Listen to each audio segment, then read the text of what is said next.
Alrighty, hello. Let's get started with all of these nice arcade things that we do. So right off the bat, I'll just talk about stuff that's new or interesting or whatever since yesterday. We did stream yesterday. It was pretty good. We answered a ton of questions that were nice. Had really good conversations. Hey, Sentiv. Hello. Welcome to the moment the stream opens up. And so yeah, we did that. We did Halsey properly without any lag. Things are looking very great. My performance while playing is awesome, and I'm very happy about things. I'm actually like really happy with the way that things are going. I looked over the stream. I watched actually most of it. So that's good that I was actually able to do that. I actually do feel like the streams are going pretty well, especially with the sort of quality and frames increase and everything. So feeling pretty good about everything. Today I want to do a whole bunch of the arenas. We'll do whatever PvP we can. I think Halsey's going on right now, but I already missed the good ones, and I think it ends in like 2 minutes or something. I don't know. I want to do some other stuff first anyways, just to sort of get into things, because I just got home a little bit ago. I've got a little bit of time to stream, and then I've got some stuff in the afternoon to do. So just trying to do a few hour stream to help answer questions and such as usual while doing arenas. If you've ever wondered what it feels like to win the sports fishing contest, you know, to actually get first place and win the sports fishing contest, like the whole thing, I can tell you it feels pretty good. So we caught this yesterday on stream, and nobody caught anything bigger than that. So I was literally biting my nails at like 10 p.m. because it ends at literally midnight for me, Central Time. And I was like, oh god, I hope nobody, it's like 10, there's 2 more hours of this, I hope nobody turns anything in that's larger. Especially because based on last week's rankings, I should have actually gotten like, here, pretty much. I should have gotten epic. This week, I guess we just didn't have that many people participating, because like, you know, there's only like 100-something people. Last week it's, there was at least 150, so yeah, we had less people participating this week, which is nice for me, because nobody got over my amount. So I will win, as of this reset. I'll have a nice golden fishbowl to put into the lore house, the lore and history house. 1,000 gold and a bunch of fisher coins, which will help me progress towards the mermaid bath. So yeah, it feels pretty good. I didn't expect this. And we caught it on stream, so yeah. I put up the fish as well in that house as well, so it's good. Things are good. I'm happy. Well, I don't even know what those fish bowls look like, to be honest, because I don't think I've ever seen anybody with them. So I can check that out soon enough. Oh, it looks like Kadoom and Red Dragon are soon. So okay, we'll see how those go. But actually, they won't lag, so it's great. They'll go just fine, right? Otherwise, oh, that's right. That's another thing I wanted to do. I was just waiting for my labor to go up because I've been using pots and stuff to get labor. And I may as well just get my pants up to Mythic. You discovered today? What's that? Teabag, what? What do you mean by that, Sensitive? Alright, 6 more, and then we're gonna put these into my pants and make that Mythic. 3, 4, 5. Oh, yeah. Yeah, Mirage has tons of stuff, and it's all really cheap. You know, people actually buy those things like fences and statues. They'll buy them from Mirage, and then they'll try to sell them for a profit on Auction House, because, believe it or not, people don't know. People don't know that stuff is literally just from the like for like silver, and they'll buy it, and people will actually make a profit that way. It's crazy, right? But it's actually a thing. You told you the same thing. Yep, exactly. Yeah, people don't know. They didn't really explore. They didn't really look around Mirage Isle to know. So there you go. Another reason why exploring is pretty useful. You can end up making money in some of the weirdest ways. And a lot of the things I have in my house are from Mirage Isle that are just free. In fact, all of the statues, or almost all the statues, are from there. Alright, come on, Mythic. Okay. Mythic. It should be good enough that if it gets a bonus. No, I guess not. What are we? Oh my god. It's only 1.5 for the bare floor rugs. Yep. Yeah, The bear rugs are really, really cheap, and yet like every other rug to craft is extremely expensive, right? So you'd never think that you could probably sell that thing on the auction house yourself for a whole bunch of money. Honestly, the bear rug. All right, mythic. This will give me 5 strength, some resilience, and some health. Okay, cool, amazing. More importantly, it gets me another slot. So hooray! It's done. We did it. Are we gonna get people spamming chat being like XD regrades? Probably. I already had a Luna Gem for this. Oh, they said red.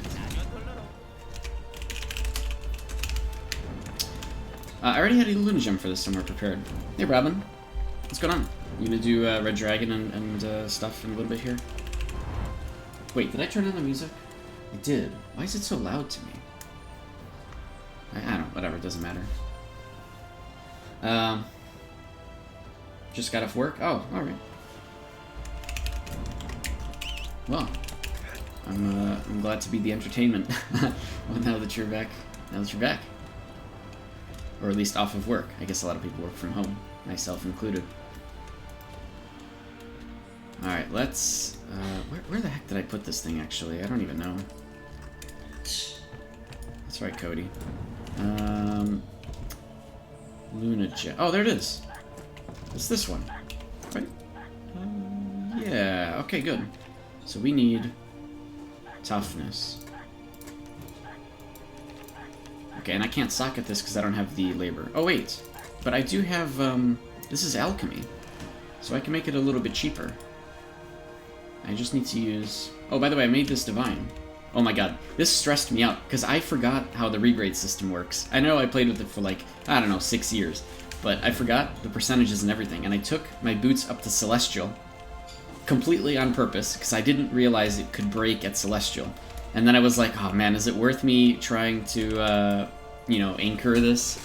I just said screw it, and with a 60% chance got it up to Divine, thankfully, and it didn't break or anything. In fact, it didn't fail at all the entire way, which is nice. So yeah, I was able to put in the last movement speed gem and upgrade it once in my little movement speed boots that I use for fishing as well. And this is essentially the boots that I use for dungeons, right? So like Mistsong Banquet, having boots that just let you run a little faster is nice because you can get from like tower to tower much quicker. Alright, let me put these things away. Let me try to sort things out a little bit here. So I'm all jumbled up right now. Alchemy. I don't think this is actually enough alchemy. Yeah, not enough labor points. Alright, well, we'll just wait to put that in. It's not that big of a deal right now. This goes in there. This goes back on. Cool. With the ongoing Jake event, do you know if awakening success is also increased? You got 2 times 10% awakenings already. No, it isn't. Yeah, so this event does not help with awakening percentages at all. And it never did in the past either. If there's some hidden things here, I don't know. But for the most part, they tend to be pretty straightforward when it comes to events. So yeah, I think you just got lucky, yep. You just got lucky, yeah. 2 10% awakenings. Nice. You got lucky, that's great. Yeah, it's not an event thing. Man, I need more I need 1 pineapple seed to just finish this thing up. Oh my god! Oh, Gwynedd is done! Let's go! We can get it, actually. Gwynedd's in stage 2. So we can go get our pineapple seed to finally finish this little thing. This, I don't know what you want to call it. A museum of plants from different zones. Except for one, because you can't use the Animar zone for some reason to make a flower bed. I don't know why. Whatever that's called, it doesn't work. You can only use 5 plants out of the 6 that exist. But yay, we can do this one. And what's this? Okay, I don't want to do that. 60 lumber's a bit much. But you can give me a pineapple seed. Oh, you can give me a pineapple seed. And then we can finish that thing. Where am I going? History house. Cody's in the background participating, of course. I open up all the windows, so he's probably just yelling at the birds outside. I don't know if you can hear him. Probably pretty faintly, huh?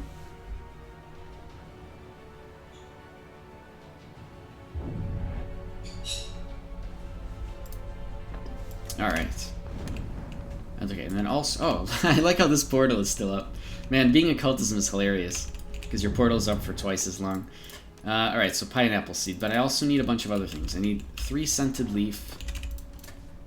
Well, it's actually pretty cheap right now. 3 heavy hardwood. And I don't know if the seeds are going to be up there. What are they called? Something seed? Oh yeah, royal seed. Oh, that's expensive though. Whatever. That's not like I'm using this for larders or something that I'm trying to make a profit off of. I'm doing this for decoration, so it's fine. So with those 3, I can make the pineapple thing.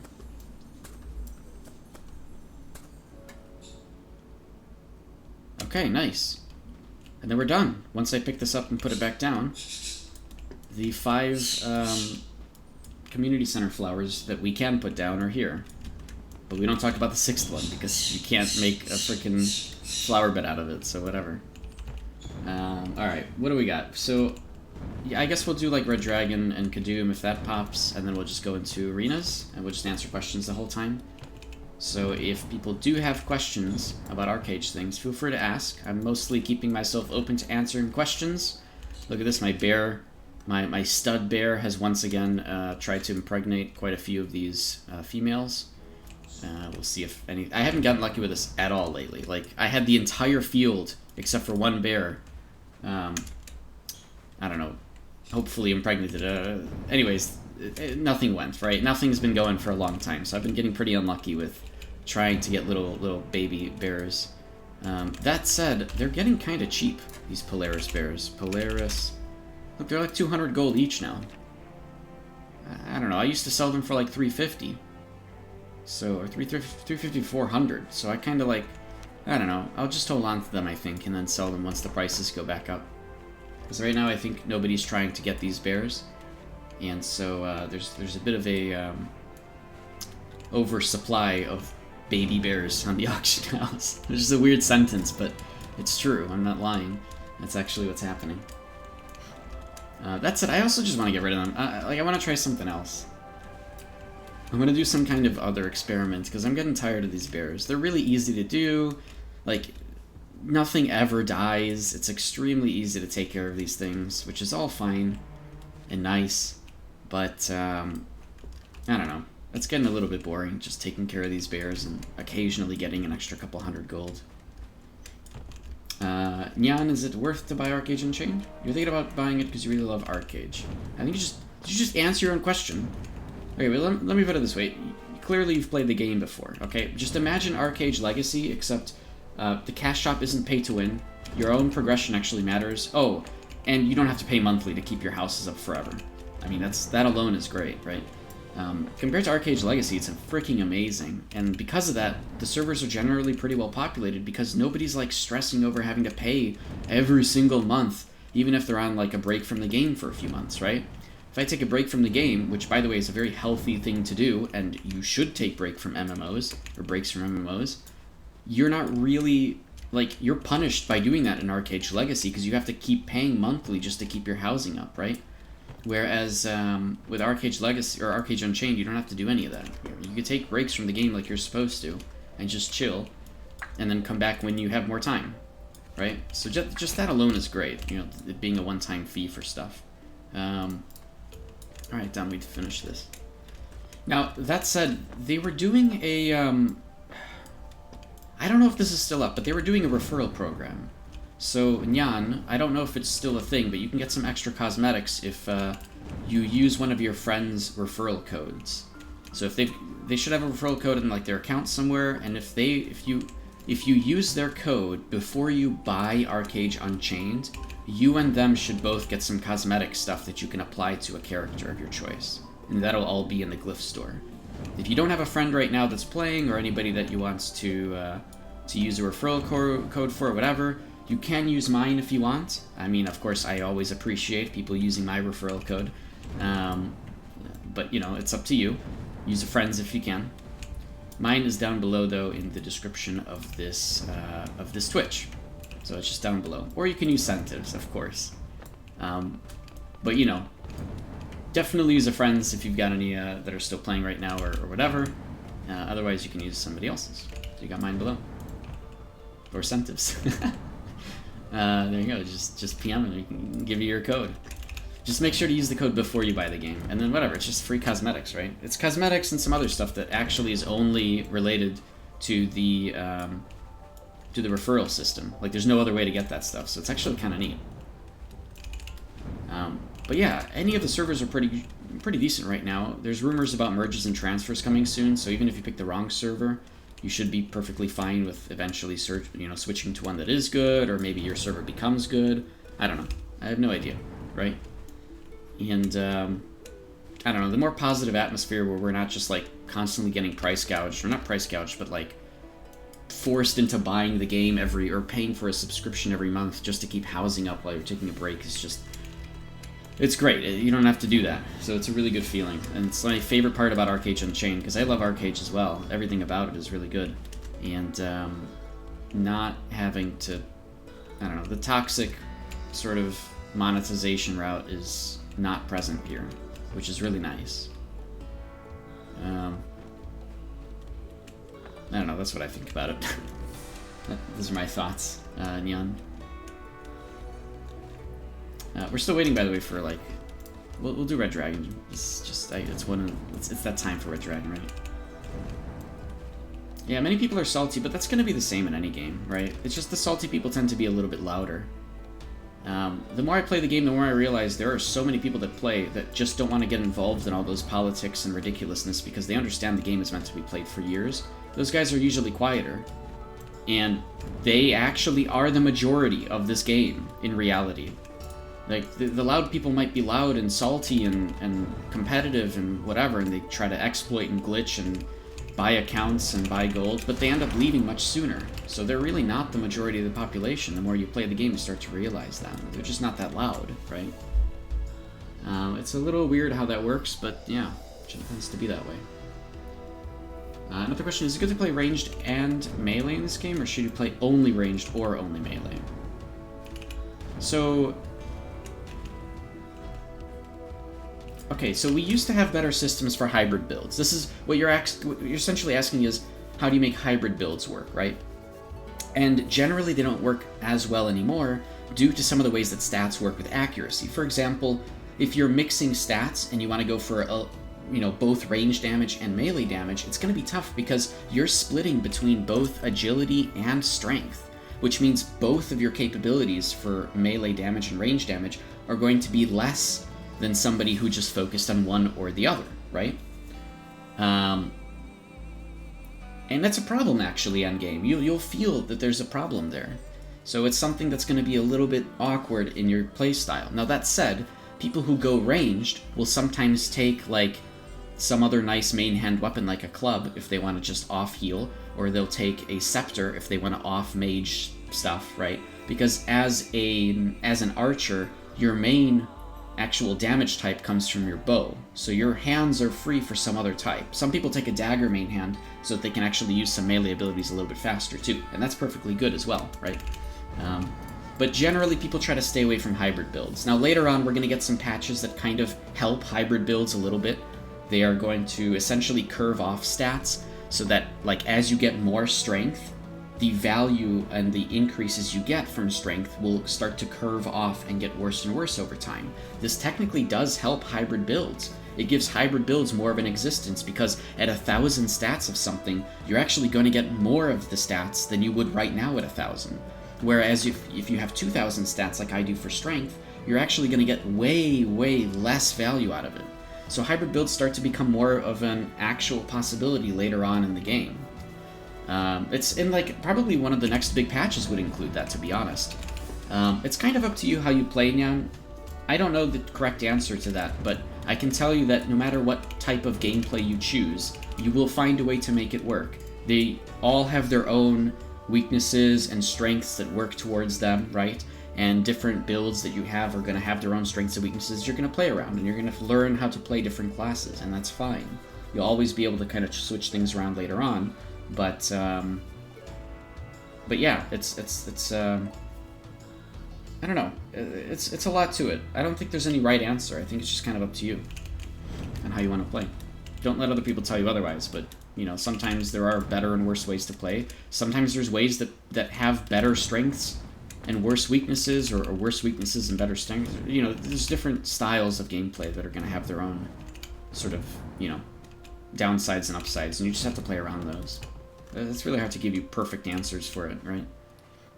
I can mostly just help you with brainstorming things, so if you want, we can do that. Oh, there's a conversation in chat, huh? Hey, Graphics. Never played the game before. Get ready. This game is extremely complicated, I'm going to be perfectly honest with you. But that said, please ask questions to me or to your community or to your guild that you join. Ask questions very, very actively. And in the beginning of the game, there's a lot of really good YouTube guides for, like, sort of getting an understanding of how progression works in the early game. So try to look for some resource for things, ask questions. It's a really, really important thing. This game is very complicated. Between all of the different things you can do, all the different hidden stuff as well, between, you know, housing and plots and the trade system, getting gliders, mounts, pets, vehicles, boats, and then upgrading all of those things, getting offhand different weapons you can switch between for different active abilities, all the different builds you can mix and match, and then not to mention, of course, like, see all the different builds you can mix and match together. Not to mention, of course, the proficiency system, where leveling this up to maximum or something can give you other things you can access. There are a ton of systems in this game, so asking questions is really, really important. Yeah, streaming is also a good thing. You can ask questions from the community. There aren't that many streamers, unfortunately, and it's mostly because there's not that much content people like to stream, because people like to keep things a secret, right? But I'm here to help you guys. That's my whole thing, is I'm streaming to help you guys. And because of that, it's a little bit different for me, because I'm perfectly happy with helping. Oh crap, I totally missed Red Dragon because we've been answering questions, but whatever. We'll just do arenas and stuff instead. That's not that big of a deal to me.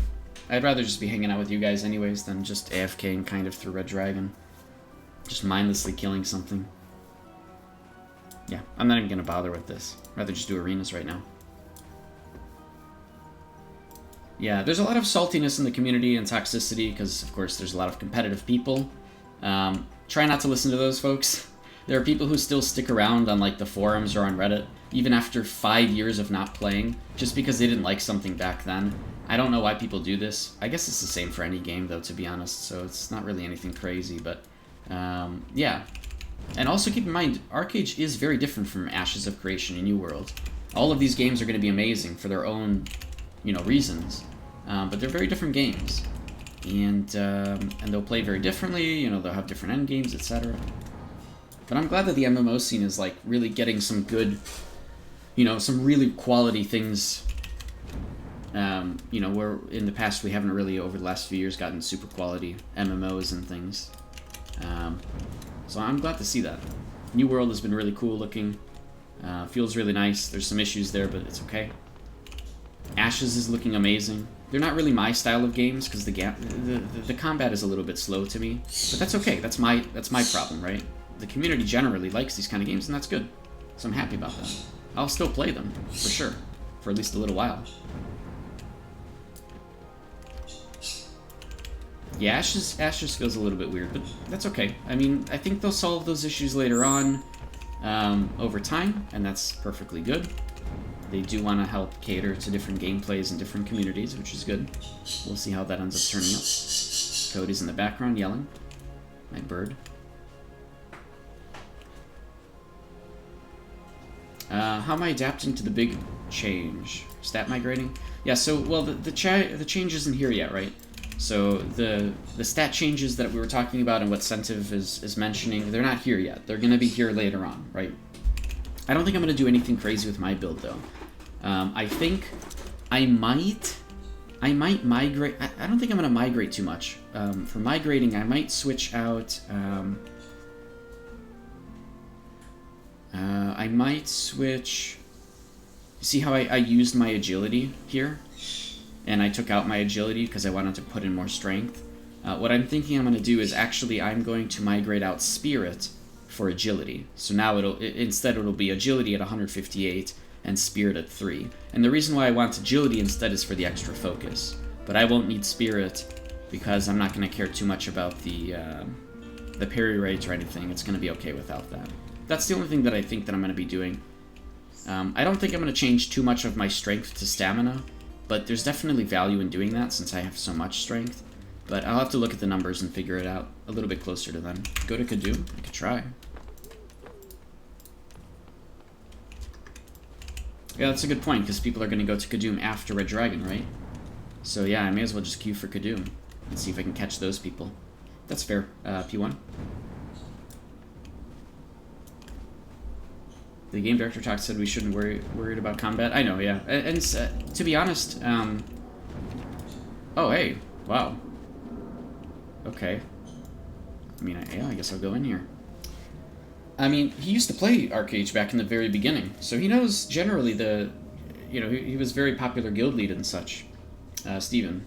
So he's very well knowledged in different gameplay styles in general. Oh, you're in this, aren't you, P1? Okay, that's fair. Well, I'm here to help him. And he's played tons of MMOs, obviously. He's got tons of experience with everything, too, right? So... I think he'll try to cater to as many audiences as he can. I just hope he's not going to go super overboard with it. Like, you know, trying to cater to every audience is actually really, really hard to do, and has its problems as well. So we'll kind of see what they end up doing. I don't know. Had a quick question about PvP though. Is it locked on a certain level? What game modes are there? Is there metas currently? Yeah, so the way it works is there's a lot of open-endedness to it, and the game itself is really tailored around massive 50 versus 50 battles, or even larger than that, right? It's tailored around like boat battles and you know, ship-to-ship combat or water combat and such. So there's a lot of different play styles, and it's very encouraged to, like, depending on the situation, change out one of your skill sets to something else based on what you're doing during that time. So I have some extra, like, little preset abilities here, or preset classes that I play depending on what's happening, and I'll just switch between them depending on things. Or I'll switch out manually one of these skill sets for something else if I need to use it for something, right? So there's a lot of different ways to play, and that's good, because it leaves a lot of open-endedness to the gameplay style. For example, if you're PvP and you're dying too much to magic, there are skill sets that can help you survive not only against magic, but to pretty much everything, or to help break crowd control, or, you know, sort of address the problems you have in PvP. There's ways to do that, right? There is arena PvP, but it's definitely not like it.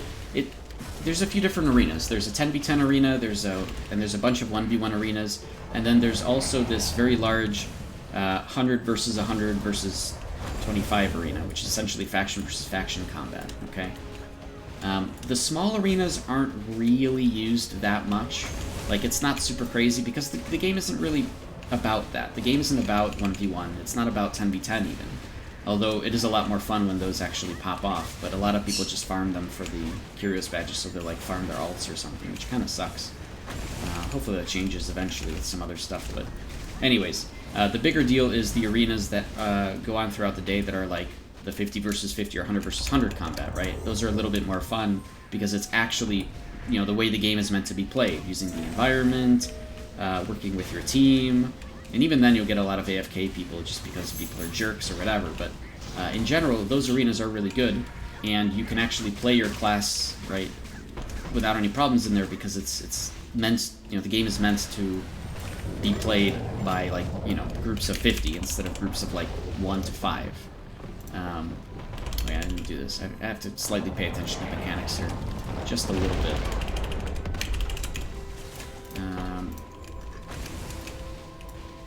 Okay, yeah. Yeah, and I totally agree with that too. Open world, and even ocean combat and, like, the world bosses, because there's a lot of world bosses in this game that is essentially encouraged to be fighting over or trying to stop the other faction from killing. And so the open world PvP is a lot of fun. And that's really what the game is about, is the open world PvP.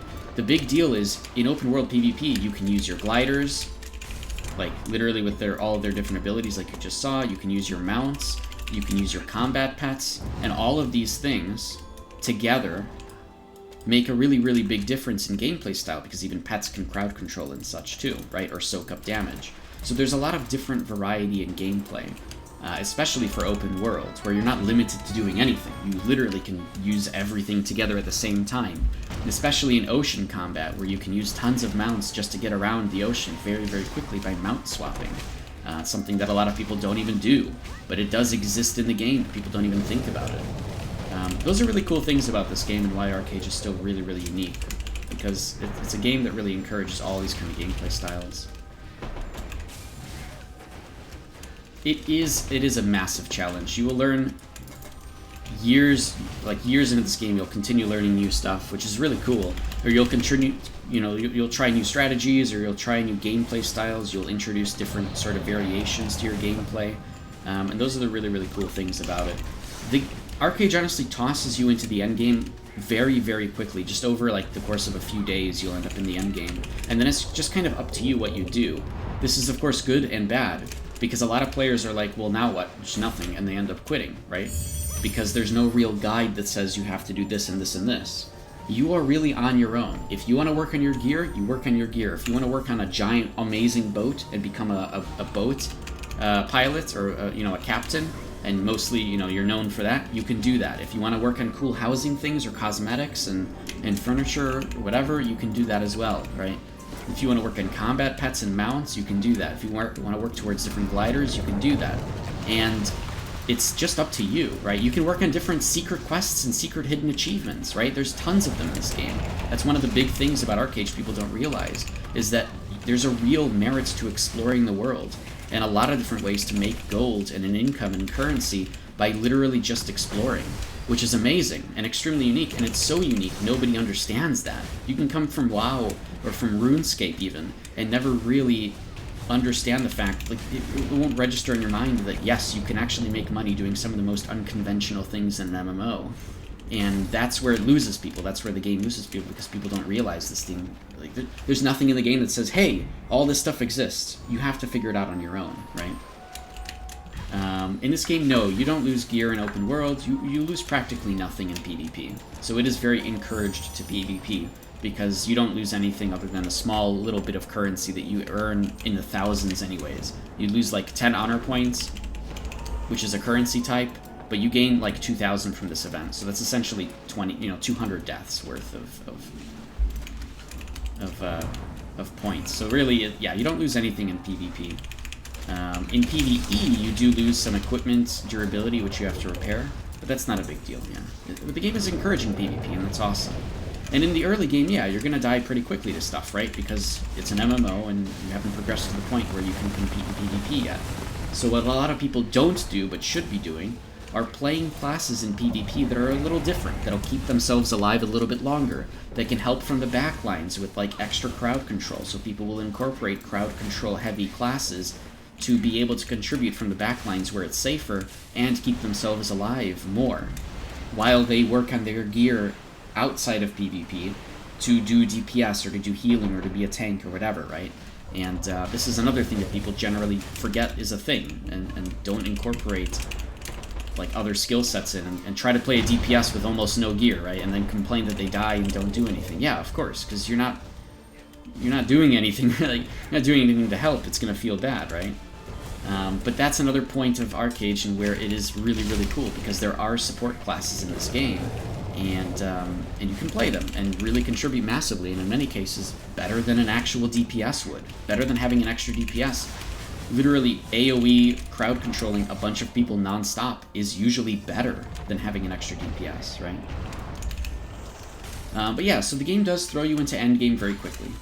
And a friend of mine just does housing, and he's like 20 properties. Oh my god, wow. That's a bit much incentive. I would never do that. So yeah, max level is... There's an actual maximum level of 55. And then there are endless levels, essentially, called ancestral levels. Ancestral levels actually give extra versions of different abilities. So, like, here's an ability in the game called Readout, and it has 2 other versions or variations you could use. Here's, like, occultism skills that has 4 different variations of the skill. And you unlock these as you increase your ancestral level, which also give you some extra tiny little bits of stats. Those are the endless levels. People generally don't get to maximum ancestral level, because it would literally take 10 to 20 years to do it. And so you get to the end game extremely quickly, so quickly that you're encouraged to actually get every skill set up to level 55. And then you are really open to doing whatever the hell you want, because at that point, the game is literally your ocean. I don't know what the heck. You guys know these metaphors better than I do. But the game is literally up to you, right? And so you're encouraged to actually get all the different skill sets to 55 and mess around with stuff and try out all these different combos between your friends or between each skill and skill set. Like, everything in this game is combos that work with other things. Different crowd controls. Crowd controls have diminishing returns. Some crowd controls don't, but are a little different and work in different ways. And so all of this together combines to be a really, really cool sort of system for combat in both PvE and PvP. Fruck, you're here with your alt? Oh, nice. Awesome, Fruck. You're in here somewhere? Well, hopefully this dies pretty quickly then. Graphics, I hope that gives you a little bit of a better understanding for Arcade. You know, a lot of people don't ask this question, and so they kind of miss out on a lot of the real unique opportunities that the game offers. There's not a lot of resources for the game, right? People try to keep information to themselves because they want to feel like they rule the world because they know everything, right? Because knowledge is power in Arcade. So you won't find many people like me who just give knowledge away. But there are still pretty good tutorials on YouTube and such that aren't, that are actually relevant to the current patches and everything. But yeah, asking questions is still really, really important because it's a tough game. There's a lot going on in Arcade at all times. And everything tends to be pretty confusing.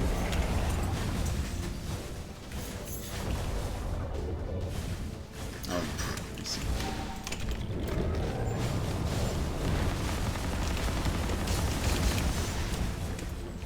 We'll do a little bit of arenas today. It'll be 1v1 arenas, so it's like, again, it's not really how the game is designed to be played, but I'm trying out a new class that I really, really do enjoy, and so in order to get better with this class, I do the 1v1 arenas so that I can actually learn the class better, get the timings better, get the cooldowns better, understand what's happening better, understand positionings better.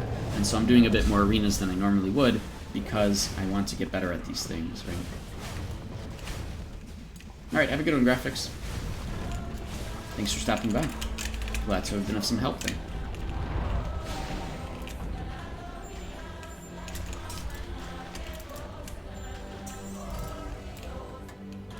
Just be okay with sucking. I'm not. I can't. I get a little competitive too myself, and I have over the years. I've gotten less and less competitive as time goes on. What is this song? This is, it's from the game. It's called Royal Procession. It's definitely an Eastern Haranya song from some location, but I don't know where, because I'm not a Haranya.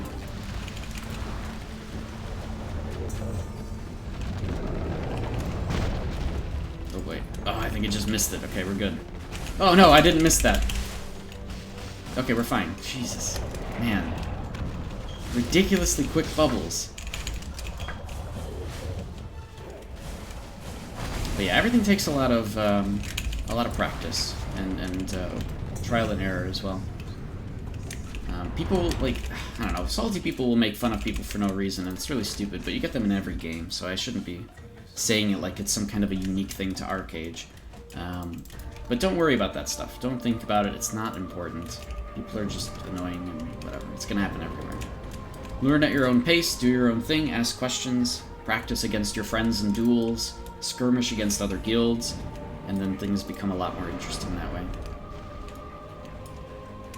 And you end up learning over time what you need to do. Alright, Sunlight Juice. Let me get some extra honor out of this.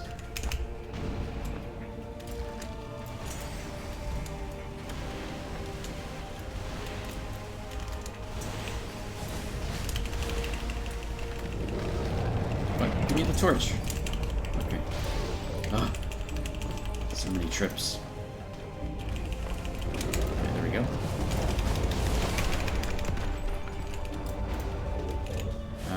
7 stacks still.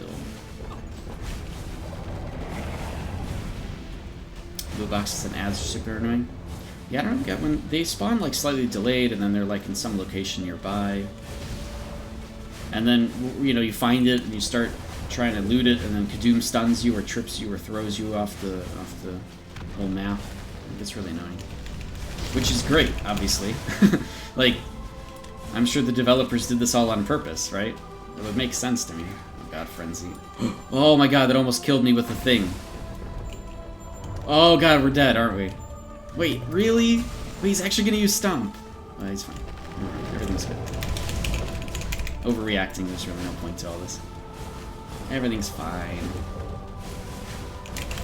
We're good. We got the thing. Let's get out of here.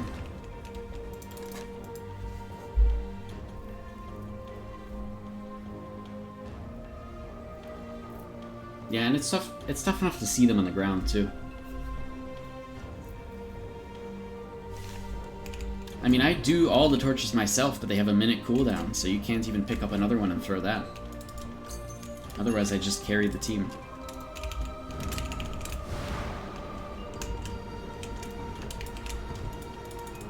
Alright, what are we at? We are at 373 labor, which is probably still not enough to socket the pants. Okay. Well, we're getting there. I can actually just... I'll just pop another garden elixir, whatever. I want to get this stuff over with.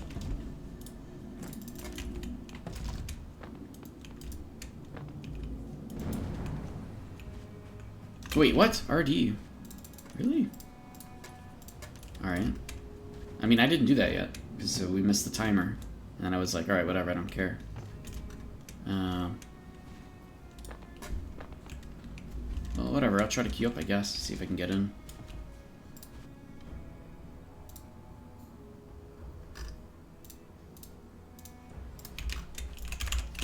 Yeah, doubtful. I think most people from RD finished it and then went to Gadoom that we just did, right? So we'll see if that works. Also, at Reset today, I should get all my rewards. Oh, I'm so excited. Because I won Sportsfishing. I did it, I win. So we'll get the rewards at Reset today. And then I'll put it up in, like, the, I'll put up all the rewards in this house. I know. This is what it feels like, to have your name on the top. See, it's a blue, glowy name and everything. I'll have a nice golden fishbowl to put up somewhere in here. And 1,000 gold. I did it. I've never won this at all. Literally, yeah, that's exactly it. Best I've gotten is probably around there, too. In forever, like in all of Arcade. Yeah, in my entire 6-year history with this game, I've never, ever won or even gotten anywhere close to it. Maybe like top 10 at most. So yeah, I'll get those rewards today. We caught it yesterday on stream, too. I didn't think it was anything that crazy. I thought I was going to get epic. Because last week I would have gotten epic for that kind of a score that I did. Last week I would have been here. I would have been 4th place. And I wouldn't have minded those rewards either. That's what I was expecting, was to get 50 gold and 10 Fisher coins. But, yeah. I got lucky. Hooray! One time. Now I can't complain about luck anymore, though, right? Because I won the sports fishing one time, that's it. I never again am I allowed to complain about things, or about luck, or about RNG. Yeah, exactly. I used my one time, that's it. No more luck for me. Rip. You know, this silo belongs to me too, but I haven't really figured out what I want to do with it. I could put an extra expanded world, other world storage chest, which is nice, but like, I don't know. I used to use a silo for crafting, but I don't want to do that. There's no point. I don't know what to do with it yet.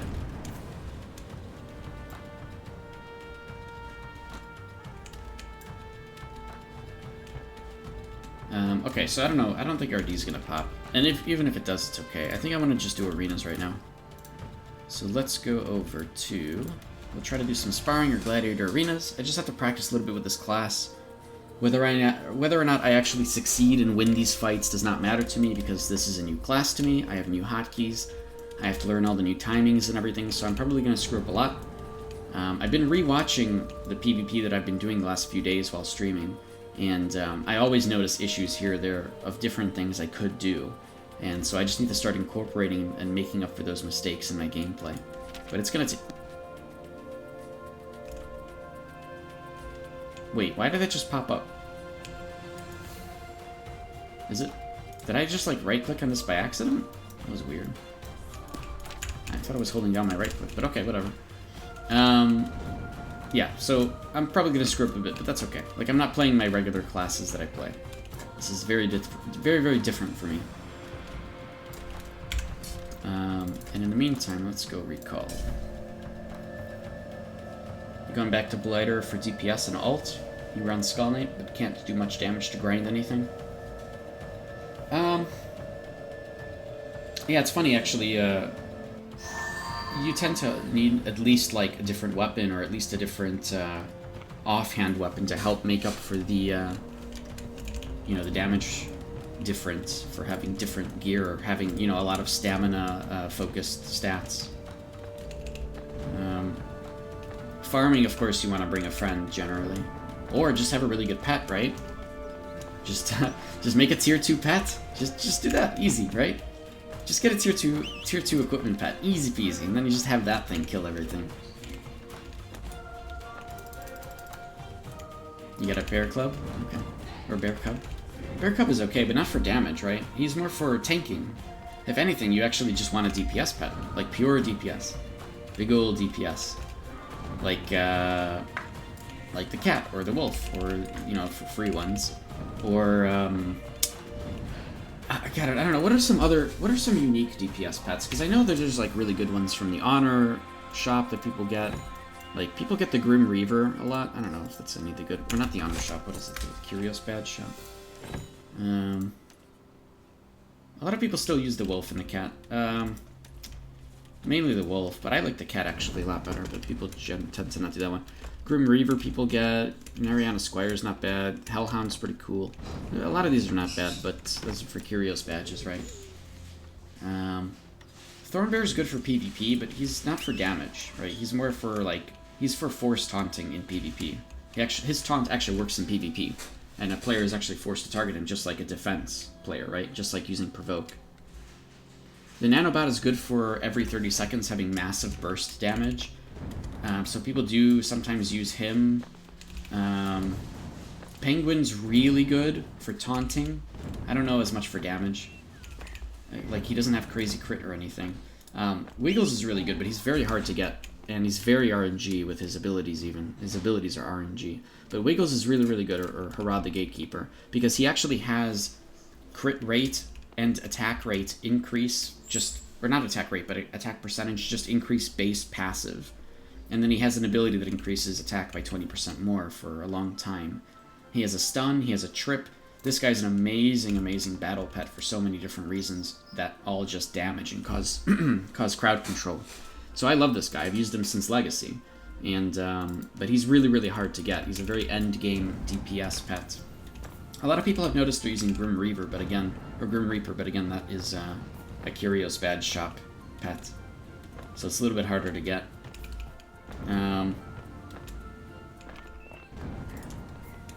Honestly, dog or cat, those are fine. The wolf or the cat are just perfectly good. They're really good, honestly, just for what they do and their buffs and everything. You know, a lot of people pick the wolf because they want the wolf to taunt. But if you're a tank, you don't care about that, so you might just want to go for the cat. And use the cat's abilities. With some really good tier 2 armor, that's all you need. The cat will just obliterate stuff.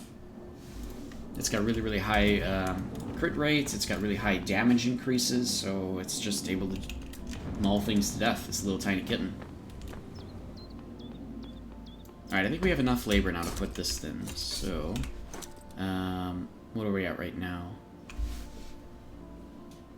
We have toughness at 3372. And we're gonna put this in. Oh, 467, jeez.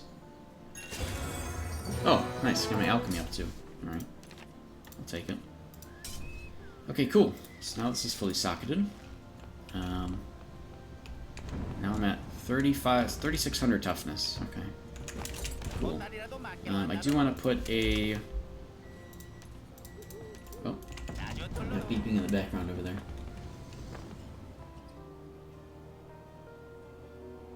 Oh. You texted me? What's happening?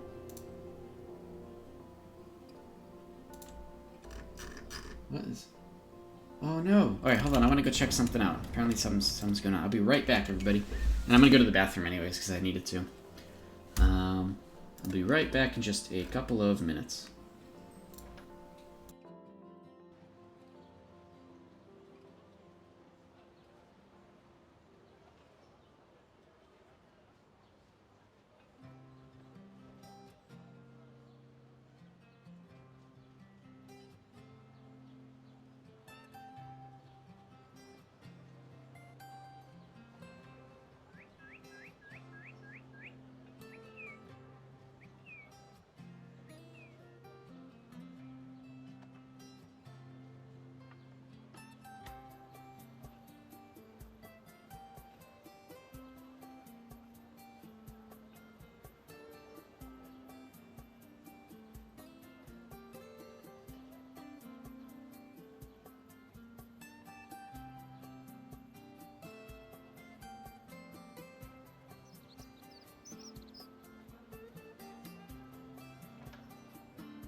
Alrighty, we're back.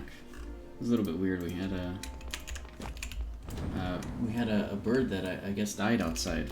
It's like on our balcony. But yeah, we just made sure that he wasn't like dazed or something. But he was actually a dead bird, so we put him out for the cats, I guess. Poor little thing. Poor little bird. No idea what happened. I think he got stuck in like the roofing or something.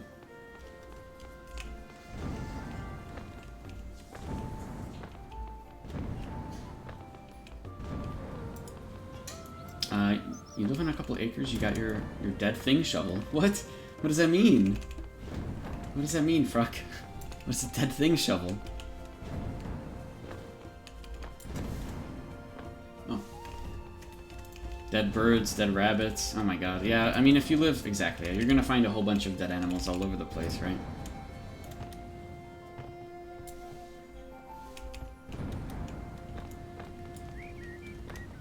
Yep. It's nature's thing. The circle of life. So a cat will go and eat the body of this bird. Poor bird, though. I have no idea what happened.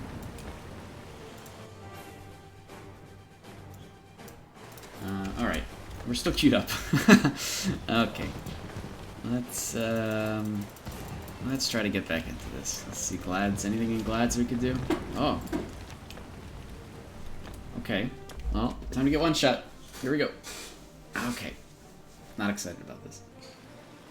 Every time, man. Glads is always an experience. But that's okay, because I gotta try the initiation for this class anyways to get better at it. Or not. Or I'm playing against a very low gear score. Probably an alt? Nah, it's not an alt actually, is it? But I feel bad. Because I never like killing low gear scores in... Oh, hey. Okay, they know me. I don't even know what to say.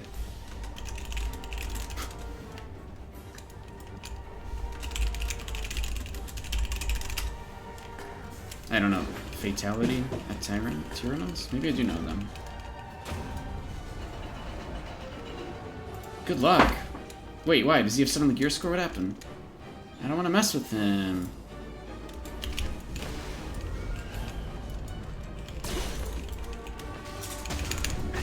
Oh, evasion! Wait, what? Really? Did he evade that? Oh, he did! Oh, no, he didn't. I'm confused. Oh, he did. He evaded the Hell Spear, actually, but it still works because it never misses. The debuff never misses.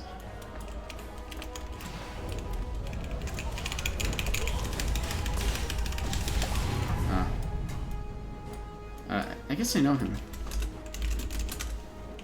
I feel bad, though. I already feel bad about killing people with lower gear score in open world. I actually more expecting Gladiator Arenas to be fighting people with higher gear score, right? With people who are like at 14,000 or plus. So that's not... I just feel bad. And apparently they know me. That doesn't make me feel any better. Actually makes me feel worse. I'm not going to queue up for a little bit, because I don't want to... I'll let him queue up against other people. I'll go into Sparring Arena. Maybe they'll go into Sparring, and then I can fight against an Executioner in Sparring a little bit. Or maybe they're a viewer. I have no idea. Maybe they're actually in the stream right now.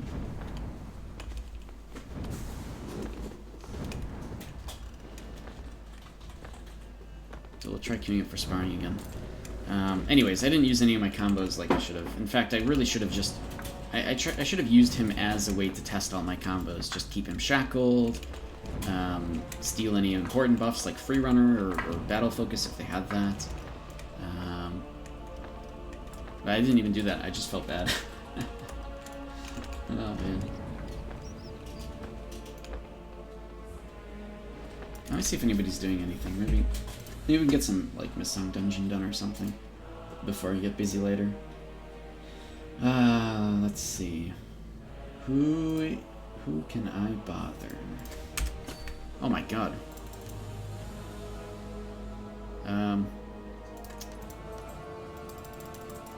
Maybe a Sean? Maybe we can bother a Sean?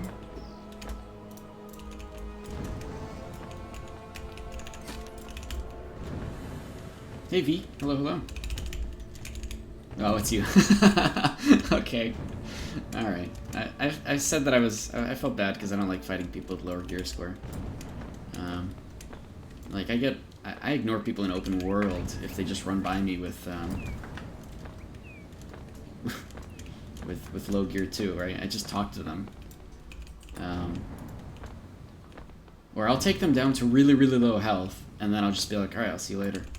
You know, just gotta show them. Show them who's boss. Make them piss themselves, and then just leave. You know, if we had open world where we actually could, like, steal trade runs again, and, like, if people are trying to do trade runs through different zones, and I could steal them and actually make profit off of them, because right now it's impossible, really. I'd do that, and I don't care who I steal from, right, because people are risking going through zones in conflict. But just running around randomly throughout the world in open world, and it's like, there's a 5k gear score running around that's a red, I'm not gonna kill him. It's like, what's the point? I don't gain anything out of it. I get a +1 on my stat. Ooh. I'm not even a mage, so this hostile faction kills doesn't mean anything, because I'm not a mage. I don't kill people at 30 kills a minute. I'm a melee.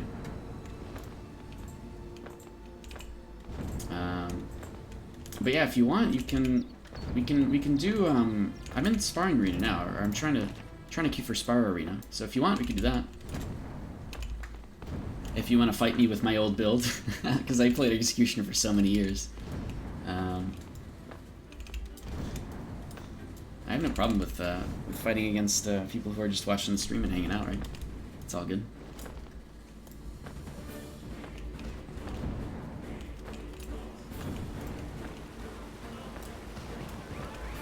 Yeah, I know. Anytime I fight Executioner, it's like, yeah, I know this. And any Executioner that goes two-handed is like, ah, it's me, but slow. I know how to fight this. There's no problems here. It's always fun. But I do love that people are playing those variations now, because, you know, a long time ago that was never a thing. People didn't really use occultism. And so I always love seeing people mix in occultism with different classes, because it's still my favorite skill set. I still want to use occultism at all times. It's hard for me to want to run away from that or get away from that, because I just, oh god, I love it. I love the way that it plays. I love having portals that are active for way too long. There's a lot of silliness to it that I enjoy.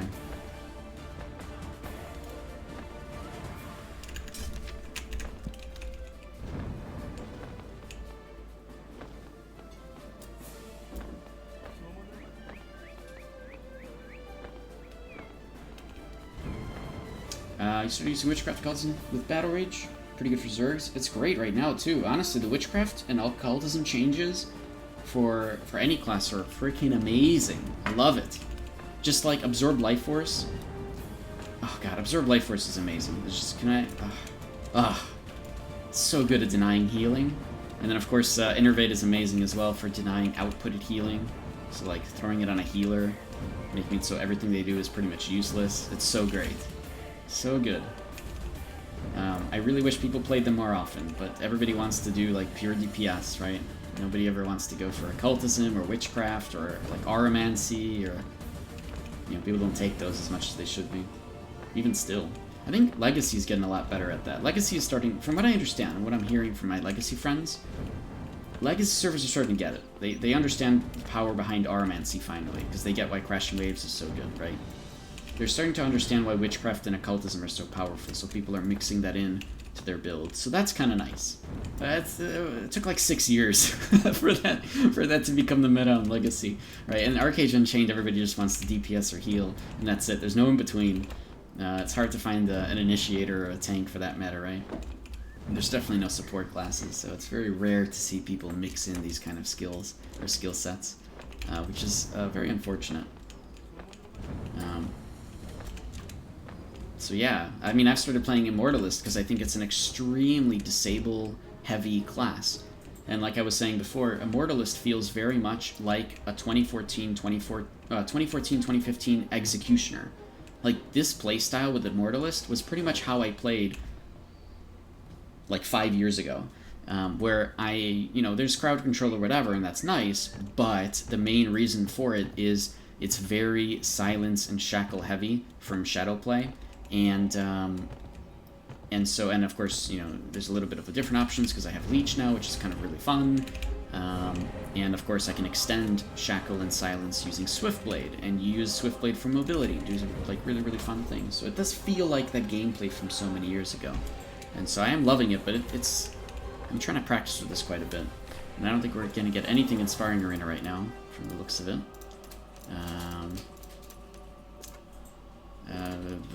People are probably abusing drill camps. Is that true? Oh, maybe not.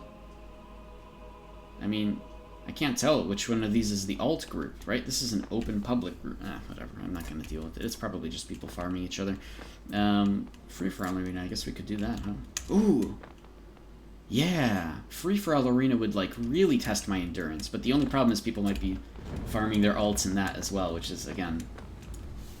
it's so annoying. I want people to... I don't know. I want them to change the arena so that people are more encouraged to queue up during certain times all together at the same time. Because that would mean that there's much less people who are able to even fight their alts. Better systems could be in place to make this better. I hope someday they do that. Plate healer in Sparring Arena at the moment? You probably won't have any fun. Absolutely not. I have a lot of fun fighting against healers in Sparring. Did you know that they secretly changed something in this patch that was not in the patch notes? They made it so that all of the pre-builds, or the builds in the balanced arenas, they all have defense penetration and extra crit rate and crit damage now. All of them have this. So it's actually really good. Like, I can actually kill healers in the balanced arena without any problem, and it's actually a good fight between us. In general, it tends to be that way. And especially with this build. Like, this build is really designed to lock off somebody from being able to do something, or lock off multiple people from being able to do stuff. And so for me to fight in, healers in a balanced arena or even open world tends to be a little bit, easier, because I can steal important buffs, like Mana Barrier, although that wouldn't matter in 1v1. But I can steal important buffs in general, like Blessing, and use it against them in different ways, right? So it's kind of nice. So yeah, I don't mind actually fighting, and it looks like we're not going to get anything in free-for-all either. But yeah, I mean, if you have a plate healer, and you want to go and you want to fight me in Sparring Arena, go for it. I'll show you what I'm talking about. I mean, Absorbed Life Force is still really powerful, and the amount of silences that I have, and the amount of silence upkeep that I have, also makes it really, really powerful. This is a really nice build. The whole point of this build is to start actually locking down and disabling really, really important people in a battlefield. I'm going back to the roots of melee gameplay, of you are a melee player, you are an assassination playstyle where your whole point is to kill these people there, right? That's the idea behind it. And I'm kind of going back to those roots. It does feel like a very 1v1 class right now because I haven't had as much experience with it in open world and raid versus raid, but I am getting used to it, and it's just going to take a long time before I really nail down the way that Immortalist needs to be played. And of course, I'll still switch to Curse Brand, depending on the situation, especially in boat combat, because Curse Brand is still really, really good in boat combat due to Tiger Strike allowing you to get onto a boat very easily, right? So just depending on the situation, I switch between these two. And this Blood Reaver build I just have for Noryette so that I can pull things. It's very, very easy for me to use this to pull and keep things stunned for the entire duration until everything dies. So yeah, that's what we're doing here. However, we are not getting any luck with these arenas. So... well, I gotta... is this you again? Did I just get you? I hope not. Like I said, I'm okay with just dying instantly to somebody in this arena. It doesn't matter to me. Nope, got somebody else. I got Bryson, who is a Blood Reaver.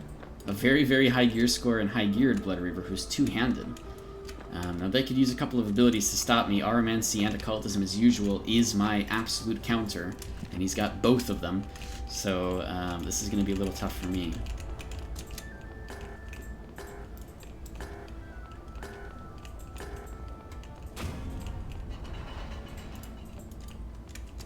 Oh, and he's potted, too. I don't get that. Why are we potted now? What? Yes, perfect. That's what I wanted you to do. Wait, what?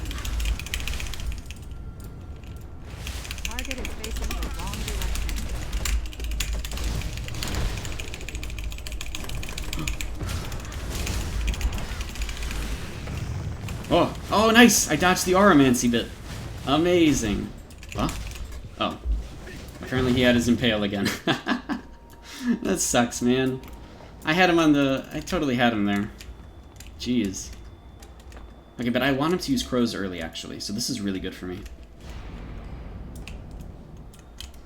Yes, do it, do it, do it, do it, do it, do it, do it. Do it, do it, do it. I know you want to. Yes!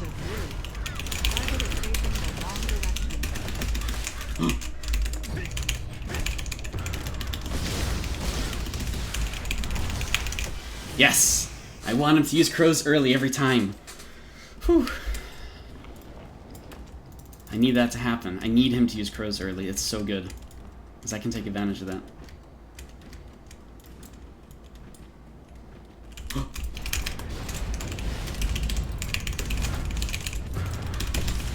Oh no, I'm dead! Yeah, I'm dead. No! There's nothing I could have done there. It's too much single target DPS, unfortunately. Oof. You even used Sunder Earth.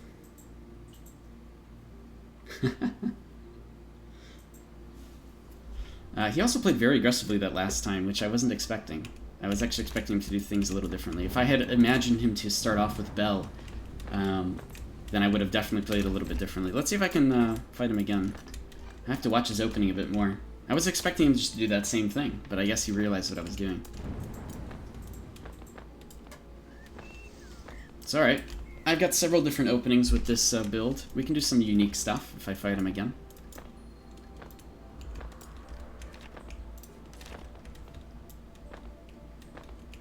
Oh, they said good fight, actually. I didn't say anything back to them. Hey, Concrete. Thanks for the follow. I haven't really dived into MMO since I struck a few years back. I have an itch to play Arcade again. Started Unchained as a fanatic. Skill ceiling's becoming frustrating. Yeah. I mean, you can easily convert from a fanatic into a tank, I think, because you'd be going more stamina. You know, stamina sort of skills and stats. Let me get into that in a second, because I want to fight this guy again. This is actually pretty good. I have to learn how to fight, specifically these sort of duels, so I'm practicing a little bit here. And then I'll get into different ways and alternative styles of gameplay that could help a bit.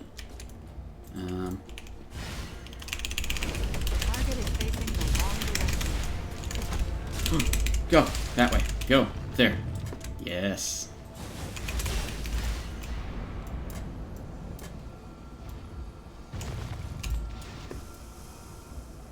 What? Oh, he's over there, actually.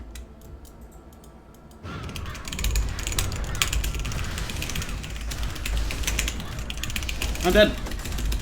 No! Damn it, man. I just can't do it. I can't do enough DPS in time. He's got way too much gear over me.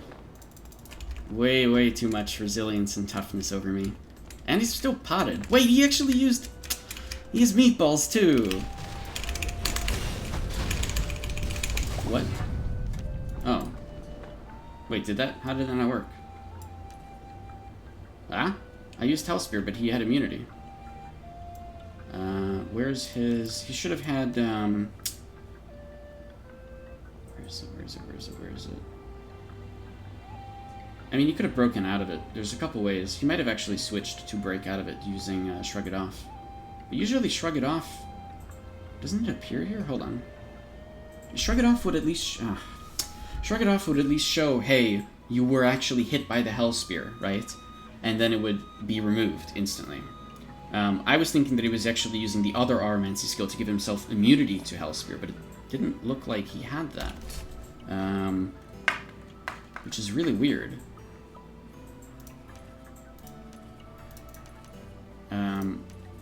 Where is it? Skill combos. I'm looking for this. I was looking for Courageous Action, but I didn't see that. Because I can actually steal Courageous Action from people. But I don't know why they didn't get impaled there. Maybe they used Defiance early? And just, I ended up... No, that can't be right. I don't think that was what happened. They must have had Courageous Action on.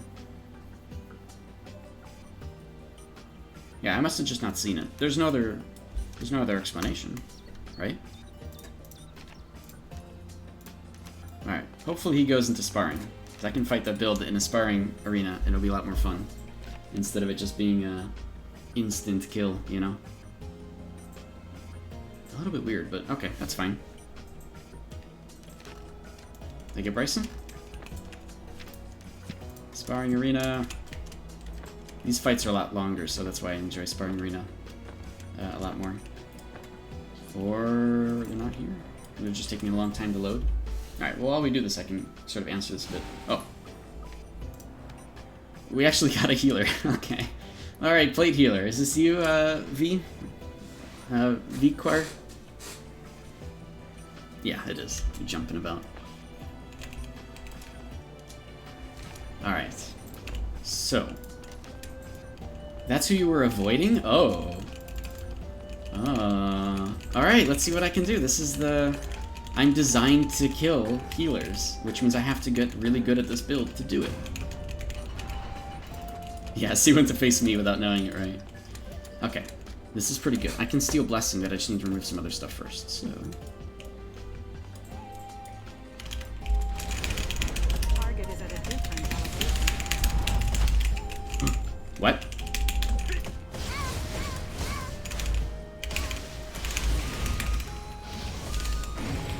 Aha, I stole their Blessing.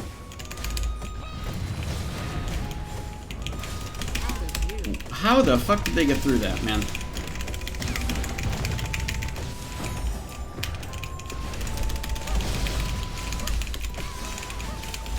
Target is facing the wrong direction. Target is facing the wrong direction.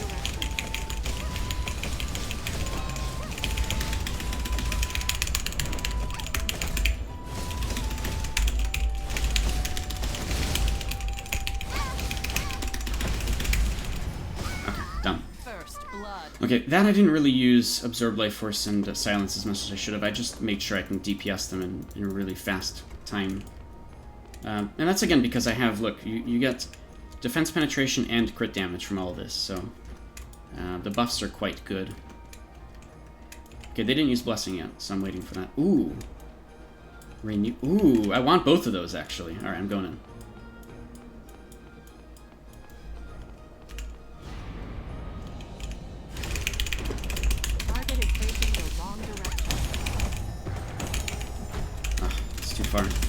Oh wait, you're right here now. Hooray! Give me all your buffs. Thank you.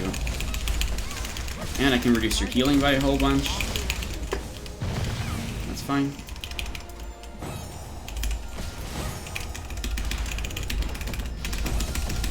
I can stop him from doing that. Alright, he's silenced.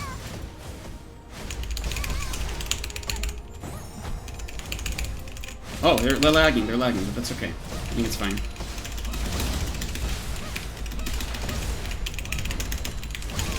Done. So I can really make use of all my abilities there to make sure that I can maximize damage in a very, very short time frame. And that's what I'm generally good at doing. That's where this build shines, is fighting healers and fighting mages.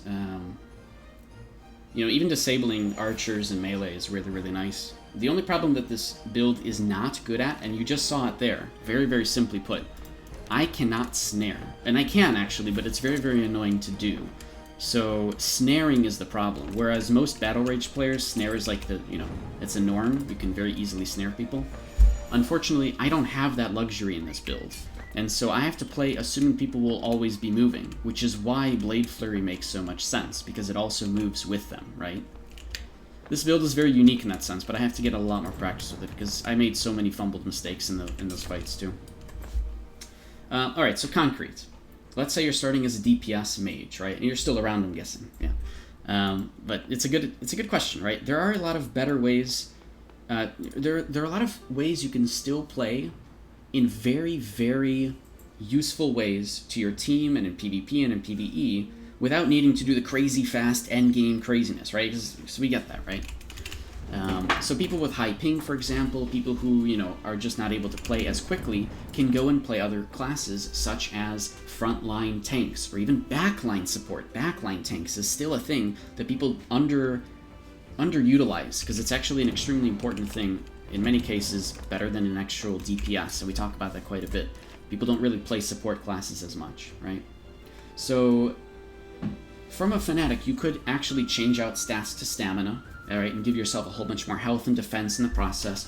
You can give yourself a shield that can help, give you some extra defenses based on what you're missing. So if you're cloth, you'd probably use a physical shield. If you're plate, you'd probably use a magic shield, right? And so with all of this together, you can already start to, swap out stats for more defensive ones.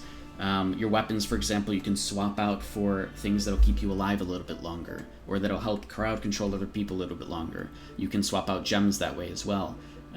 Your stats on your armors, you can go for maximum health and resilience, or if you're dying very, very often to like mages, or if you have to address a certain situation, like mages are killing you more than anything, or melee is killing you more than anything, you can switch to stats to help reduce melee damage that you get, or to help reduce other damage. But at least having resilience is really nice, and switching over to stamina is a really good way to also keep yourself alive and play the sort of frontline tanks that people need, right? Frontline tanking and initiation classes are extremely important, and that's a really good option that you might want to look into. Those are a little bit slower classes that allow you, the time to think and see what's going on, to react to what's happening, and you also, in the process, get a lot better at what is it called, when you understand what's happening on the situation on the battlefield. Combat awareness. You get a lot more of that by playing frontline tank or initiator. You can also play a backline support.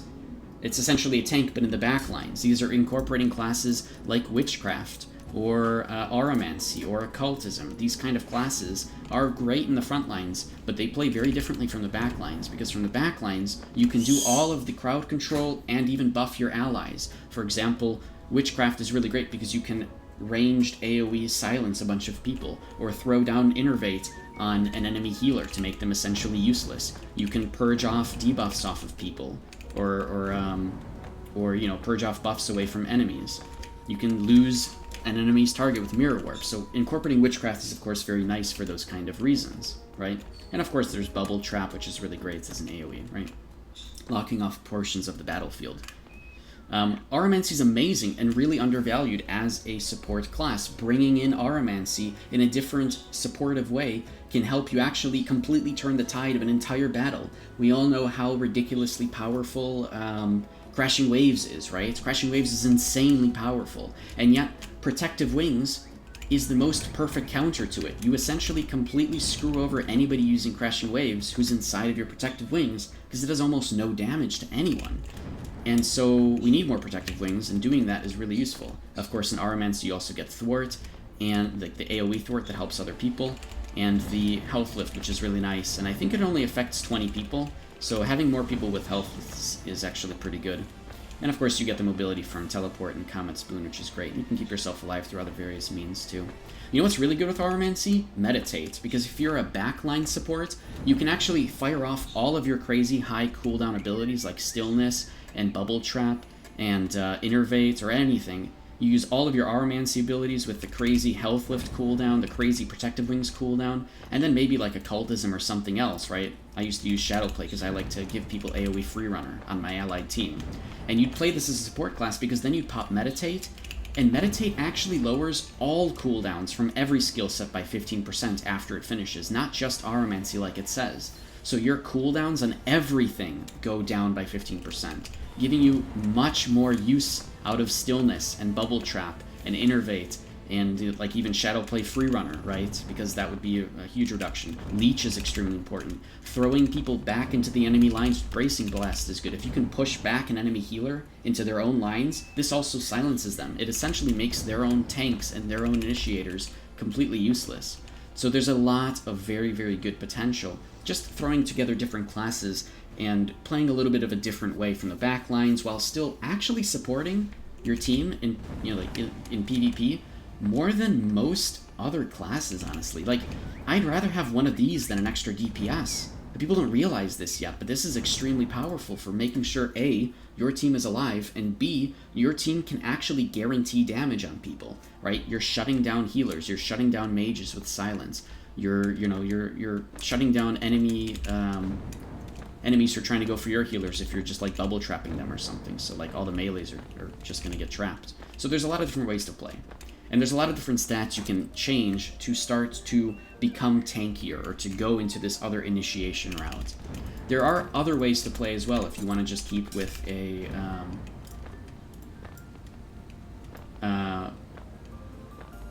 yeah, I know. Sorry, there's a lot. Yeah. So here's the thing, Concrete. All these things that I said, they will be up on YouTube later. All of these streams in full just get uploaded up there. So if there's anything that I said, you can always go take a look at that later, okay? And you'll be able to listen to it again and get some more information. But I wanted to give you a couple more points and some ideas and thoughts that might actually be a little bit more appealing to you, especially if you don't want to go initiator class, okay? These might be a little bit more interesting, especially because, yeah, so right now you're cloth, and int is the first stat, and you're looking for something with a little bit lower skill ceiling, right? And actually all these classes are really a lot lower skill ceiling. From the back lines, you gotta do a lot without anybody bothering you. It's actually kind of remarkable. So let me give you some other thoughts. So let's say you still want to keep the sword. Let's say you even want to stay fanatic, right? And just replace things a little bit so you're playing a bit differently. Let me tell you why this actually does make sense. But there's a couple things you might want to switch out, okay? It's a slower gameplay style of DPS, okay? And what it, this is how, look at me, I'm blind. Here we go, okay. So, slower gameplay style of DPS, all right? We're getting some changes later on that change stats, okay? They actually change like strength, intelligence, agility, all of them change a little bit, okay? And we get things that change mages and healers because attack speed from weapons makes sense and actually are enabled for everybody. So like mages and healers also will get, from like a Great Club, they'll get a 30% damage boost off of the Great Club. But they'll also get 30% more global cooldown and 30% longer animations. So you do massive DPS because you have a two-handed staff, or a two-handed Great Club if you're a healer, right? So I'm trying to talk about everybody here. However, the downside is you're playing a lot slower, right? To compensate for this, they've also given cast time reduction. Literally, the stat cast time reduction gets added on to intelligence and spirit. So you can actually lower your cast times even more. This is amazing because you can actually play slower classes with a two-handed like staff or a two-handed club and do real burst as a mage or as a healer. Now keep in mind, when they incorporate that patch, scepters and clubs, the one-handed weapons, they're actually getting lowered to 1.0 attack speed. So this is essentially, those will feel the same as they do today, okay? But when they go and do these changes for two-handed weapons on mages and healers, you will actually get a lot more options to play a little bit slower. So maybe as a fanatic, you know what? You're not going to take Shadowplay anymore, because this whole drop-back crazy spam, it's not going to work that well with a staff. But you know what you can use that's actually kind of fun? You can actually bring in Aromancy. You can bring in Aromancy and give yourself a bit more survivability, or you can bring in Songcraft if you want to do a little bit more of buffing other people. Usually people don't do that, but okay, it's a thing, right? Spectre's more of a class that people use for farming mobs, actually. But you can actually bring in Aromancy, or you can bring in Occultism, or you can bring in Witchcraft and start playing these other classes that are a little bit slower from the back lines, doing lots of range damage that's bulk damage, and the gameplay is slower, so you don't have to worry as much about everything going on, or the timings between abilities, or animation canceling. You don't have to worry about those things because you're already getting the damage boost from a staff. And you said you already have a two-handed staff, so you're all set. You're ready for that patch when it hits. You might want to start maybe playing these classes a little bit early and start understanding it a little bit.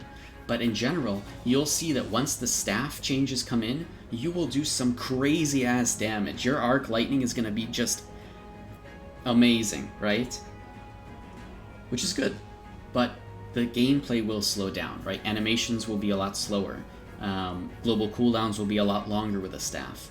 And your damage, of course, makes up for it. So you'll start to play a little bit differently there. So if you want to stay as a DPS, not even reroll stats, not even worry about having to reroll intelligence. Might just want to wait for that patch. See how the game feels at that point. And then again, yeah, maybe switch out Shadowplay for something else, or something else that'll maybe keep you alive a little bit longer, like Aromancy, or switch it out for something that'll help crowd control other people, like Witchcraft. Those things are still very valuable, no matter who you are in a combat, right? Hopefully that gives you some brainstorming ideas besides support, behind all the support roles we talked about, frontline support, backline support, and of course the changes that are going to be coming in. How long until the patch? Yeah, we don't have any information about that. Honestly, I think they're going to bundle it together with a bunch of other ones, which is why I actually mentioned a bunch of different things that in Korea they got in separate patches, but for us, I think they're going to bundle them all together. And they were... I mean, they're already teasing 7.0, which is a little early. So maybe they're just going to get bundled into 7.0. I cannot imagine that would be it. Absolutely not. I just can't. But maybe they are speeding up the timelines here. So I don't know. That said, we don't really have any kind of timeline ourselves about when we'll get these patches, but at least by the knowledge of this stuff coming in, you can start to think about the different gameplay styles a little bit ahead of time and start to mess around with it yourself, right? And hopefully that gives you a little bit more of a some options on things you can do. And again, this whole recording gets uploaded to YouTube later, so if there's something that you wanted to see later on again, or you wanted to hear this explanation again, feel free to just pop by the YouTube page and re-listen to this conversation. It'll be up there like in several hours or so, right? Like it takes a little bit to process and upload this Twitch stream onto YouTube. But I do this with all the streams.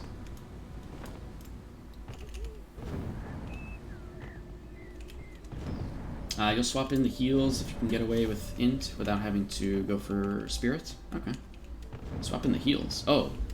What, like you mean from Songcraft or something else? I think Songcraft most people just use for the extra DPS or just charming people. But it's a different gameplay style. You probably still need to practice that quite a bit. Anybody would. Anybody switching to any kind of class would, require quite a bit of practice. So regardless of what you do, get a friend, duel a whole lot, practice, get a little better at it over time, understand combos a bit more, try some crazy things, and then over time you will start to get a better feeling for whatever types of gameplay styles work for you, right? Especially with everything that's happened, right? With you specifically.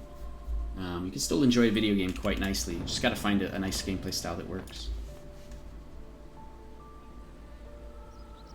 When there's no AU streamer online, you sometimes put a stream with me. Oh, wow. I was thinking about that, actually. So, boy, those introduction to PvP videos are so out of date. I did rewatch them myself like a few weeks ago, and I'm like, man, I can't believe people still watch this. I'm not redoing them though, so that was me in 2017. I'm glad though. I'm glad that they've been a good resource for you and many others. Actually, it's actually humbling that that's been good. I feel a little weird by that, right? Because I don't expect that to be a thing, but I'm glad. I'm glad that they've been helpful. All that said, I've been fighting with the idea of whether or not I actually want reruns playing. So, like, we have this, and it's actually a hurtful option to me. What do you mean by that, Fruck? You mean, like, anti-aliasing? So really quickly, Sensitive, and to everybody, actually, this is just a question. So there's this option we have on Twitch that allows us to play reruns, okay? And reruns are literally just, I'm not offline, like, I'm not online, maybe I'm asleep, okay? But there is an actual video playing from something that I've chosen, right? And so I have an actual reruns collection already ready, because I've been thinking about this.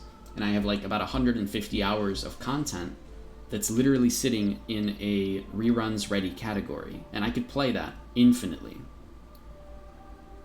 I don't see a point to it. The only thing I could think of is it creates a community on Twitch where there's always some kind of content playing for Arcade, and anybody who's looking for some kind of content has a place to go and talk about the game or ask questions, right?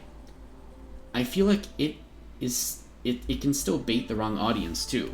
And it can bait people who don't like Arcade to come here and complain about stuff. And I'm a little worried about that. I need to actually get a whole bunch more mods. You think you'd rather watch it on YouTube? Yeah. So that's the thing, right? Because all the content is on YouTube, it makes perfect sense to just keep it there. Whereas the whole point of doing reruns is to create a community on Twitch that always exists. So, like, anytime you want to ask a question about the game, you can go to Twitch on this channel and you can talk about it, right? Because there's probably people there watching or whatever. That's the idea behind it. I don't know if it's worth it. Because if I do that, it actually counts against me to get partner status. Now, I don't have anywhere near partner status regardless. There's no way I'm going to get 75 average streamers for a whole month, or average viewers for a whole month. That's not happening, right? And what this would do essentially is make it so I'm definitely never getting that. Because those hours of rerun content is actually a part of that as well. So you know, if I don't have 75 average viewers during that time, it still counts against me, the average, right? The average is still lower. But yeah, Twitch is more about interaction, right? Interaction with the community. And so a rerun at any point in time would allow that interaction. If I'm not there, other people might be, and it's at least worth asking questions. But I can't imagine more than 2 people are going to be watching at any point in time. So it's like, I don't know if it's good or bad. I don't know if it would count against me or not. I don't know. It's, I have super mixed feelings about it. And I don't care if it counts against me. I'm a little worried more that people will use it as a place to complain about the game in bad ways without any actual...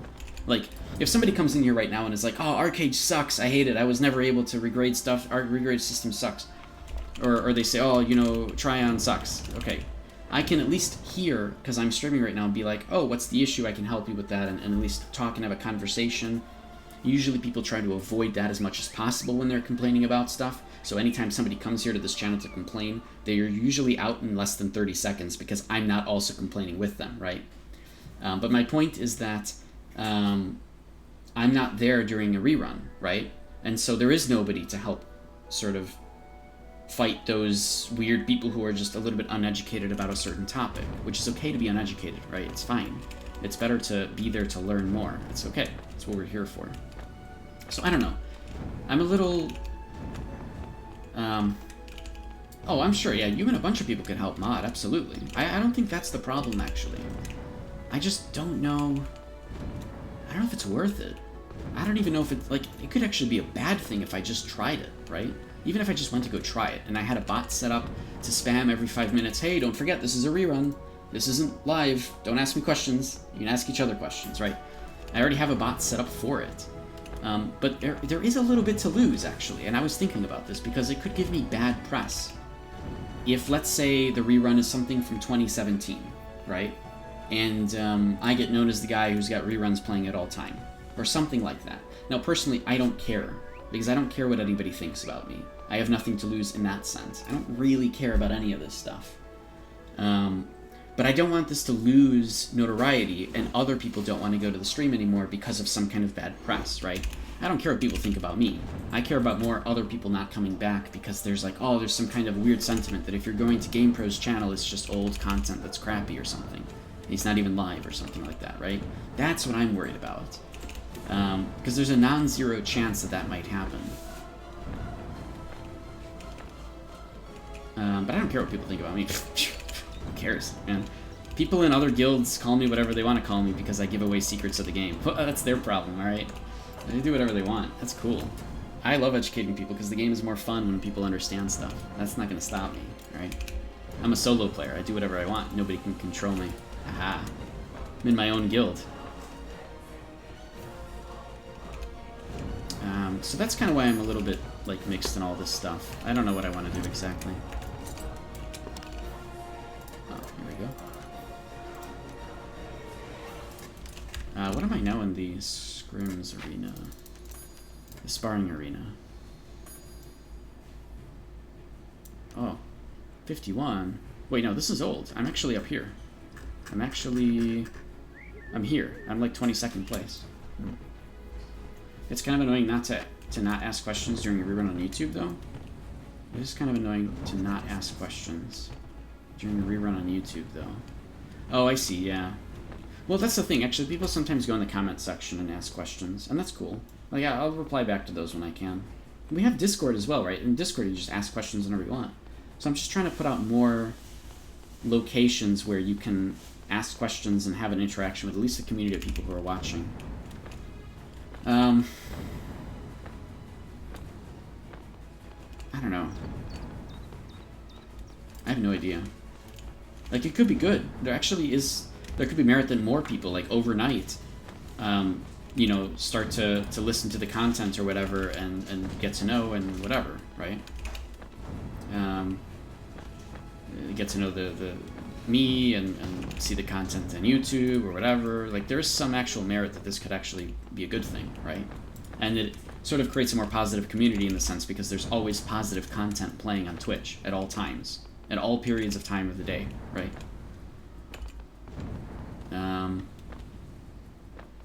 So I don't know. This is actually this is a conversation I've been having for like 6 months now, trying to figure out. And I don't know what I want to do. It's like, actually, I'm so confused by what route I want to take there, if I want to take it at all. Because I don't know. It's weird. What's cool, though, is that if people were watching and then I suddenly go live, it's like, hey, hello, I want that. I really want that. Like, hey, it's him. He's the guy. I've been listening to him for 45 hours now, and here he is. You can try to do reruns for a set amount of time. Yeah, I was thinking about that too, right? So, like, during the week, I'd maybe just do it in the afternoons, something like that. Yeah. Reruns don't work. They're not exactly the most straightforward. It's not a very straightforward system. It's actually really annoying because I have to click on each video individually what I want to add as a queue. But because I put them all into a collection, it's hopefully a little bit easier for me to do it that way. I don't know. I'll have to see. Actually, is there a way that I can mass upload or mass put mass add to queue? Twitch add rerun queue collection. Let's see.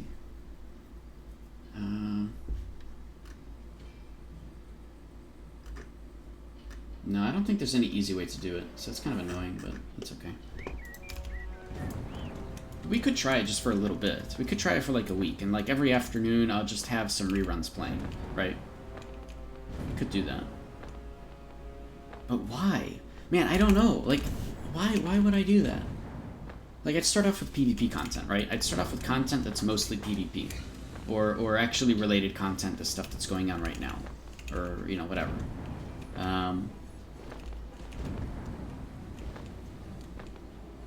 I don't know. This has been like a weird thing for me. I really haven't been able to figure out what I want to do. I want to do Sparring Arena.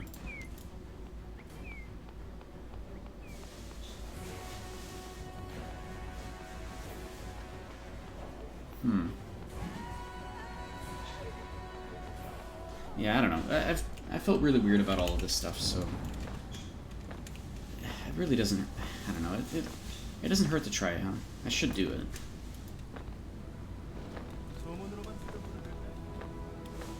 It could be worse though. It could be a bad thing. I don't know. Whatever. Let's do the Sparring Arena. I'll keep trying to think about it. See what I want to do.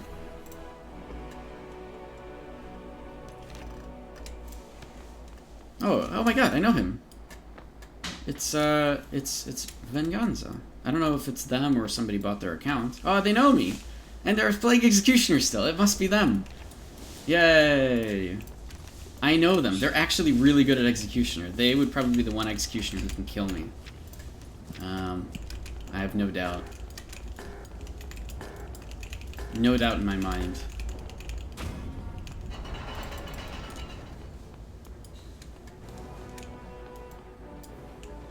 Is he really just gonna open up the same way? Oh, he was opening up with Throw Dagger! The bastard!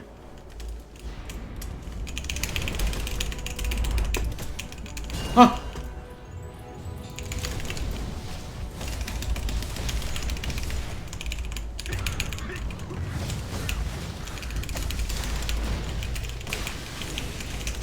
Target is facing the wrong direction. Oh, yeah. Okay. So, fine.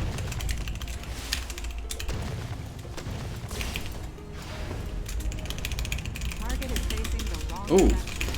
that sucks for me. Okay.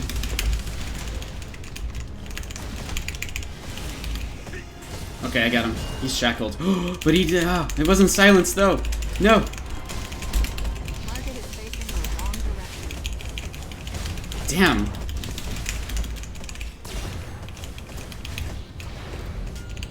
No! Shit, man. He got me. That's it. I can't do anything. Holy crap. He's pulling two-handed too, which is weird. Damn it. There's a lot of things I messed up, but that's fine. I don't care about that. He would be the only executioner that can kill me. He plays very battle rage focused anyways. Alright. He wants to open up the throw dagger. Yes, perfect. So now...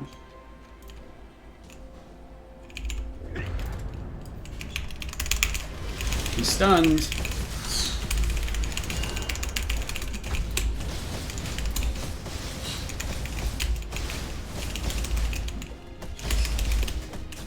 And leeched. And stuck.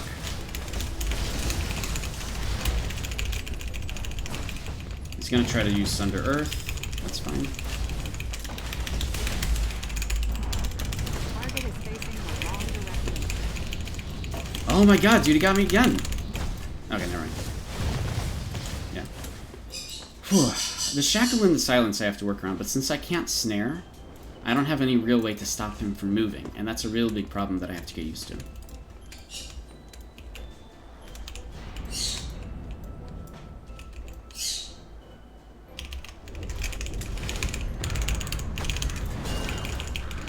Oh god, I'm dead. Look at this, man. I don't have any way to fight that. Out of view.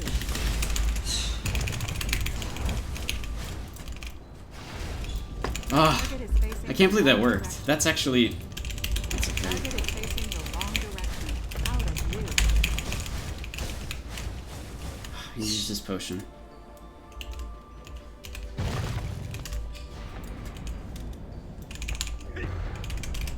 Target is facing No, he had it again. Man. Never lucky, dude. So much crowd control.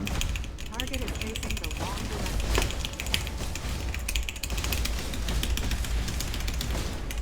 Oh, but he's shackled like crazy, too.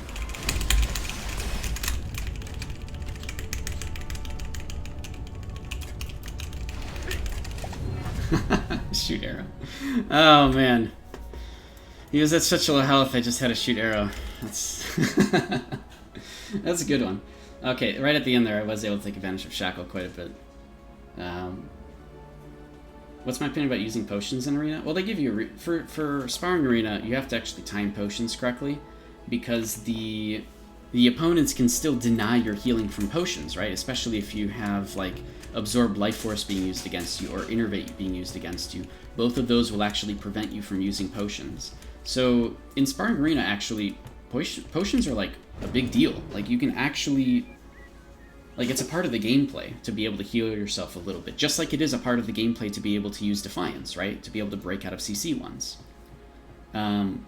So for sparring arena, I think it makes perfect sense. For gladiator arena, I think it's the same idea.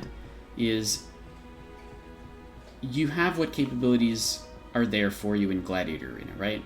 And healing is one of them. That's why it has such a long cooldown, is you can only use it once every 90 seconds anyways. So yeah, I think healing is okay. I think potions are okay in the arena. I don't really use them myself in the gladiator arena in general because I know that it's kind of like a faux pas. But I think that it should be a thing. I think that people should actually use them, honestly. I wish that it wasn't like a faux pas to use potions and stuff. And like other people use buffs and stuff in the arena like we saw earlier, right? Like, you know, people pot up with whatever they have. And I think that's fine too. I don't do it myself, but I wish it was less of a like, oh, I can't believe you did this sort of thing, right? I wish it was more like, it's totally normal and it's okay for people to do that kind of thing. But it doesn't tend to be that way, for whatever reason. I don't think it's the same in other regions. I think it's just North America, EU, where we have this weird faux pas, like, oh, I can't believe you did that. Oh my god, I'm telling.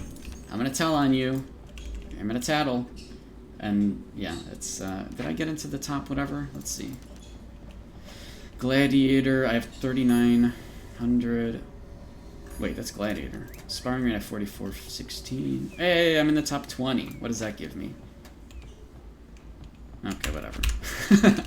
Nothing. Nothing I really care about. And I don't think I'm going to stay there for the next 10 days anyways.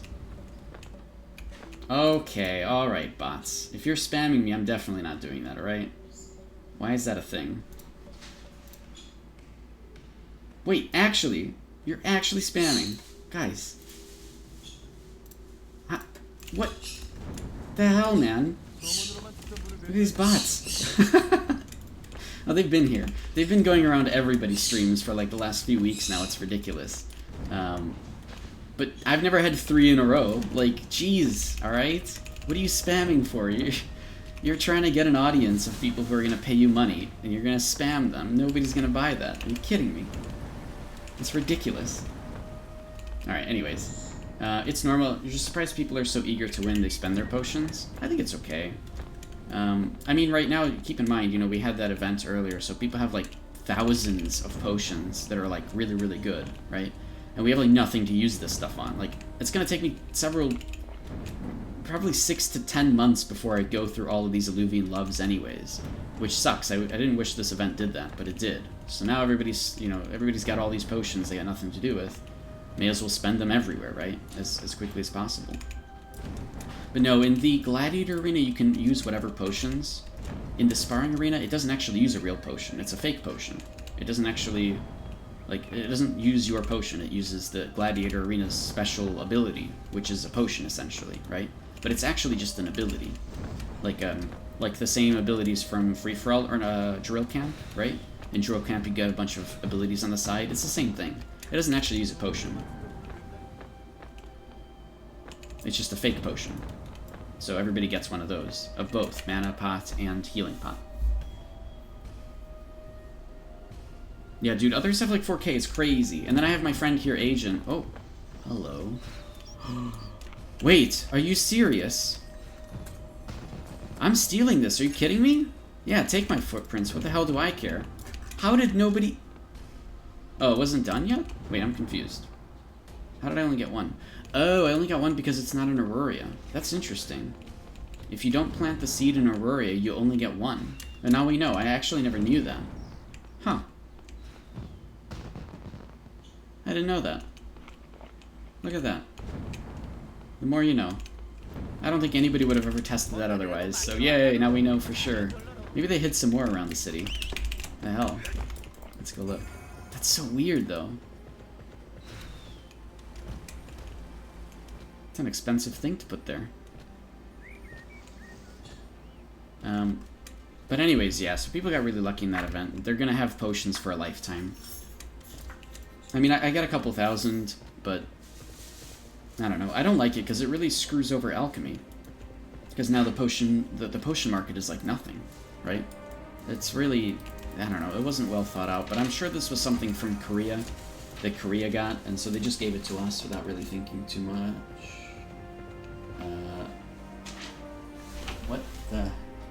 What just happened in the hallway? Wait, hold on. I'll be right back. I don't know what just happened. Wait, I'll be right back. I don't know what just happened.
Okay, I'm actually really confused. I don't know what just happened. Sinister Bear just walked through the hallway with, like, massive H&M bags and like looked at me funny. Like, wait, what the hell just happened? Where did you get those bags from? But I think that she was just doing her laundry and using those giant bags. I have no idea. She's gone. Like, she's not even in the apartment. I have no idea what just happened. Oh my god. Alright, whatever. That's fine. Anyways. Oh my god, what a weird stream this has been so far. I don't think it matters. Okay, so let's do...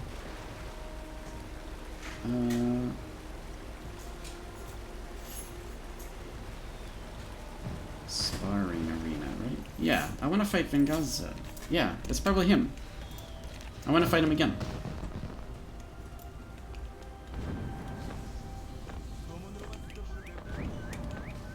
I want to get better at doing these combos with Shackle.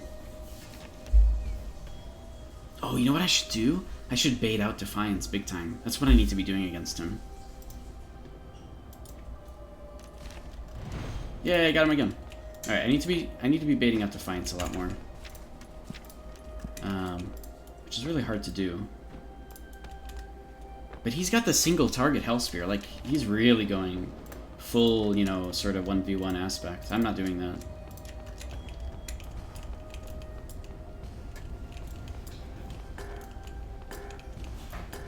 I do want to steal Freerunner. If he uses Freerunner, I want that. It's mine. Does he use it? Or Battle Focus, maybe?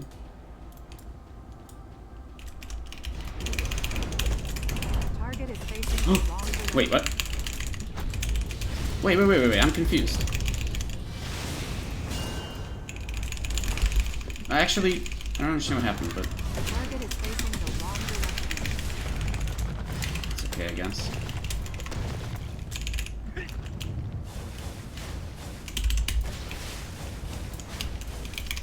Target is facing the wrong direction. Target is facing the wrong direction. Oh, he had Defiance on. No! Damn, that sucks. I don't even know how he actually, What?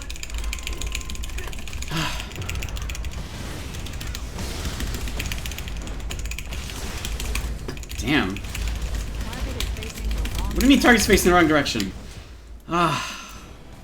These weird timings on everything. I think he is lagging a little bit, but his ping is a lot higher than mine. But that's weird what happened at the beginning last time.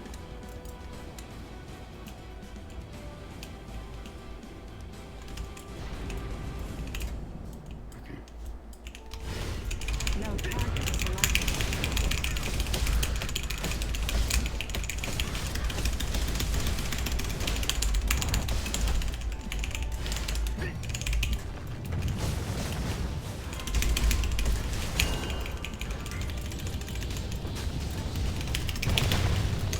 Oh my god, look at that damage. What? Out of Wait, what? I didn't even see that. Oh well.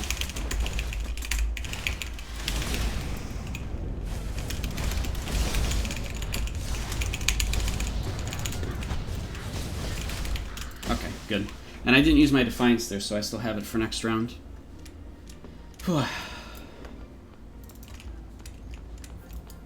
He's two-handed, so he's actually slowing himself down. He's really focused on,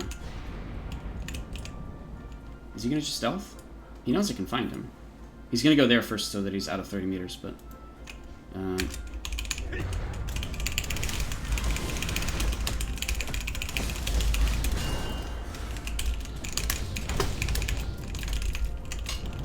What?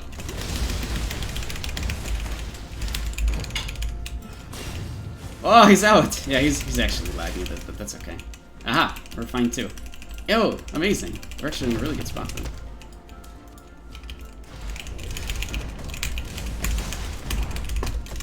target is facing the wrong direction. Good. His accuracy is down. Target is facing the wrong direction.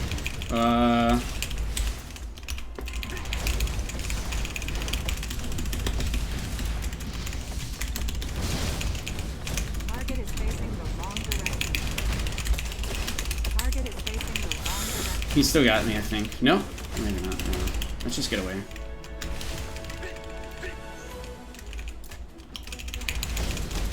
Yeah, I think I got him. Oh, he's got really low health and I don't. Never mind. Oh, and he's inside of that. Okay. Oh my god. It's a little weird. I'm playing very clunky because I'm not used to this build yet, but... they're good fights. They're forcing me to think outside the box, which is exactly what I need to be doing right now.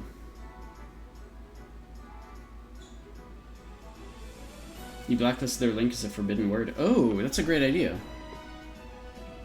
That's such a good idea. I don't know why I didn't do that yet. Do you have their link?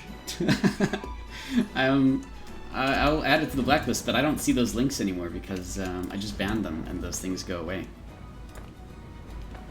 Where am I now on this list? 4463. It's still there. I'm still only in the top 20. But the people in like the top 5 are... Oh my gosh, quite a bit. There's a Confessor in the top 5?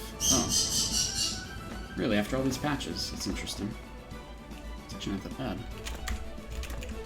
You can see mod actions, I think, in mod view. Let me see.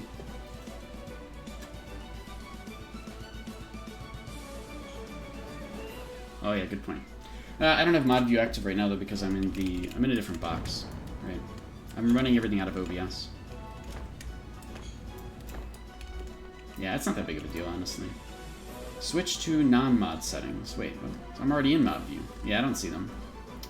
Deleted messages.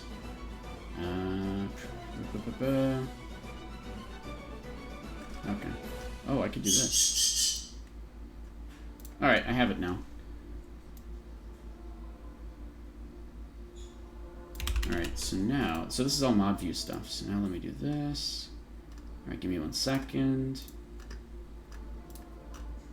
Set blacklist keywords. Okay. Type some blacklist keywords. Messages containing keywords that will be filtered from your chat. Cool.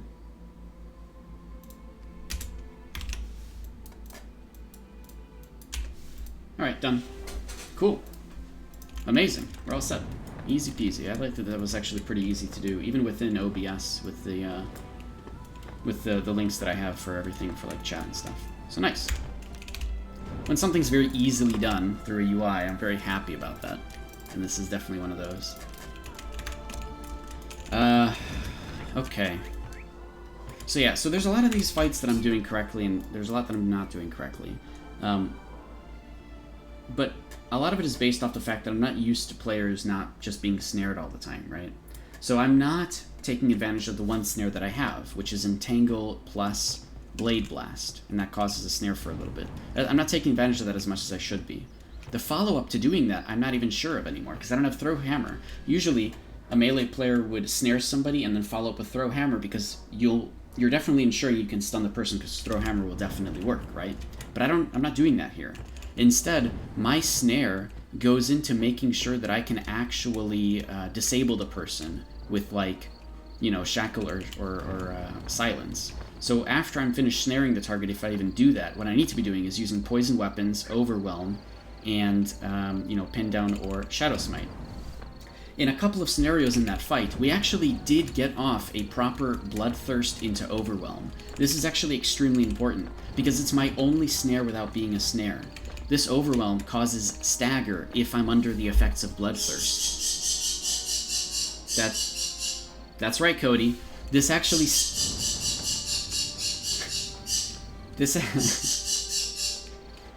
Okay. This actually snares the target for 1 second, in addition to making it so they can't actually use any abilities, except for Defiance. So it's actually kind of nice. It's a stagger out of Bloodthirst. In fact, the only reason why I stealth at all isn't to stealth and actually pop out of nowhere. The whole purpose is to have Bloodthirst so that I can actually cause stagger with Overwhelm. And we did that in a few cases in those fights. We actually did see this happen. I was able to cause the stagger, and because the stagger would also go and poison them, because it's the, you know, it's the melee attack that poisons the target, I can then follow up with Shadow Smite or Pin Down very reliably, because the target is essentially snared, and even unable to do anything for that second. And so those combos I'm starting to get better at. Those combos I'm actually pretty happy with. But I'm not incorporating Swift Blade into Shadow Play as much as I should be, because I don't even need to be using Overwhelm to do that combo. Entangle into Blade Blast is the same thing, and it also causes Instinct. That is a combo I need to get better at. But because people, move around all the time, making sure I can Blade Blast the target is tough, because I actually have to be pointed at them. They have to be within, 14 meters range? Yeah, 14 meters range. It's a little tougher to make that one go off properly, but there's real merit to making it to making it happen. There were some other situations, though. In those fights, he would actually stealth when I stealthed. But we can actually reveal each other due to Summon Crows. This is nice because I have Entangle. Even if the target is revealed by Summon Crows and not actually taking damage to it, this Entangle combo still works. And I can actually stun a target who is affected by any version of Summon Crows, whether it's because of them being revealed by it or because they were so close that they're taking damage. And so an Entangle opening there makes sense for the stun, which, honestly, I can then move into a snare after, which I didn't do. I would instead use that to stun them, and then I just go and try to disable them, right? Which is something that is okay and totally fine, and it allows me to save, hopefully, Blade Blast for later, which is probably better, to be honest. Though technically, if I use Entangle and they're stunned, it's because I'm probably really far from them anyways, and it's usually within range of Blade Blast. So there's a lot of things I need to think about and get better at, and the only way to do it is through the arenas.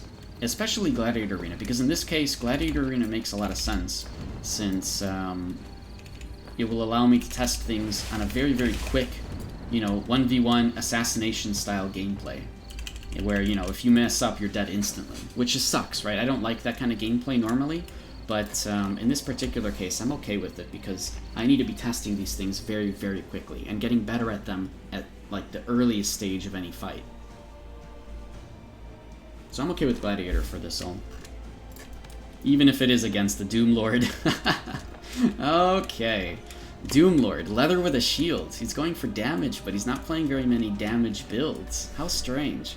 Mostly he's going to be using triple slash, which I can stay out of range from if I'm not doing anything crazy. But disabling means I have to disable him both with shackle and silence at the same time. So this is going to be a little bit wonky.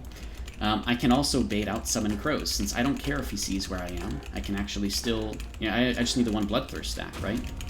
So we have a couple of openings here.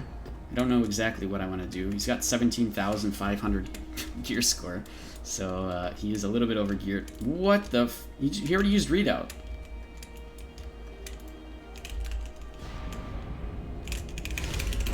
Target is facing the wrong direction. Oh, invincibility, nice. You're not even here. What are you gonna do, triple slash? Okay, I guess so, yeah.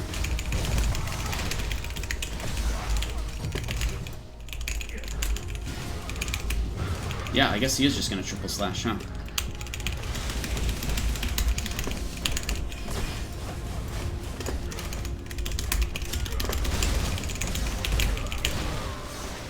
Okay. A little weird, but okay.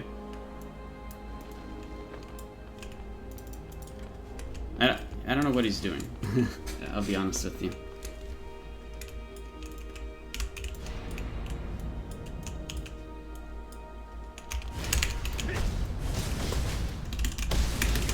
Wait, what? I'm actually really confused right now.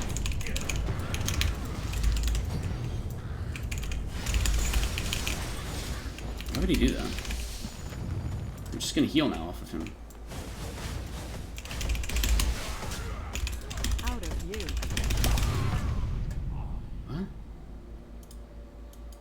What? Huh.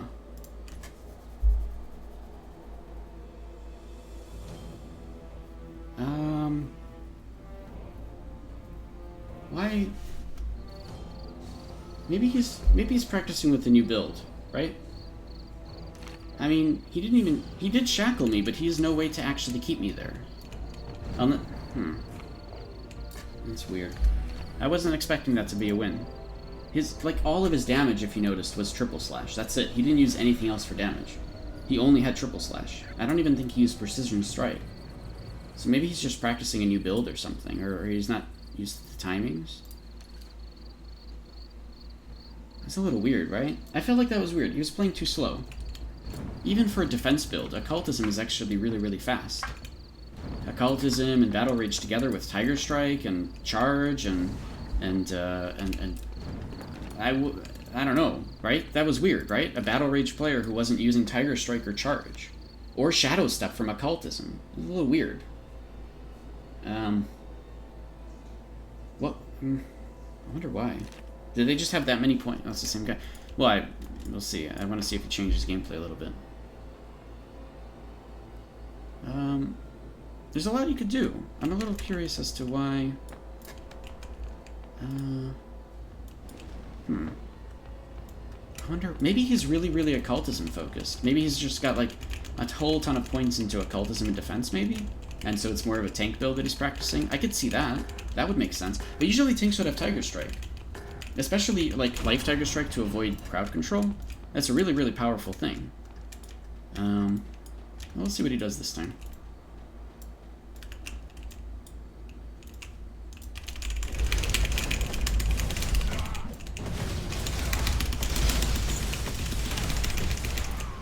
First blood. He's lasso. I don't know. Yeah, I know that I disabled him. I used everything. I used Shackle and Silence. But it's weird. Okay, I just want one Bloodthirst stack. Oh, fine. Aha! Oh, we did the same thing!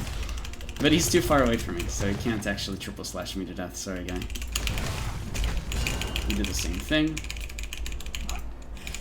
That's okay. Give me all your buffs. My buffs now.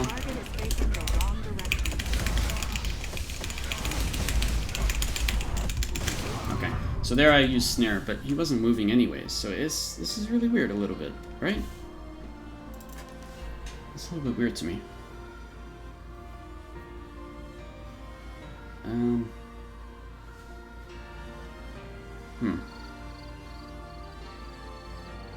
His leather with defense. Okay, I don't know. Maybe he does really just put a bunch of points in defense, right? I mean, they even have lasso, so they must, and they have invince and everything, so they really do have a lot of points put into defense. I think that they just are using a. They're just using a build that's very like raid versus raid centric, and maybe they're just testing all the buttons or something. I don't know. It feels a little weird the way those rounds were going.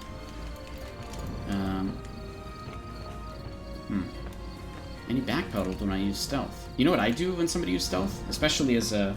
If somebody has occultism, he has occultism. He has summon crows, actually, too. If he saw that I was stealthing, what I would have done against him is I would have just immediately popped summon crows if they were within 30 meters, and then used Tiger Strike, Life Tiger Strike, to get right next to them. And then follow up with a charge into Throw Dagger. Oh, I'm sorry, not Throw Dagger, Throw Hammer. That's what I would have done. Like, oh, this person just stealth? No problem. I'll reveal them. I know where they are. I'll follow up. I'll snare, and I'll stun. And then I'll move into doing a trip and some other stuff. But they didn't have that many Battle Rage abilities. In fact, I didn't see them use Bell or Tiger Strike, which means that they don't have 4 points, or 5 or 6 points, or 7 points into Battle Rage, right? I think they only had Triple Slash. And that's it. They just had Triple Slash. I don't know. A little weird. Maybe they're just learning their build or something. They have a lot of gear score, though, right? They had 17,500. I mean, I can find that person on this list right here. Okay, maybe not that list. Well, maybe one of these lists, right? I mean, they've got a lot of gear score. So it's a little weird. But, okay. I don't know. I'm not going to think about it too much. Look, I do like thinking about things from the perspective of my opponent, because I want to know what they're thinking as well, what they're doing, how they're playing. And so I always think in my head, okay, what did I do wrong based on what they're trying to accomplish? Here it's a little weird and awkward to me, because I'm not exactly familiar with what occurred. But it might just be a one-off. Maybe it's somebody practicing. Maybe it's somebody trying out a new build or something, right? I don't know. Oh, alright, I want to do Jair really quickly before we get to the next stuff. And actually, yeah, and this gives us some time to answer questions as well, which we haven't done for a little bit. So, chat. Hello, chat. Hey, guys. If you guys have any questions about Arcade-related things, please feel free to ask. Now is a really good time to ask all of those Arcade questions. We're just doing GR anyways, so, you know, leaving some time open for you guys. If there's anything you guys want to learn about, you want to theorycraft builds, or you want to talk about different gameplay styles, or professions, or, you know, whatever, this is a good time to do that. And if you guys don't have any questions, that's fine too. We're just chilling regardless. Hanging out. I did fix all the problems I've been having with lag while I'm streaming. So, like, I actually stream Halsey now, and I can stream, like, anything at all without any lag, which is amazing. And I don't even have the 3080 yet. So when I get the 3080, I should even be able to stream in 60 FPS, and hopefully you guys will enjoy that. I'll be hopefully playing in 60 FPS with a 3080 graphics card, and then at that point I can stream in 60 FPS, and that should make the whole thing a lot more enjoyable. So I'm very, very excited about that. But for now, in the meantime, the only problem that I had, the actual issue ended up being that I wasn't overclocking my RAM. I actually am not kidding at all. That's what fixed the problem. So overclocking the RAM did it, and now I can stream anything. I can stream Halsey, I can stream World Bosses, whatever. And there's zero lag. What you see, I see, in the exact same frames and everything. I lose almost nothing by streaming. Like, literally almost no performance is lost. So, yeah. It's really good. I'm actually really, really, really happy about all this. We've made some pretty good breakthroughs by doing some very simple stuff. Which is funny, because the RAM is actually meant to be overclocked, and it wasn't enabled due to some things I did a couple of years ago and just forgot to turn it back on. So yeah, bit of a weird scenario, bit of a weird fix, but it worked. Alright, how much time do I have here? Oh, it's 5 minutes, not that big of a deal. But yeah, chat, if you guys have any questions about stuff, now's a good time to ask. If you're new to Arcade, returning player, or you just want to learn something, Arcade is a very complicated game, so asking questions is extremely encouraged. Yeah. How do you weapon swap? Yeah, so I do weapon swaps. I mean, right now, yes. I'm using both, actually. I'm using this weapon swap, which is a hotkey. For me, it's Alt and middle mouse button, and that swaps my weapon set. And of course, I also do weapon swapping with the actual things that I have on my hotkeys. So down here, I have Alt 2, which swaps to my Nodachi, and then I just swap right back to my actual weapons by using other buttons for that, right? Or I'll use my dagger and then swap right back to my main dagger, right? You swap between your second hand katana to shield? Ah, and that's kind of annoying to... Oh, actually, no, it isn't. It's easy to get to the shield. It's not easy to get back to the katana, because you have to switch to a two-handed first, and then pick both things that you want, right? The only reason I started using this weapon swap, the actual button, is because I actually do have merit for it.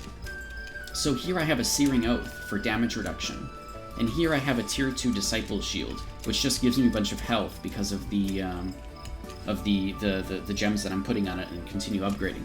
The whole point is that if I'm about to take a bunch of burst damage, I can swap from my regular weapons to this one to soak up damage, to receive less damage and soak it up because I have extra HP. And then once I'm finished with this, I can switch back. And in addition to that, I can also swap to it just to use the ability from the Disciple's Shield, and then swap right back. The global cooldown is pretty short, and I can make use of this pretty nicely. This is actually one of the smartest things I've done in like a year, alright guys? I'm running out of smart things to do in this game, because I've already kind of figured everything out. This is the most big-brained move I've done in a year, okay? To have a frickin' offhand set like this with a Searing Oath and just a shield. I'm so proud of myself. It's been so long since I've done something as big-brained as this, and I love it. I absolutely love it. It's so cool, but I need a lot of practice with it still. For example, I could have even used it in those fights earlier today in Gladiator Arena, where I was taking a bunch of burst damage. May as well have just swapped to this, let him do whatever crowd control, take a little less damage, and then swap right back and attack him, right? But I didn't do that, because I'm not used to this yet. This isn't something that I'm familiar with. Yes, exactly. So what this is literally a second set of weapons that are stored here. Like, they're not even in my inventory. They're literally stored inside of this. And it's the only way that I can swap between them, right? Is an actual hotkey button. My hotkey button is again assigned to be a little different than basic, than what it normally is by default. Mine is Alt plus middle mouse button. But yeah, you're actually switching both. You can also lock it and make it so that only one switches like this, right? This way, I can switch only the main hand weapon if this is something that you're looking for. You can do this with your offhand katana as well. I think that's what you're looking for, Sentiv. Is instead of it swapping the main hand, you actually only want it to swap the offhand, right? Between a shield and a katana. And that might be what you're looking for. But I'm using both, because I love it. This is really cool. It's a very unique way to do something.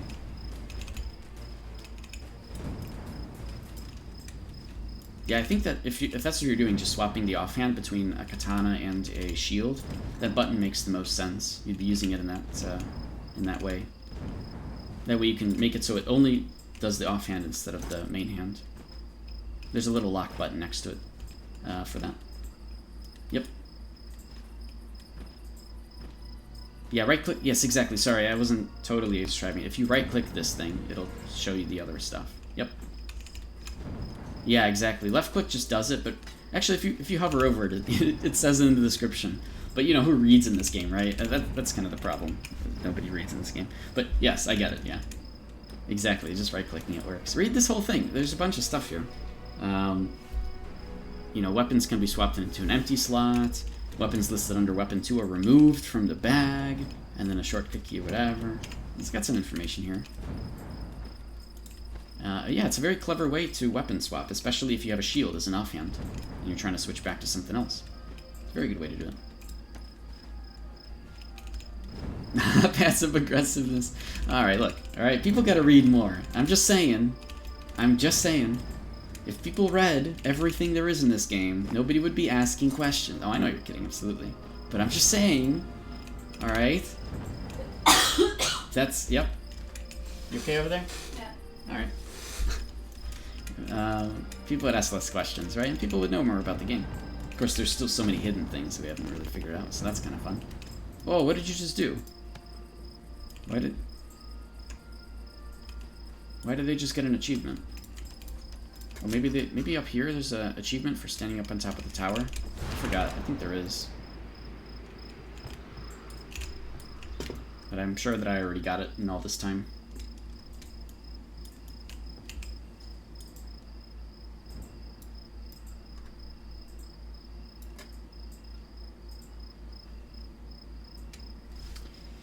Oh my gosh, not the most interesting stuff happening, huh? Oh well. Not a big deal. Still here, open to helping people with any questions you guys have. So, yeah. Maybe I can duel somebody while I'm here. Where's Kaleida? Kaleida! Let me duel you. Quest duel. Let's go, buddy. Let's go. Fight me. Let's go. Oh, duel begins. Okay, okay. Unsettling lens, that's fine. Wait, it still stunned me. Oh, man.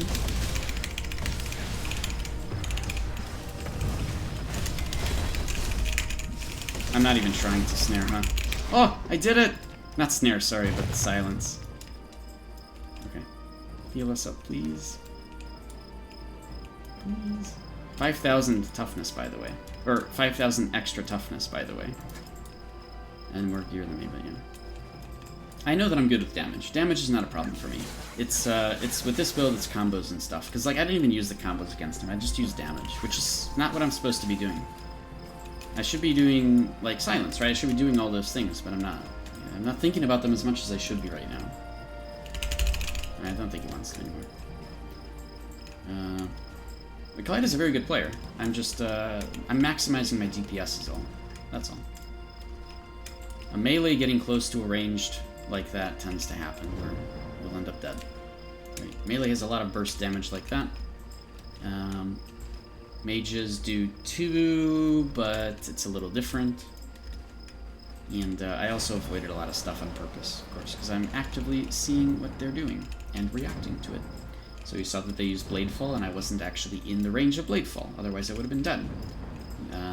They might have also used Lightning Meteor Strike. I didn't notice that, but they might have. And I was also trying to avoid those kind of things.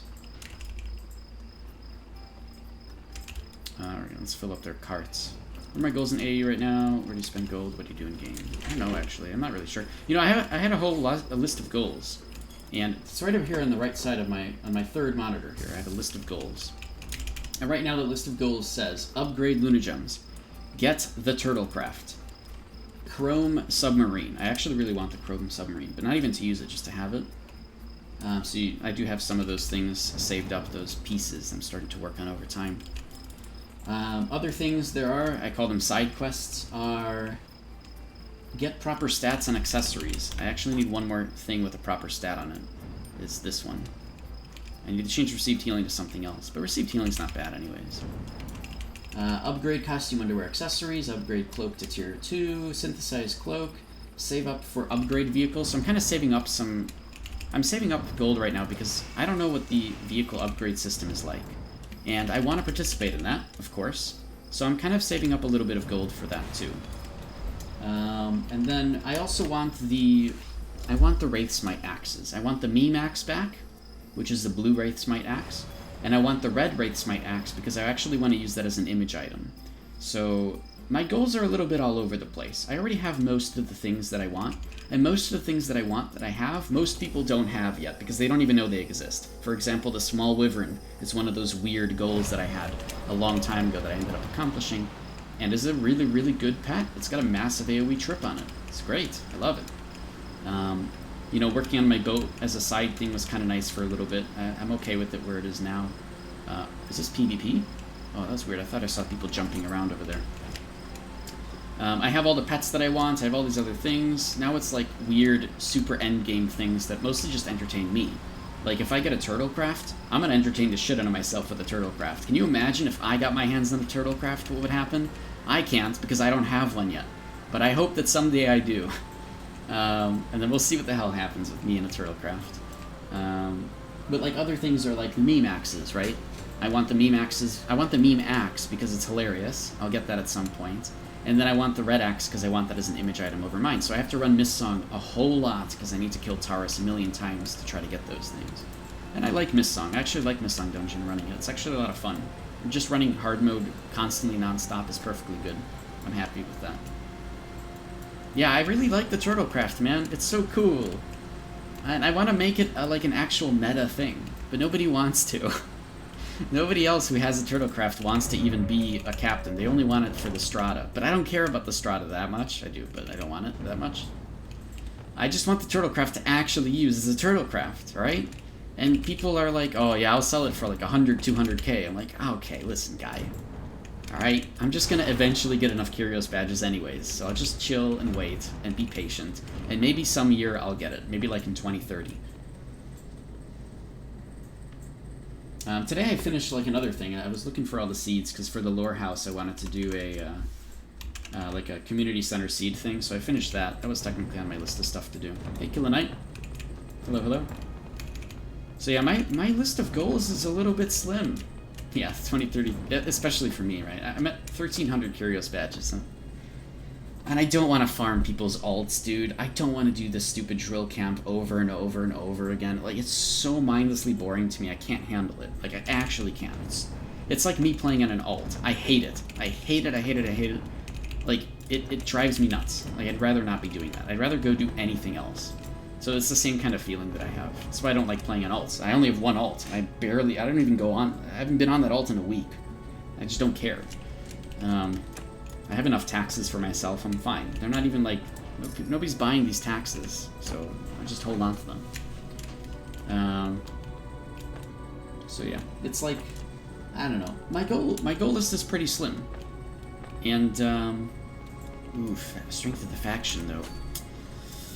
I kind of want to use that to run Mist Song Dungeon. What server am I on? This is Wind server, Killer Knight.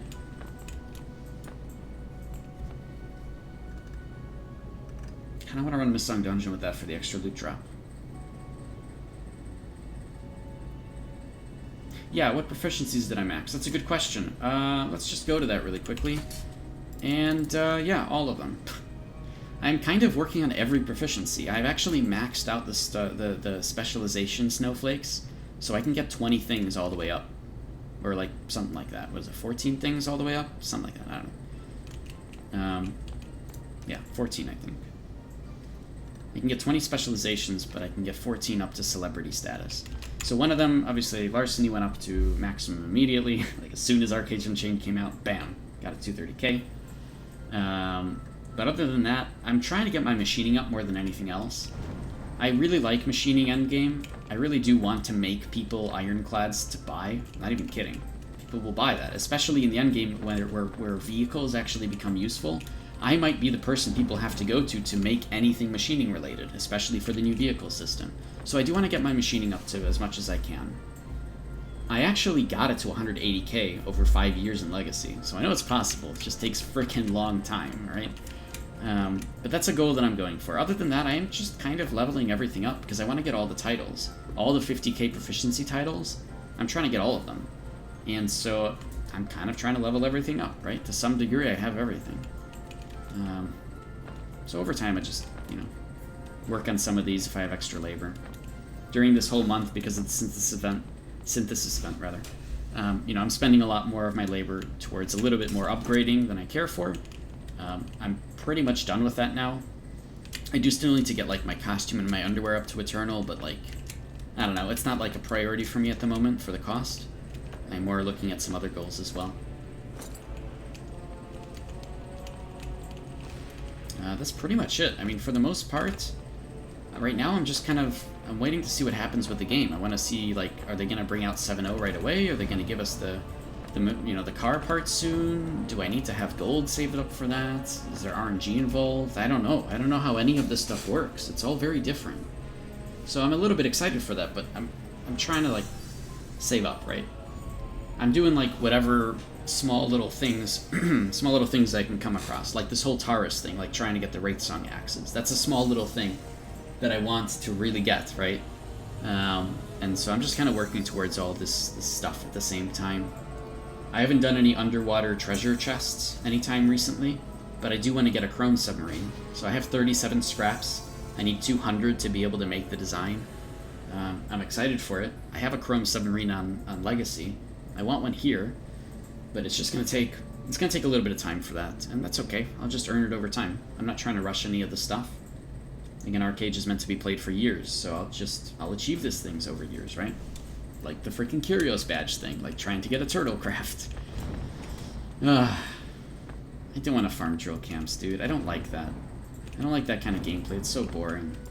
And everybody's doing it. And if I did it, I wouldn't even be farming my own alts. I'd be, like, joining some other people farming their alts, which is really stupid. I don't know. I don't like it. So yeah, I mostly just need to do Arena a lot. I need to be doing Free-for-all Arena more often, even though, again, people go into there just to farm their alts, right? But I need to be doing all those things more often, and then I can get the turtle craft pretty nicely, but it's gonna take a while. That's all. Although, I don't mind doing Free-for-all Arena. At least a little bit more, especially with this build. I'll have to learn to become a lot better with it, too. So that's nice.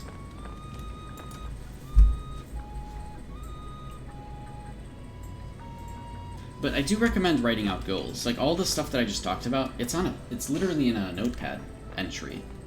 And, I use an app called Rainmeter to have, like, a bunch of, like, apps and stuff showing on my desktop, so I can see, like, my CPU and my network upload and download rates and everything. I see them all on my desktop here.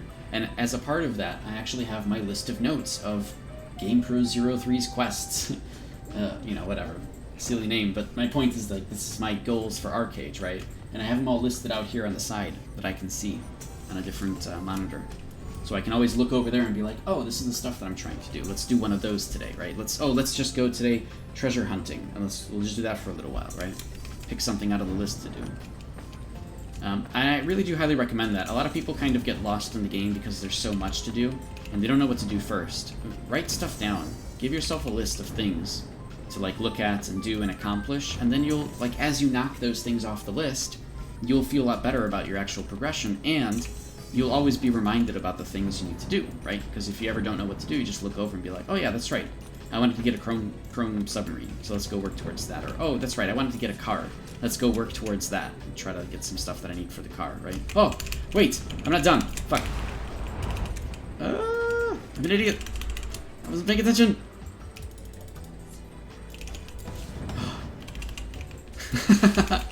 I wasn't paying attention, man.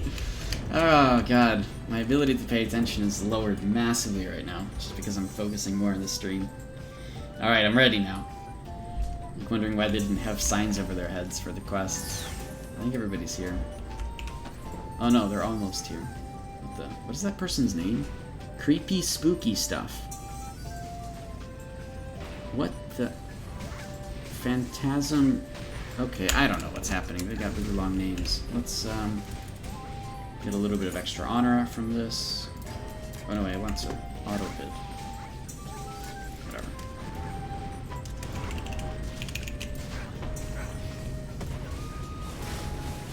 You know what's kind of cool? And it's a bug right now, I guess, but, if I'm snared, Blade Flurry Wave still makes me teleport forward. It's still, it's a bug, for sure. It shouldn't be doing that, at all. In fact, I don't know if I should be taking advantage of it. Actually, then again, it doesn't say it's not supposed to work while snared. Wait, hold on. Wait a minute. Is that by design? Because this one says that. Hold on. Wait a minute, that can't be right. I just realized that. This one's... Oh my god. This one says... The third hit teleports the caster 5 meters forward and faces them towards the enemy. No, it doesn't say anything about snare. Oh no, it says right here. Can't use the third attack while snared. This one doesn't have that. It's by design. Wait, are you serious? This is actually by design. Wave Blade Flurry is supposed to not... Wait. That's crazy! That actually makes it really good. Look, see? Can't use the third attack while snared. But this one doesn't have that. This is literally by design. Wow, I actually reported that as a bug. I don't feel bad. I think it's by design, though. That's so weird. So whenever I'm snared, I can still use the third attack to teleport me forward, which is really, really crazy. Because if somebody snares me just to use, like, throw hammer or something, I can still get away from that. Isn't that crazy? That's some crazy shit. It's like a 5-meter teleport, too. It's really good. I didn't know that was by design. I actually feel a little bit weird now, because I did report that as a bug. Oops. But, I don't know, better they go to XL and be like, hey, is this a thing? And better XL be like, yep, that's normal. Instead of, you know, ignoring it entirely and maybe us finding it out later that it was, you know, it wasn't meant to be that way.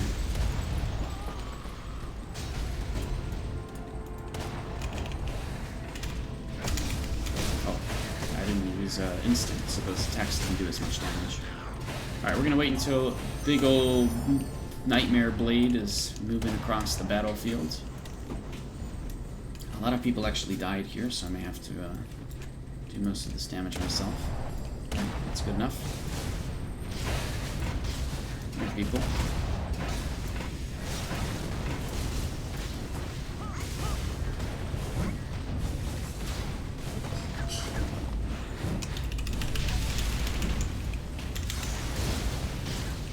Oh, somebody's still out there. They're still running back. Wait. They need to get in here. You can't just sit there behind a rock. That's not how that works. Look at it. Nightmare Blade's going as close to him as he can. Oh, he's gonna die to those. That's not good. Let's bring him here so that I can impale them. Or that. That works too.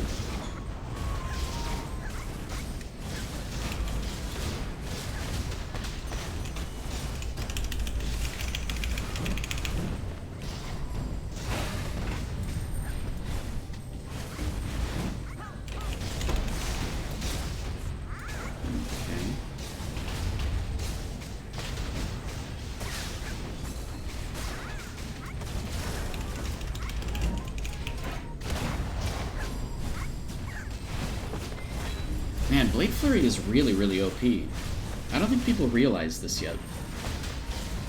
Like, because of the teleport, it allows you to avoid a lot of mechanics in PvE and a little bit in PvP.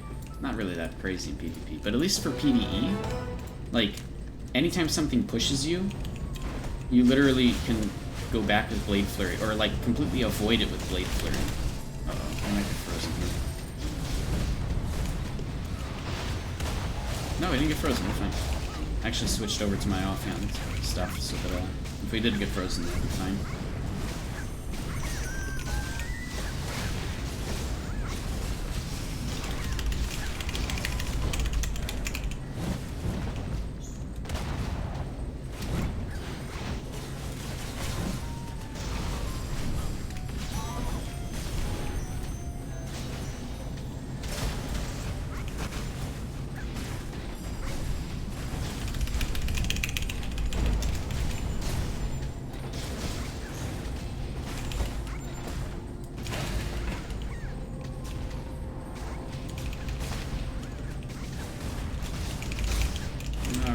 This is almost over.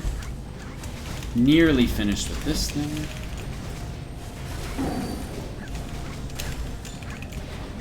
Alright, I'm out of mana, but I'm not going to use a potion. Hey, Deja Vu. What's up? How's everything going?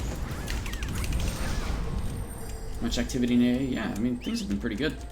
Most of the servers are pretty active. Arcade Unchained in general has been pretty good, thankfully, with the way it's been playing out. I think this was the last GR of the day. How long does it take to get max level? I don't know, probably like a week. It's really not that bad. The game pushes you to end game so quickly. It's really more about what you do at that point, right? But yeah, I remember you've been in the stream before at some point. Absolutely. So you know this game. You know how it goes. Got banned because of Apex. Oh my god. I don't know what to tell you, man. The game's been doing pretty well. Arcade Legacy, not so much, but I mean, it's okay. Arcade Unchained is amazing. Like, just because of the whole, like, you don't have to pay every single month to keep your housing up, people can actually go and chill and, like, oh, wait, where are they going? Hold on. Let me just pay attention for a second. They want to push ages. Oh, I might help them with that, actually. That'll help me, yeah, I'll do that. Anyways, what was I saying? So because you don't have to pay monthly to keep your housing up, people can actually just like chill and take breaks from the game whenever they want to without feeling like they have to pay every single month to keep their housing up, right? And in general, it's a lot more positive atmosphere because of that. So a lot of the servers are a lot more populated. It is harder to find land because of it, but there's still openings here or there on every server, right?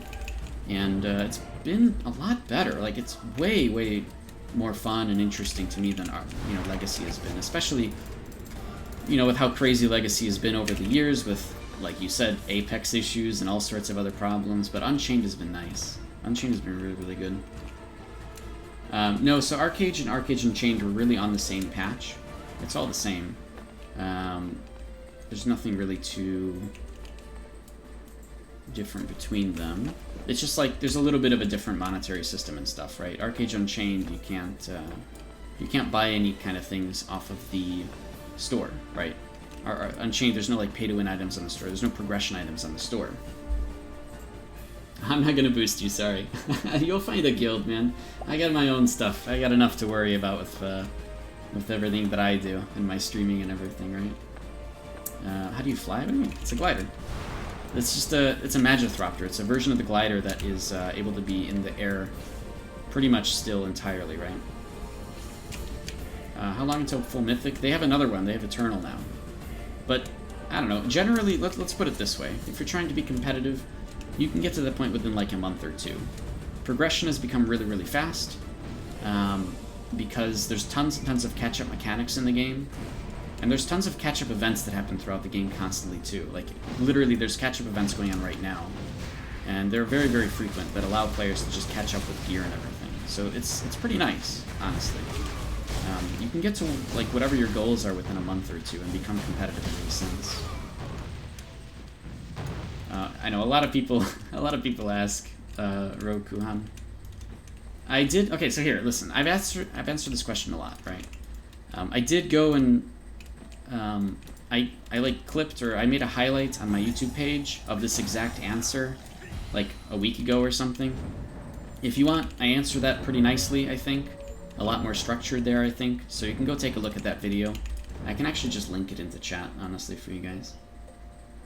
Yeah, don't buy an account. You'll end up not liking it, honestly.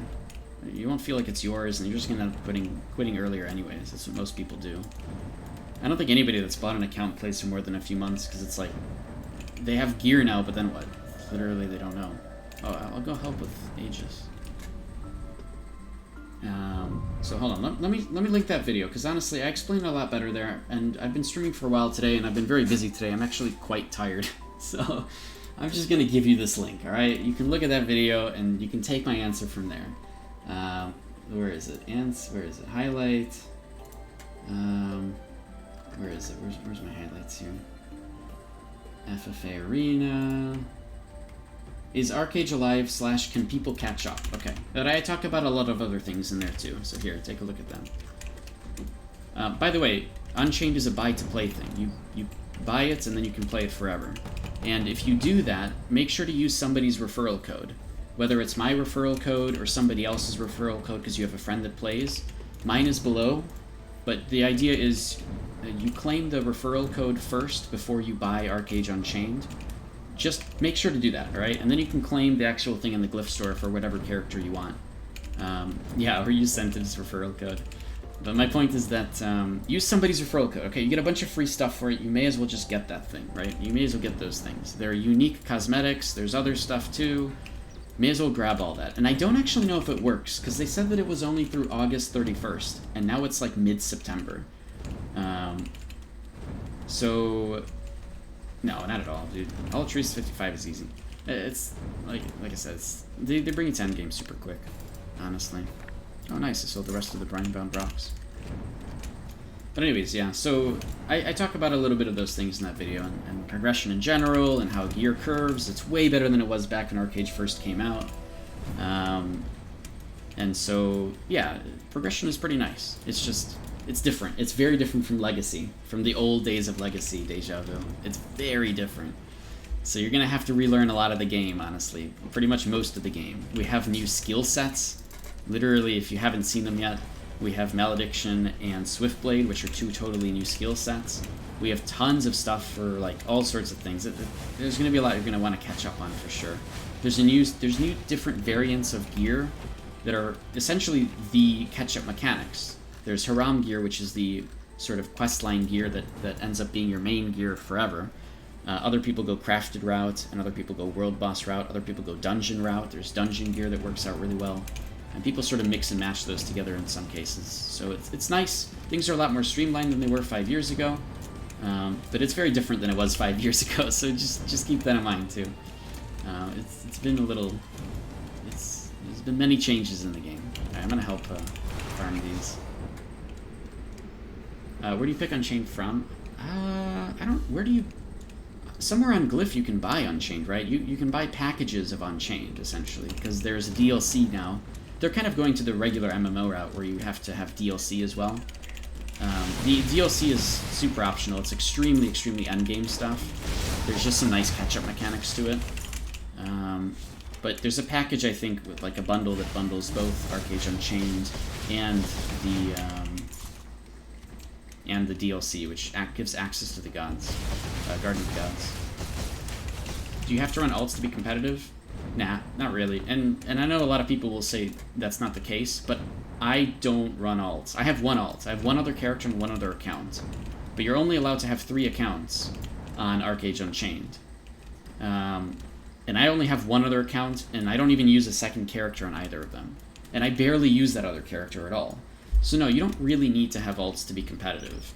But a lot of people will say you do because they don't understand math and statistics and how gear curves. So it's nice to have alts. At least something to log into and do some dailies very, very quickly. Not even like dailies, but like these Arc Pass dailies. At least. These ones that like give you some extra stuff. Do them very fast and log off. Some people will just do those, right? Myself included. I barely do them, but still, I just do it for that. So, I don't know. It's kind of up to you. But just keep in mind, Arcade is a game that is designed to be played for years. This is a fact that people do not think about. Like, they go in to be competitive for like 2 months and then they just go and do something else. But this isn't a game that's meant to be played for 2 months. This is a game that you actually feel progression over many months, right? Over many years, you feel the progression, and that's the whole point of like why, you know, buying accounts is obviously against TOS. You shouldn't be doing that, right? Because it's sharing accounts and that's against TOS. But the whole idea here is that, like, you know, you progress the character over years and you learn the character, you get better at different gameplay styles, you learn and understand combos and get better at timings and cooldowns and global cooldowns, you get better with gear types, you understand everything you can do with pets, gliders, mounts, vehicles, boats, upgrading all those things, weapon swaps and getting different weapon swaps and stuff, and then of course furniture and housing and getting plots next to each other, working with your gear guild to do endgame content, doing secret quests and secret agenda items and things, or secret like mini games around the map. There's tons of stuff in this game, and you learn them over years. People who jump into the game and play for like a month and then, like, you know, don't understand what to do or whatever, yeah, the game doesn't really feed you what to do. You have to figure it out on your own. That's part of the reason why I want to stream and help people out with like learning all the cool things in this game, and help answer questions, because this game is very confusing. But it's important to realize this game is meant to be played for years. It's a real MMO, an actual very sandboxy MMO. And keeping that in mind going in is extremely important. And if you're not willing to dedicate that much time to something like that, at least Arcade Unchained is okay with it, right? Say on Legacy, you wanted to play for a little while and then go do something else, you're punished. Because if you did that, you would literally not be, like, you'd have to pay every month to keep your housing up. But at least in Arcade Unchained, you don't have to pay every month for that. You have to log in every few weeks to spend some taxes, but in general, you can just take breaks from the game, which is really, really how all of Arcade should have been from the beginning. It allows the actual game to feel more like an MMO, and not like some kind of a weird competitive thing that you're paying monthly for, so, even though you're burned out, even though you're burned out, you're, like, encouraged to continue paying anyways, right? And that's why I didn't really like Legacy. I never liked the model of monetization there. And Arcade Unchained has been a lot better.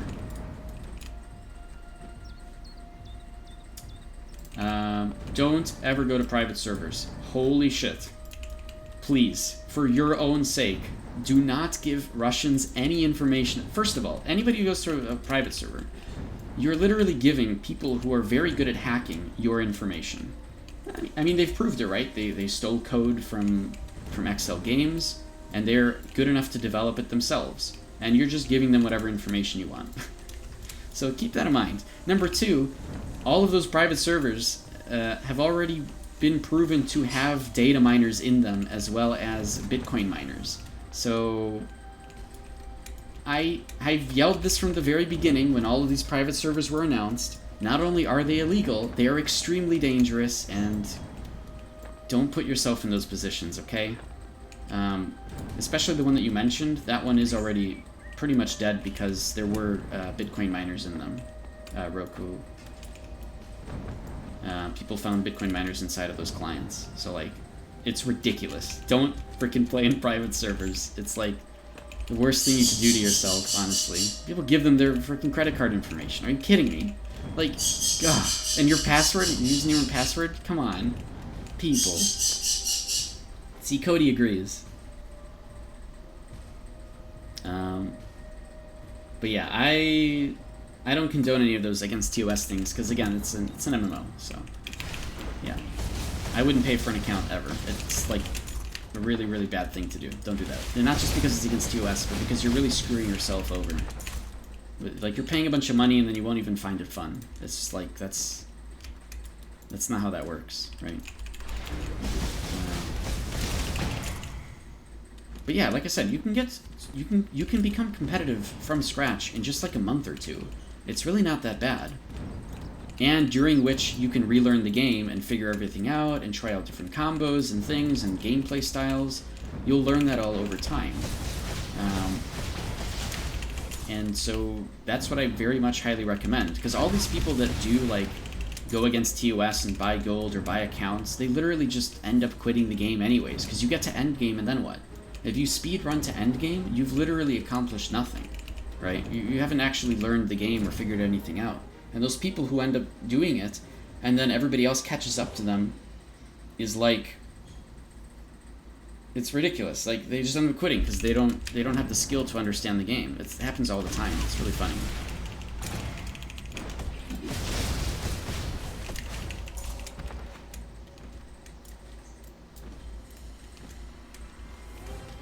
Best archer on server? Okay. That's fine. That's not that big of a deal, right? That's not a mentality that I would... Like, does anybody care that you were the best archer on a server, or is it just you? And I'm being a little bit aggressive here because you gotta realize that nobody really cares about you. Like, nobody cares about me, and nobody should ever care about me, because I'm just some guy, right? So... Yeah, it's like, your own progression is cool, but if you're not playing an MMO to just chill and do MMO stuff, right? You're playing it more like a competitive game, you're not going to have that much fun in Arcage. This isn't the game for that. There are amazing games for that, though. Valorant is amazing, CSGO is amazing, Overwatch is awesome. There's a lot of other games that are very, like, you know, super quick gameplay that you just get in and you have fun with really, really fast, you know. It's fun instantly, right? But Arcade isn't like that. It's never designed to be like that. And I don't know why in NAU there's this weird problem with that, right? It's really weird. I don't understand where that, like, mentality came from. Where people go into these games to, like, win. But there's no winning in an MMO. If you win in an MMO but you quit, you lost. Because you're not enjoying the MMO or exploring the MMO or learning the MMO to its fullest, right? So you already lost. That's it. Period. I played this game for 5 years or 6 years now as a solo player doing my own thing, learning and understanding things and, you know, helping people out and making friends all over the place, and I still enjoy the game because I'm constantly learning new stuff and, you know, sharing it with the community, of course, right? So it's very different. But yeah, there's, I don't know, it's weird. I don't know where this mentality comes from. I guess just people are overly competitive, which is fine. It's just, it's a little different. I don't think the gameplay style lasts very long, and so I never recommend it to anybody because it's like, if you're just going to play the game for a little bit and then quit anyways, there's way better games for that. Don't waste your money, right? There's tons of other games that aren't MMOs that are way better for that. Go play those. Those are way better. Otherwise, you're just wasting your time, and then after that, you're going to be like, oh, I hate Arcade. It's like, yeah, because you didn't play it correctly. It's like playing Tetris and you hate it because the blocks move too fast after a certain while, right? It's like, that's the point. The point is that it gets harder. But if you're playing Tetris just to play in level 1 the entire time, yeah, that's not how you're supposed to play it. It's kind of boring, right? And people do that, essentially. So, I don't know. It's not really something that I personally recommend. MMOs should be about community. MMOs that don't have people. That don't have people who make friends and socialize eventually die. Yes. And I think... Cody's having a good time in the background. I think now finally... Yeah, Andromeda, you could probably attest to this, but I think the Legacy's finally figured that out. So Legacy servers, where they're just not getting new players, are finally like, okay, we need to actually, like, do scrims and make a community out of this, because otherwise the game will just die. And they've finally started to do those kind of things. I don't know, maybe they're still as toxic as they were before, but they're finally starting to realize that if they want to play the game and make value out of it and have fun, you need enemies. You can't just kick your enemies out of the game because they are your content, right? Best communities we had were in Nations, to be honest. Really? As terrible as the system was implemented. Yes, that's what I'm thinking in my head anytime to... But yes, I don't disagree. They did make better communities, didn't they? They did. That was undeniable. Could you imagine if we had PNs and also cross-server at the time? Player Nations with cross-server? I think that would have been nice, but... Even then, the system... Yeah, I don't know. I had problems with the Player Nations system as well. But I agree. They actually did create a sense of community, didn't they? I wish they never... Yeah, exactly. I wish they never capped guilds. Or at least if they did... Yeah, I don't know. The capping guilds part is a problem. It is. I think it's always been an issue. But hold on, there was another question from Kyrinos about are archers still viable for grinding and PvP? And they absolutely are. Especially in some really good upcoming patches, dude. Oh man, am I happy for archers in some upcoming patches. Like, it's gonna feel really, really good. Archery gameplay is a lot more fun. You're actually able to do stuff and it feels like you can do it. You can provide more in PvP. Archers have always been great in grinding PvE. That hands down, PvE for archers has been always great. They've always been the best at it. But for PvP, archers have always been in a kind of a weird area where, you know, they're not able to do as much as other classes, or if they are, they have to be really crazy, like skill-wise. They have to know their class really, really, really well, right? And that's good. You can commend that for sure. But there's some stuff coming for archers that is freaking amazing, dude. It's really, really good.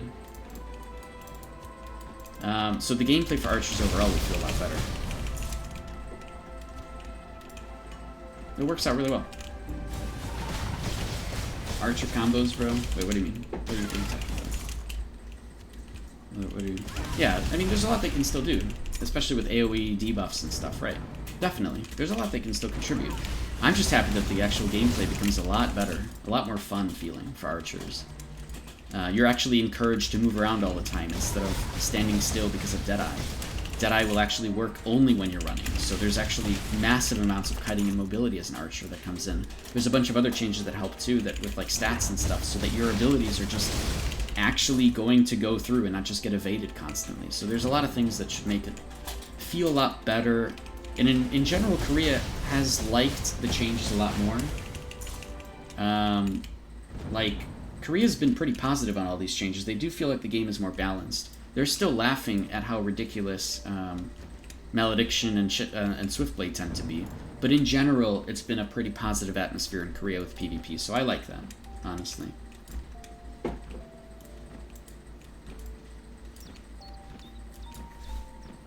Let me read this first. So, Sensitive, being an archer can be a little harder in my experience, but as a certain gear score, it feels very nice. Yeah, I think historically, archers are, they tend to have higher gear score to help catch them up, right?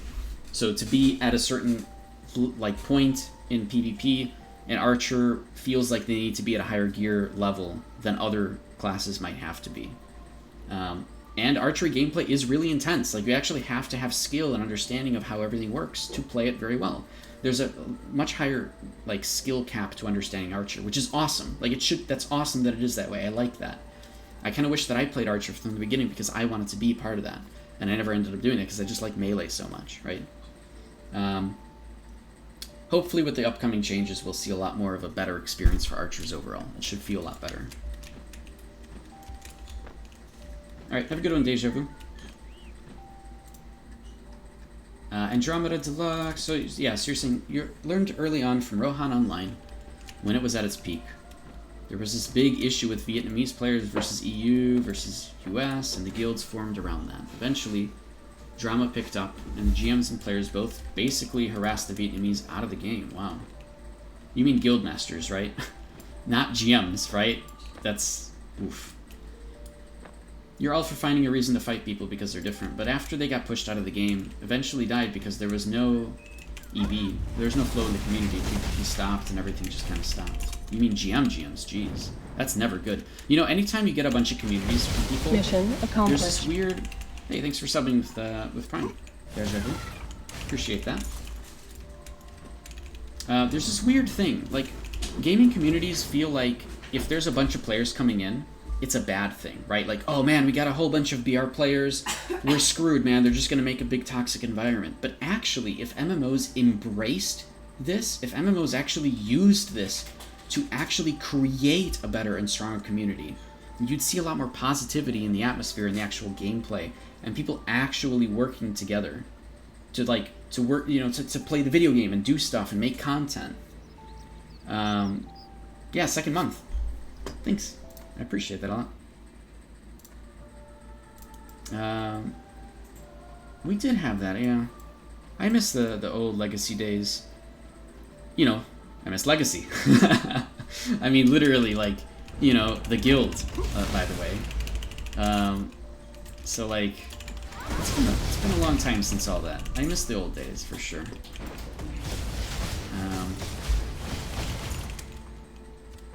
See you, man. Have a good one. Sorry if I felt... by the way, sorry if it was like a little aggressive about all those things. I'm not trying to be like a jerk or something. I just... honestly, I feel bad. I actually feel bad. Like, anytime somebody quits because they like buyed an account or they paid a bunch of gold for gear and then they just get really annoyed, I personally feel bad because I wish they didn't have that experience. So like, to me, I like cringe and I'm like, God damn it, why? Like, why does it become this way? And I never understood that personally. Yeah, both as a player and as a developer of just gaming and software and such. Like, personally, I look into these things a lot. So yeah, sorry, I get a little bit I have ties to that I tried to solve myself, which I shouldn't, honestly. There's a lot to it. It's very cool. And I like the communities that MMOs create, which is a big deal. If people really embraced that and stopped being toxic to each other and created skirmishes and tried to actually make their enemies progress, like if you actually, like, let's say on Win. Okay, if on Win, okay, Tyrannos is a better example. If on Tyrannos, everybody actually tried to make sure that there was always an equal playing ground, the game would be amazing. And on Tyrannos, it is actually kind of that way. People want pirates to help the pirates become a bit more of a force. And West, East, and pirates on Tyrannos are all really, really good. Like, they're actually fighting against each other actively. So, your content is other players. Okay? And of course, there's an experience I always go back to. PlanetSide 2. Alright? PlanetSide 2 is an amazing MMO, and it continues to be because of its community. Because the community in PlanetSide 2 is massive, and guilds can have infinite members. Okay? So all that together, what happens is guild leaders understand, man, it's really hard to entertain 1,000 people. It is. It's hard to entertain 1,000 people. So what do? We take everybody and we work with our enemies directly. We work with their guild leaders directly to create content, to create competitions, to create skirmishes and prizes and events. We've had 1,000 people knife fights in PlanetSide 2 because I'm friends with all the other guild leads back then. Back when the game first came out, we'd all be friends. We'd literally be like, hey, can we just get everybody over there? And we're just going to have a giant knife fight. We did it. And this really amazing community was people literally working with their enemies because we are the content for each other in a PvP game. And in an MMO, it's a little different. In an MMO, there's progression involved. And people feel like your enemies are halting your progression without realizing the whole point of progression is PvP. And if that's boring, you've lost. You've already made the game boring for yourself. So it's a weird problem for video games in general. I don't know. I wish people weren't like that, but it tends to be that way, right? It's a little weird. All the BR and Spanish guilds got together, created some battles for a long time. Yeah, I was around for... I mean, we played on the same server for a very long time. I think for most of the servers, you and I played together in Andromeda.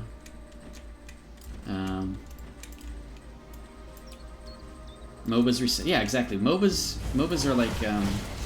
you reset everybody every match, right? And it's the same idea. So you have to actually work together to do stuff, which is cool. But it's a different game, right? It's not an MMO, the way that those kind of play. By the way, I'm in a Nori team that they're trying to put together, so I'll do that at some point. Let me give you another... There's actually a really cool example. It's one of my favorite games of all time, Andromeda.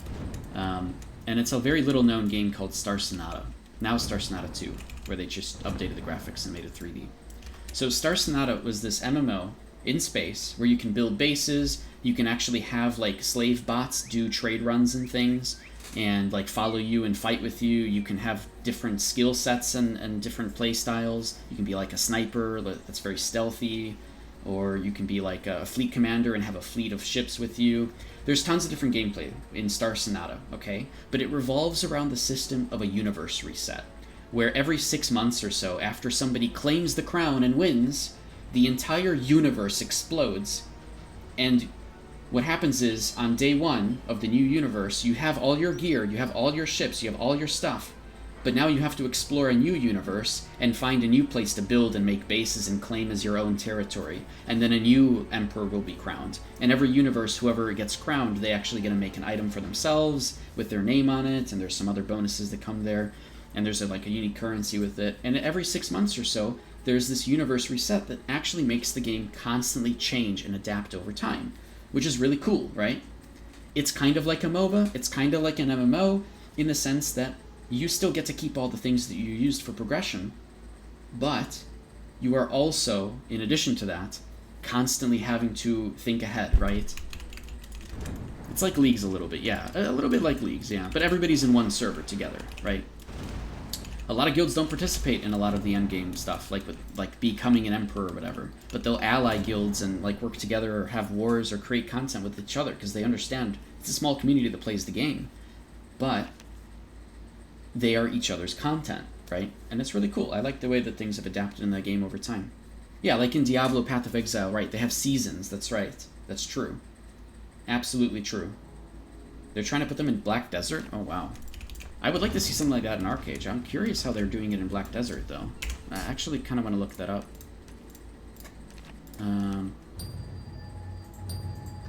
But you're right, exactly. And sorry, I read this earlier and then I didn't think about it much, but an enemy that's choked off doesn't create content.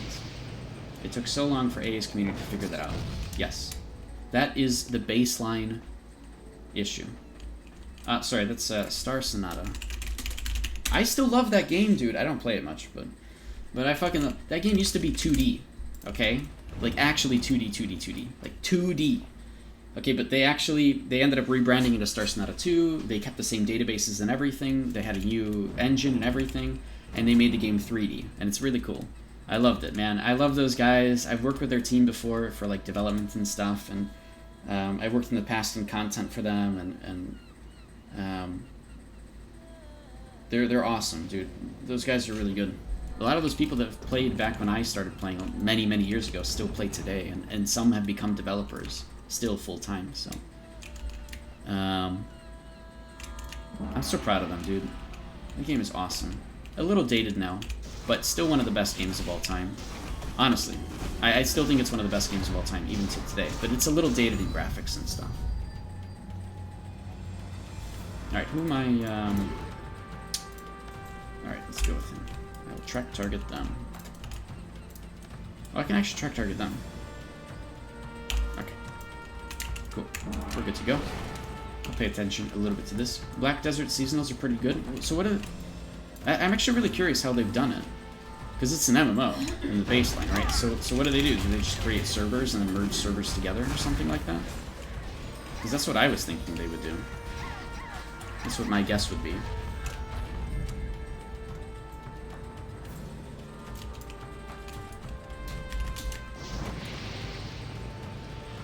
Can I explain a little bit about mechanics as I go along and do Noryette, I'm guessing?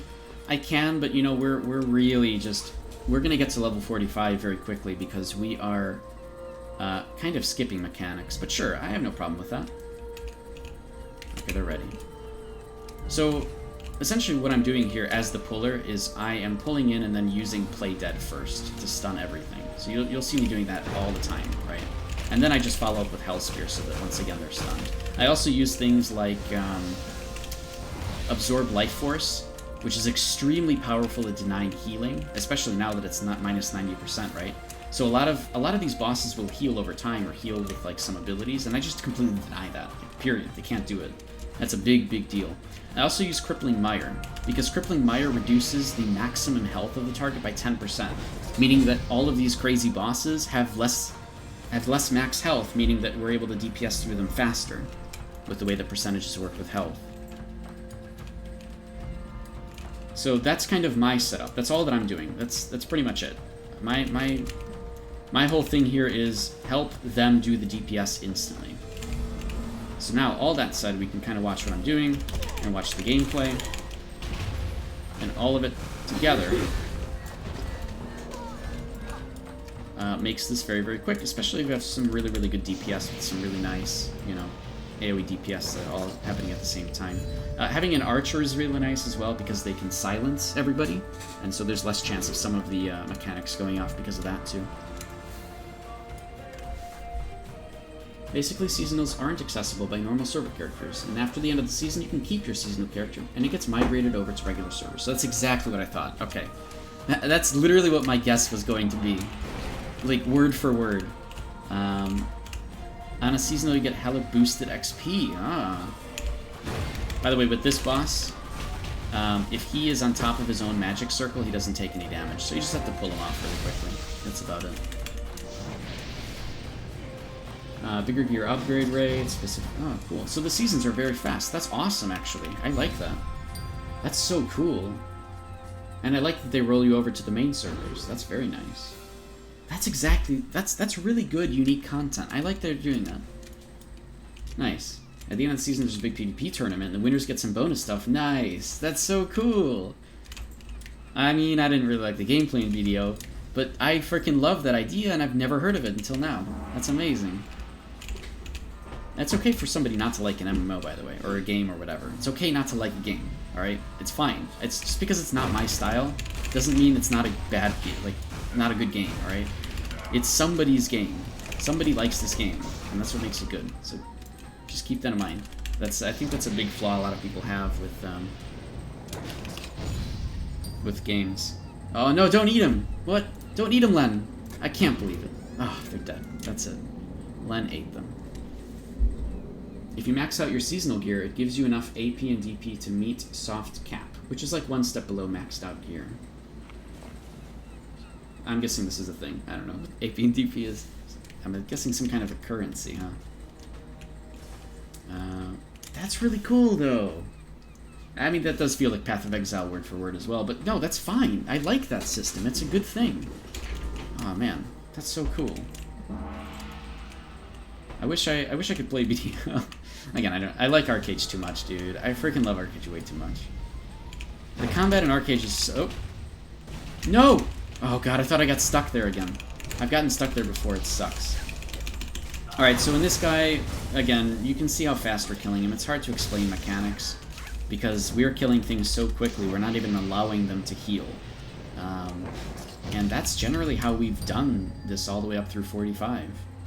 This next one's a little bit more complicated. There's a bit of an RNG element to it, because you have to make sure all of the little mobs are dead, and then kill the big mob, and then only at that point will they start rising up and reviving, and you can kill them off forever.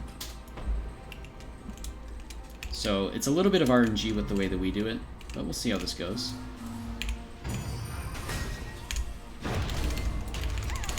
These mobs also do that, and that's the RNG element, that's bad, where now anything that does damage to them inside the circle will reflect and do damage to you. And so, yeah, big oof, exactly. To see how they come back, but yeah, that's not a big deal. The bigger deal is trying to make it so that you don't die to yourself because of that circle. Don't tap, what do you mean? Ella has res? Oh, that's fine. To save our pots, okay. That's okay, I have too many pots, we're gonna be okay.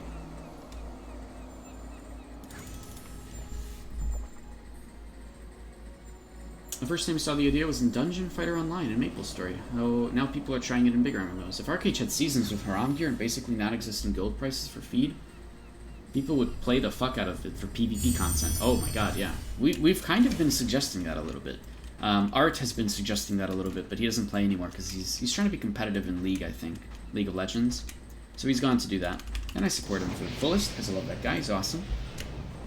He also has the same name as I do, so I have to, right? We both share the same first name. We're both Arthur. But we've both kind of suggested that, actually. We've made suggestions that are like, hey, you know, it'd be kind of cool if we had temporary servers with, like, crazy progression that would just roll into main servers, right? And, it'd be cool, right? Oh no! They're all over the place now. Alright. That's not good. Okay, that's good, though. This is good. Oh no, one of them came back. Damn it.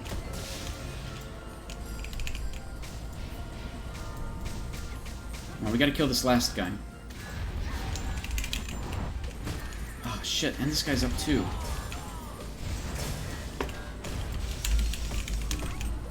Come on.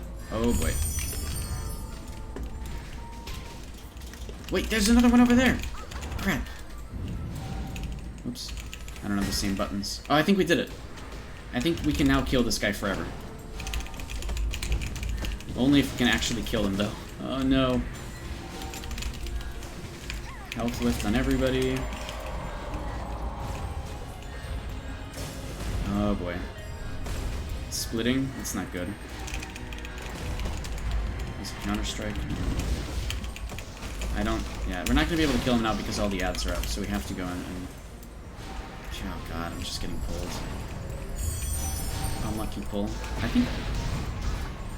Yeah, they'll go back to their death states, I think, now. Damn.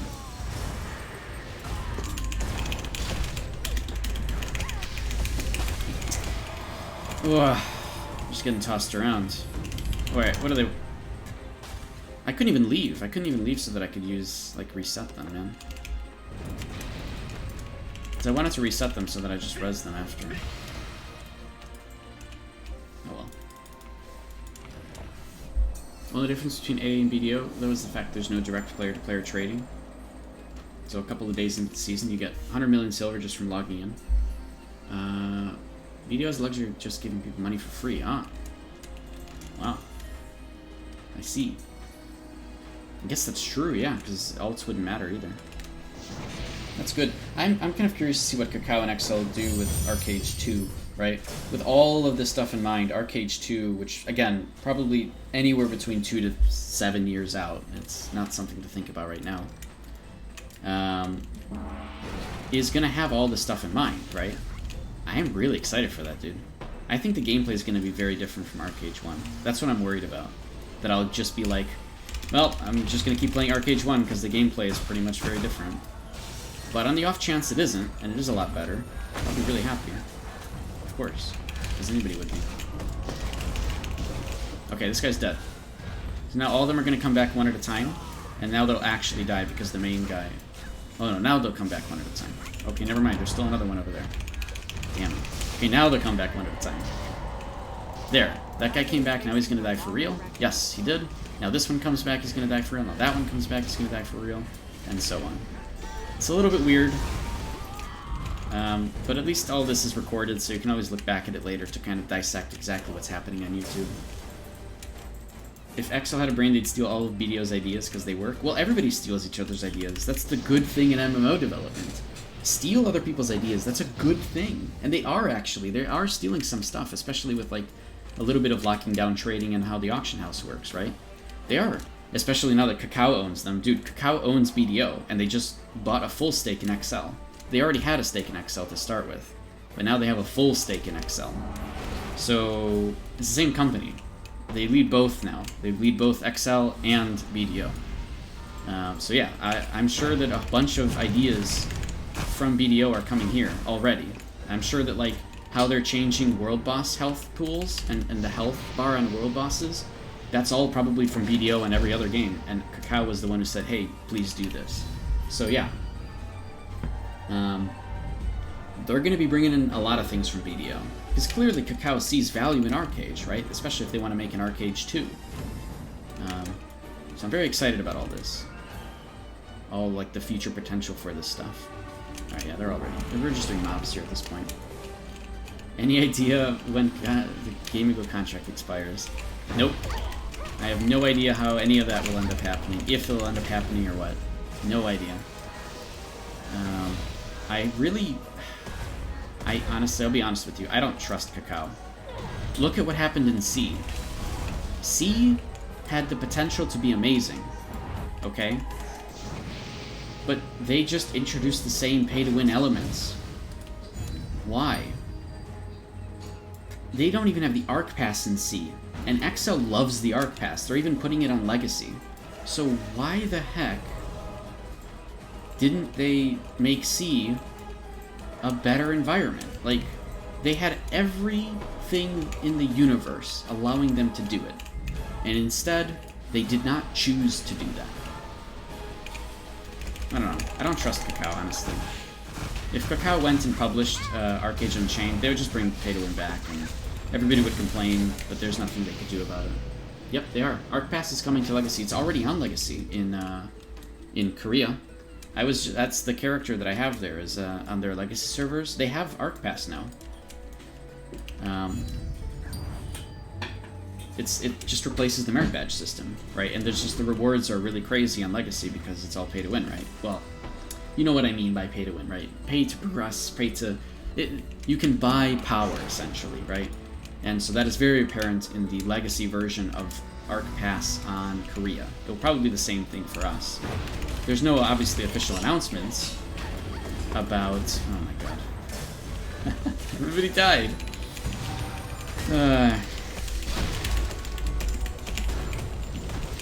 Oops. That's not good. Oh no! No, he's just gonna heal himself. Alright, hold on. Oh, C server, I'm sorry. Yeah. C server is what I was talking about. Like, Southeast Asia server. I'm sorry, I didn't make that apparent, my bad. Andromeda. Stop the healing. We're good. You can't heal though. Aha. Nice. Yeah, C server. I'm sorry. I should have said something. But yes. So C had like, look. Oh my god, they had everything in the universe to make C amazing. Guess what? C got released on an earlier patch than us. They actually got released on the Arcage Unchained patch. When Arcage Unchained got released, they got released on that patch, and they follow the same patch line. When Jake Song literally said in a YouTube video that that C has the benefit of being on the same patch as Korea. He literally said that before C came out. He said, guess what? The benefit here is we get to be in the same patch and up to date with Korea. And guess what happened? Not that. So I don't understand what the hell happened with C server, alright? It really sucks. Because I was really hoping that, like, Gwyn and everybody else playing on Southeast Asia server would be able to, like... make fun of us and be like, haha, we have all the new stuff. I was really hoping for that. Because I really wanted them. I really wanted that for them. And that just didn't end up happening. By the way, this is the boss I was talking about earlier, where if he's on top of his magic circle, like that one over there, he won't take any damage. So that's why we had to push him off, so that he was able to take damage instead of him standing on this magic circle. Sorry, I think I messed it up. I said that as a different boss, but it was actually this one. I know, I'm not really explaining. I'm not really explaining Noryette challenge at all, huh? I'm sorry. We're in a different conversation. I'm sure you don't care. Everything's fine. But I feel bad. Yeah, I know, it's fine. It's good. I feel bad, though. You know, I feel bad about anything, though. You guys are awesome. I'm trying to answer everything, right? I'm getting ahead of myself when I shouldn't be. That's kind of why I don't want a large audience. Like, I actually don't want to become popular, because then if I have, like, 50 people in chat, and everybody's asking questions, and I'm not going to get to everything, I'm going to feel so bad. Because I know me. I understand. I have to get used to that still. Because I want to do everything. I know I can't, obviously. I'm only human. And I make mistakes too, which I am very fast to point out. I'm just waiting for them to use their abilities. That'll tell me that they're ready. Alright, they're ready. Oh god. Let me get this straight. XL is charging a sub plus an Arc Pass for Legacy? Yeah, I guess so, huh? Well, there's no Legacy. Okay, I don't know, man. Maybe... Yeah, probably. I don't know, man. I don't know. Okay, Legacy in Arcage Unchained for NAEU is still what it is right now, right? There's no Arc Pass. But in Korea, yeah, I'm pretty sure that's the case. Yeah, there's a subscription as well as the Arc Pass. Maybe the subscription gives access to the Arc Pass, right? Because it's a free-to-play game. So maybe when you pay for the subscription, you just get premium Arc Pass? Right? It could be. It could be. I don't know. What do I know? I've been thankful to have a character there, but I don't have the sub there, so I don't know what happens. It could very well be that way, where if you can just bundle together the Arc Pass with the subscription, or you can buy it separately, maybe? I don't know.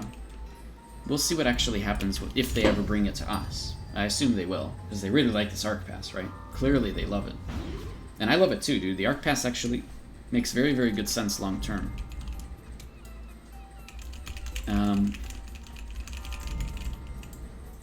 Alright, we chilling? Yeah, we're chilling.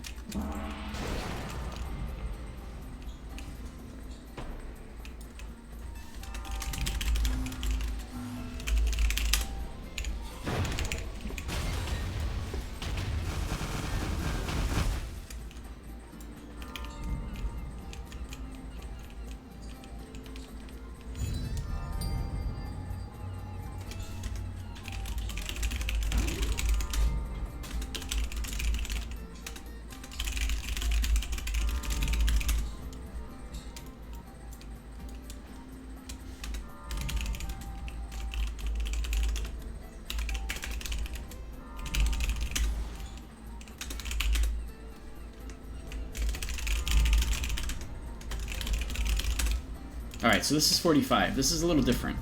But again, we're just going to DPS it down like crazy. Because we're just going to not allow this guy to heal or anything. I don't honestly know the full mechanics to this fight. We just kill him very quickly.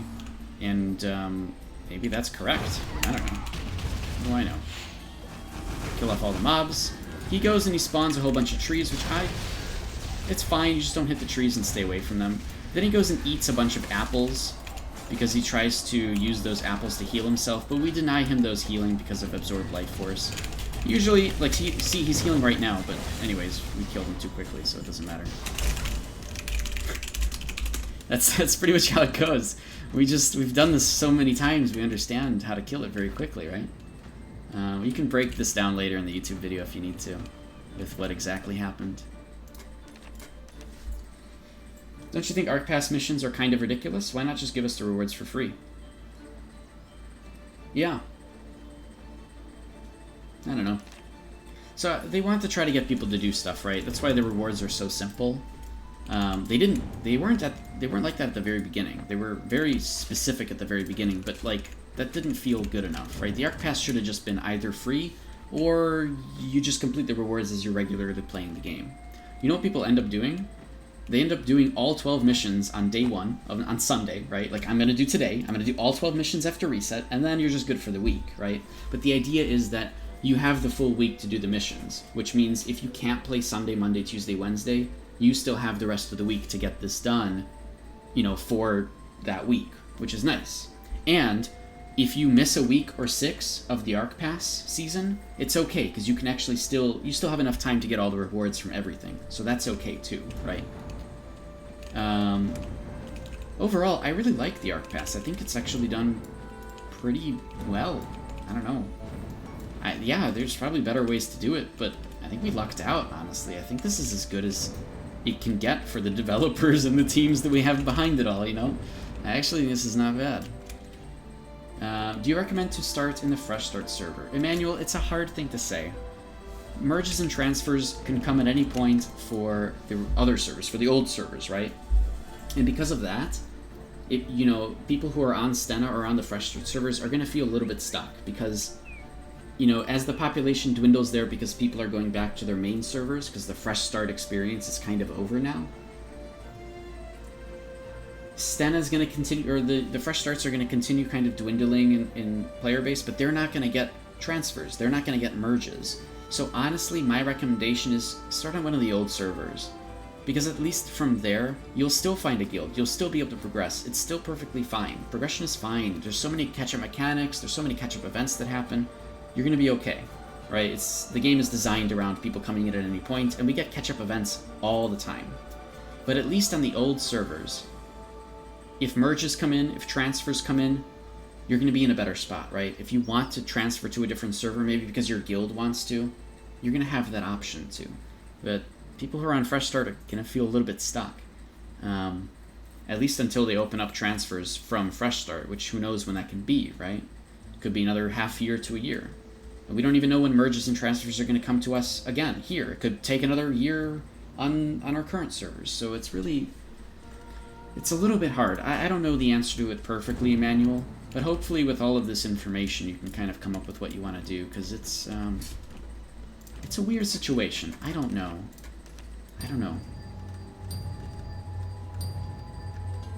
You haven't played in 5 years? Or you have played in 5? What do you mean? Have played or haven't played? By the way, if you haven't bought Unchained and you want to come back to ArcAge Unchained and start an Unchained, make sure to actually use somebody's referral code before you buy the game. Okay, you'll get a bunch of extra cosmetics for it and stuff like that. And I don't know if the referral code system is actually still active. So if it is active, let me know if it actually works and you do get the extra stuff, because I'm curious. Because it was supposed to be finished August 31st. And now it's mid-September, but we still have links to all the referral stuff, so maybe it's still up. I have no idea. My referral code is down below, but if you have other friends that are playing right now, use their referral code, man. Ask them for their code, and you know, use that before you buy the game, just to get a bunch of extra free stuff. Why not? You haven't played in 5 years. The game is very different from 5 years ago, by the way. So you're gonna definitely want to spend some time sort of relearning and getting used to how things are. And so, regardless, any server I think is good for that. You'll find a guild. You're gonna be in a good place. You'll be able to ask questions. You can ask questions to me, of course, or to anybody else. And so, yeah, Sentiv also really wants referrals. You can also pick him and ask him for his referral code. But use somebody's referral code. Okay, it doesn't have to be mine. Just my point, right? Just need one referral. Just gotta start streaming. I'll be honest, Sentiv, I think I've only gotten one referral code in. Like, I think only one person has ever redeemed it in reality from all of my streams and everything. So, I don't know. Maybe people don't actually buy Arcade Unchained. I'll be honest, I think it's just broken. Or maybe it's just not active anymore, right? Maybe they did actually stop it at August 31st. But you may as well try. I have no idea. No idea how any of that stuff works. The referral system is just freaking weird. It is, yeah. This was definitely a test run for them, right? It feels like a test run. Because they barely even advertised it. And I hope it is a test run. I hope they do more with their referral system because it could be really good. Oh, you bought the game and put in a referral code and it didn't work? So you don't have anything inside of your... in the Glyph store, you don't have any free store items that you can claim for yourself? On, like, whatever character you choose? I guess not, right? Okay, maybe you have to make a character first, if you haven't made a character yet. That could be it. I don't know. It's weird. It's really weird. It does feel like they're just trying it out. Maybe they'll bring it back for, like, a long-term, infinite period later on, right? But yeah, try that out. See if there's anything in the store. Because I'm going to be honest with you, I thought that I was going to get just, like, a mail or something instantly. But that's silly. It's actually in the Glyph store, and then I found it, like, weeks later. Like, oh, actually somebody did redeem it.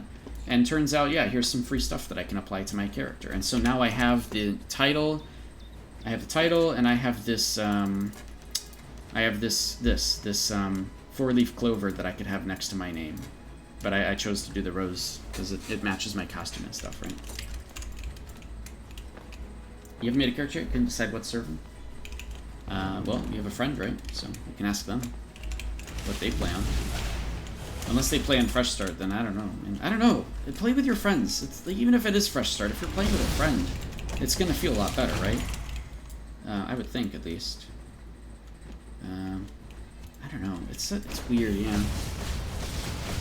No matter what server you go to, you'll find a guild. You'll be able to do content. You'll be able to progress. You'll be able to get housing. So all of that is okay.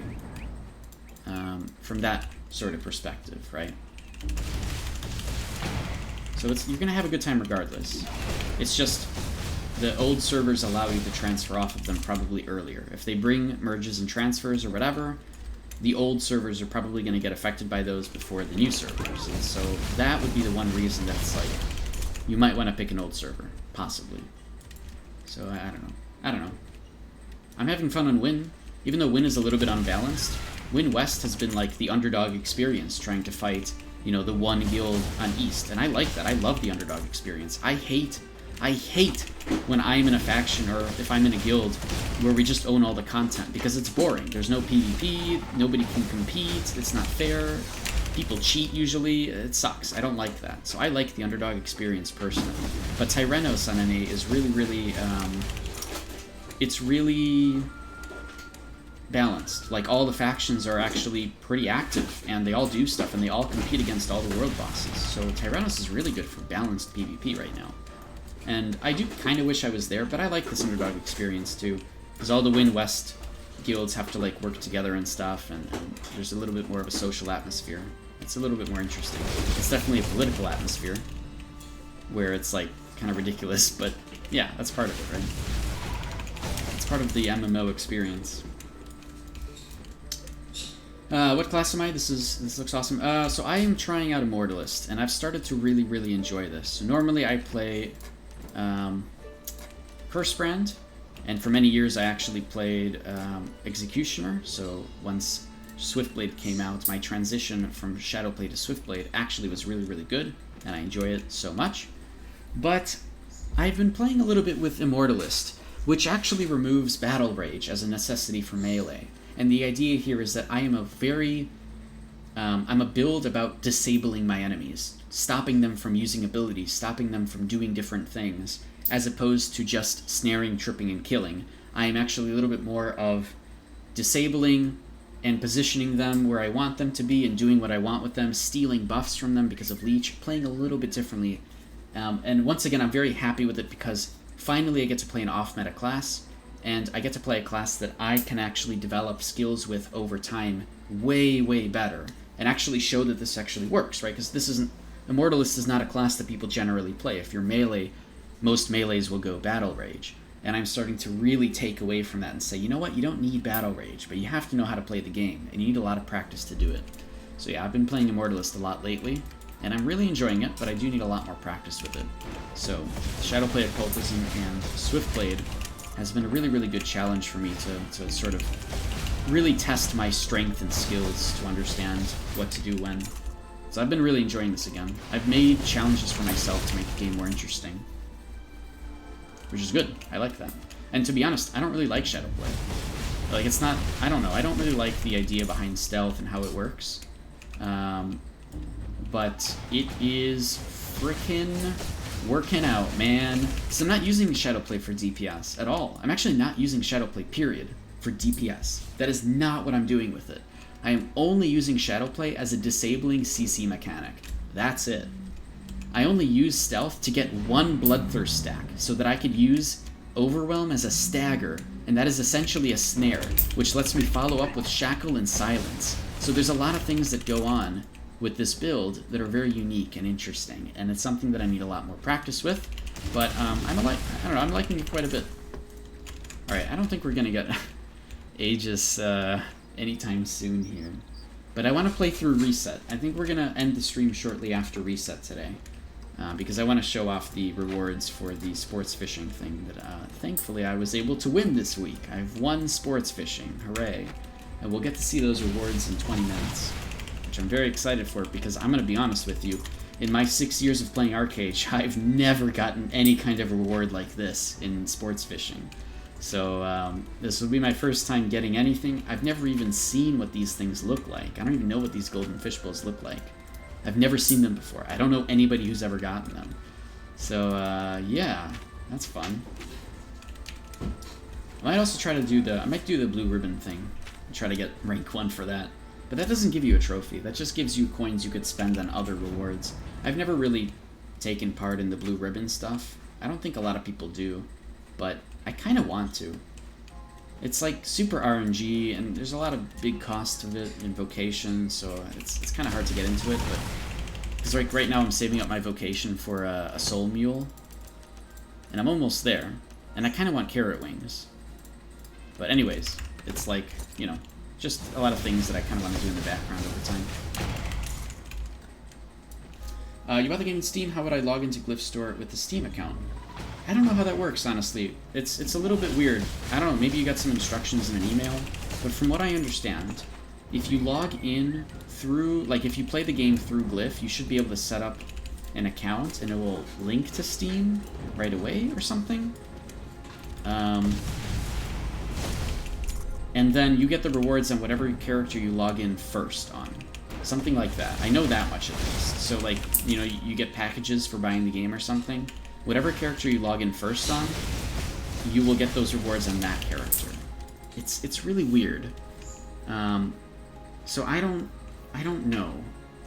If anybody knows the answer to that, please let me know, because the Steam stuff is really weird to me. Like, I don't know how they've really integrated it, because I don't do it, right? I don't know this stuff myself. I wish I did, because then I could help answer the question, and it's a very frequent question. I see it all the time. I just don't know. And if you do know the answer, if you find out, let me know, actually, so that I'm aware. And then I can help explain it to other people. Why Soul Mule and not the improved longboard? I have the improved longboard. What do you mean?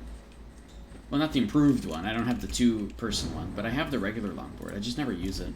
I wanted to get it for a book, because I want to, I wanted to put the book inside of my, inside the lore house, the history house. But it turns out that that book and that achievement is actually disabled, so I can't get it that way. But whatever. I made a longboard. If I ever need it, I have it. Anyways, the longboard isn't on the vocation badge shop, but the Soul Mule is. So it's kind of different things, right? You're kind of asking why apple, not oranges. Right, but they're different things. So to get the Soul Mule, I just need vocation badges, and I need 600,000 to get the Soul Mule. Right? So I need a little bit more vocation to be able to get the Soul Mule. But to get the longboard, you just need materials, right? And you need diligence coins, I guess, just off of an alt. I could upgrade this thing to an improved longboard, but I don't really want to. It's kind of a silly looking thing, and I wouldn't be using it anyway, so it's not a big deal for me. Plus, I already have, like, I like using this timber coop instead, this little baby timber coop. And I have a Rampage Chroma, so I have everything I need, vehicle-wise, for whatever else that I'm doing. I have this. I have the 1-seater car. So if I ever need them, I've got them. I've got something. So, kind of. The point of the Soul Mule is that you can travel fast with a trade pack, but actually the point of a Soul Mule isn't just that. It's actually stealth. The Soul Mule can stealth with a pack on, and that's why I want the Soul Mule. Is specifically for the stealth with a pack on. If I want to just run packs from, point A to point B, I have a car, and if I need to do a single pack or a solo pack like I do in GR, or whatever, or like, let's say we get to Free Ditch, right, with like a whole group of people, I'll just carry my pack from DGS or something in this car, right, as opposed to using a longboard or something else, because this car actually works really well uphill, the way that it is. I don't like to risk my Rampage Chroma, because if it dies, I have to pay 60 sand, but if my little timber coop dies, I only have to pay 5 sand, so I may as well just use that. Now, all that said, the Soul Mule is nice, because if I'm solo on Free Ditch and I have to turn something in, I can at least stealth, right? And that will allow me to hopefully turn in the pack without getting caught. That's where the Soul Mule comes in very, very nicely. I can do it with a little bit less risk. And even then, it's not that big of a deal. People generally don't just hang out on what's it called? On Free Ditch. So I've never really had any problems turning in packs. And I barely do it, so it's not really that big of a deal, but, if I lose something, who cares to me?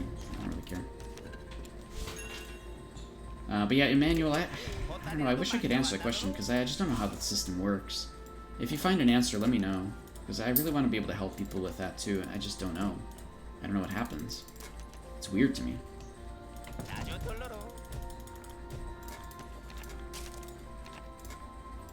Like, all the Steam integration stuff is totally unknown to me. And it's not like at this point I can go and test it, right? Because I already have my accounts and everything. It's like I'm done. I don't need to do any of that, and I don't want to. So, but I'd like to know. You're doing some research now. Okay, good. I can also, you could ask the CAs, I guess, because I've asked people. Oh, has nobody reported my footsteps? Nobody reported my footsteps yet. All right. Anyways, so there's community ambassadors on the official Arcage Discord. There's an official Discord for Arcage, and they have CAs who can sort of help with these questions. Now, I've used them a lot because they've helped me with my content creating stuff, my content creation status, and I go to them sometimes with questions that chat has as well. And sometimes they pop into the stream and answer questions. Sometimes they help, like, host the stream for Game Ago. And so I've worked with them a lot, and so they might be able to help answer these questions as well. I want to see, maybe there's one of them already on there that I can ask. Oh, there is. Paradox is online. I could send him a message, but he's away right now, or he's idle. You could try to bother one of them if you really can't figure it out, Emmanuel, because I think they know the stuff more. about how like the Steam integration works and everything. But yeah, I don't know. I usually just go to them with those kind of questions. Anybody else here in chat knows and can help Emmanuel with some Steam integration questions? Has anybody else here in chat bought the game through Steam successfully and been able to redeem rewards and stuff?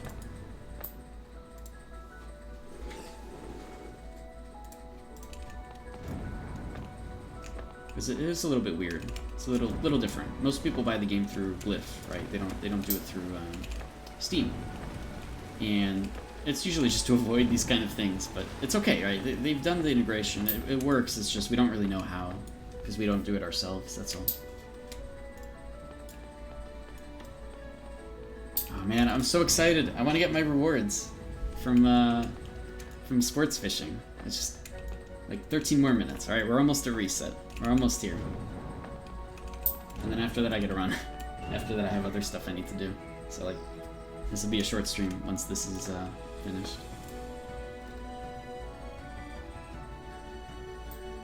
Or once reset happens, I should say. I don't know what I'm saying anymore. I'm tired. All right, it's been a long day.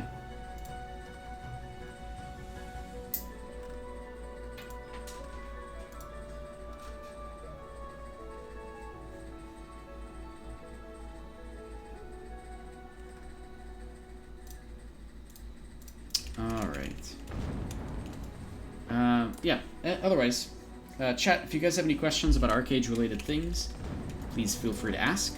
I'm mostly here to help answer questions, especially right now in the meantime while we're just waiting for reset. If you guys want to have conversations about theory crafting or different builds or proficiencies or gameplay stuff, this is a really good place to ask those questions, especially with how complicated arcade tends to be, right? There's so much stuff in the game that it can get a little bit overwhelming, you know, to do all sorts of different stuff or to learn about things. And so asking questions is a good way to actually learn stuff in a good, positive environment where, you know, there's no such thing as a noob question anyways. People tend to, you know, ignore that or whatever, or make fun of people. We don't do that, right? It's stupid anyways. I don't think it makes any sense in a video game. So yeah, this is a good place to ask things.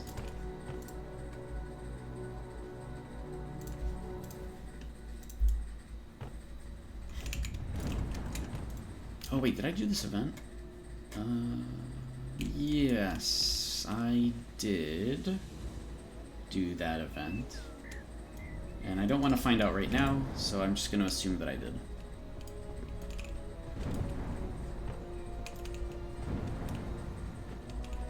Alright, 10 more minutes before reset. We got a little bit more time for some questions. Before reset, we get our rewards, we show them off, and then I head off after that.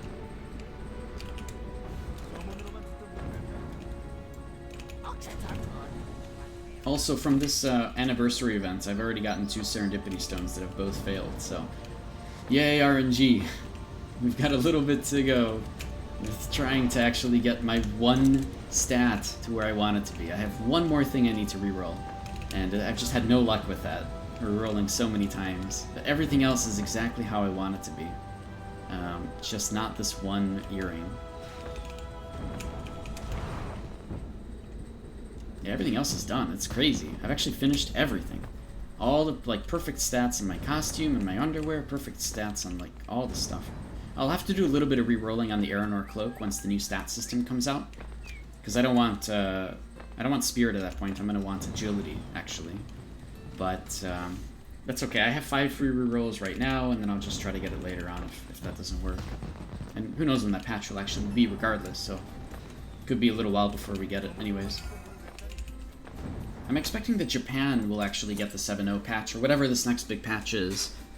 I expect they're going to end up getting it first. And so we'll probably hear about it from their region before we hear anything in our region about it. So I am very closely watching Japan and their patch notes and their announcements, because I want to know, right? I want to know when the next patches are coming. And it seems like they're going to get it first, just like they kind of have in the past. In fact, why don't we go check it right now? Let's see what's going on in the Japanese arcade world, which, honestly, their website's been kind of broken lately. Like, I just haven't been able to connect to it. I don't know why. Oh, it's having the same problem right now, too. I don't get it. I don't understand why.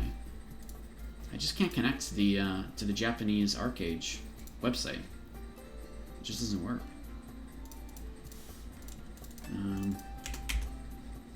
Oh, there we go.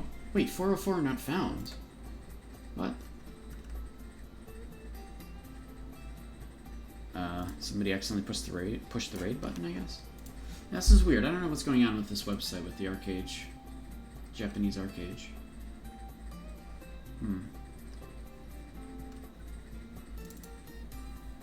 No idea. Patch notes.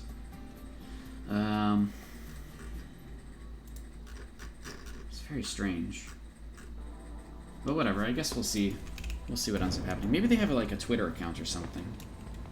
Does Arcade Japan have a Twitter account? Anything that I can follow and see what's going on, honestly. That's all that I care about. Let's do Arcade Japan. Nothing. Yeah. Okay, I don't know. A little bit weird.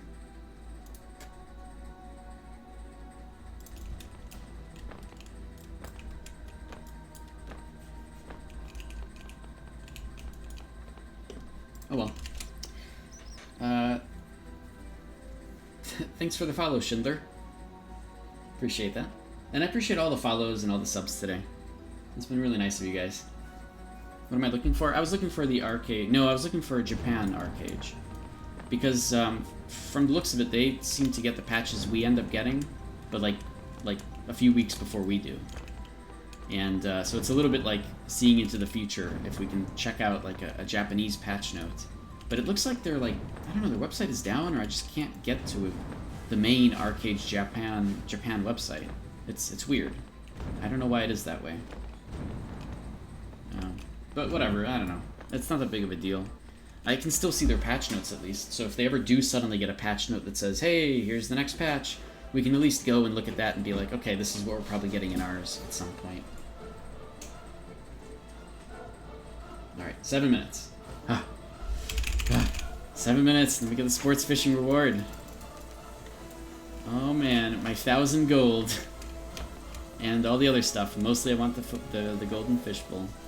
And I want to show it off in Nation Chat, of course. I have to, right? I gotta.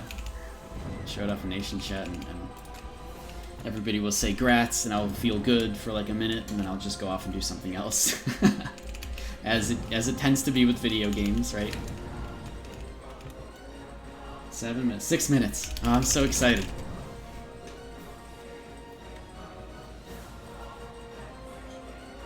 Oh, man. Oh, my God. By the way, for anybody wondering how I'm getting this dash effect, right? This really cool looking light and the circle that appears around my character when I start or stop dashing, you know, that thing? This is actually coming from a costume that I have called the Black Sands costume. There's actually 2 costumes in this game that have effects sort of attached to them, and the Black Sands costume is one of them.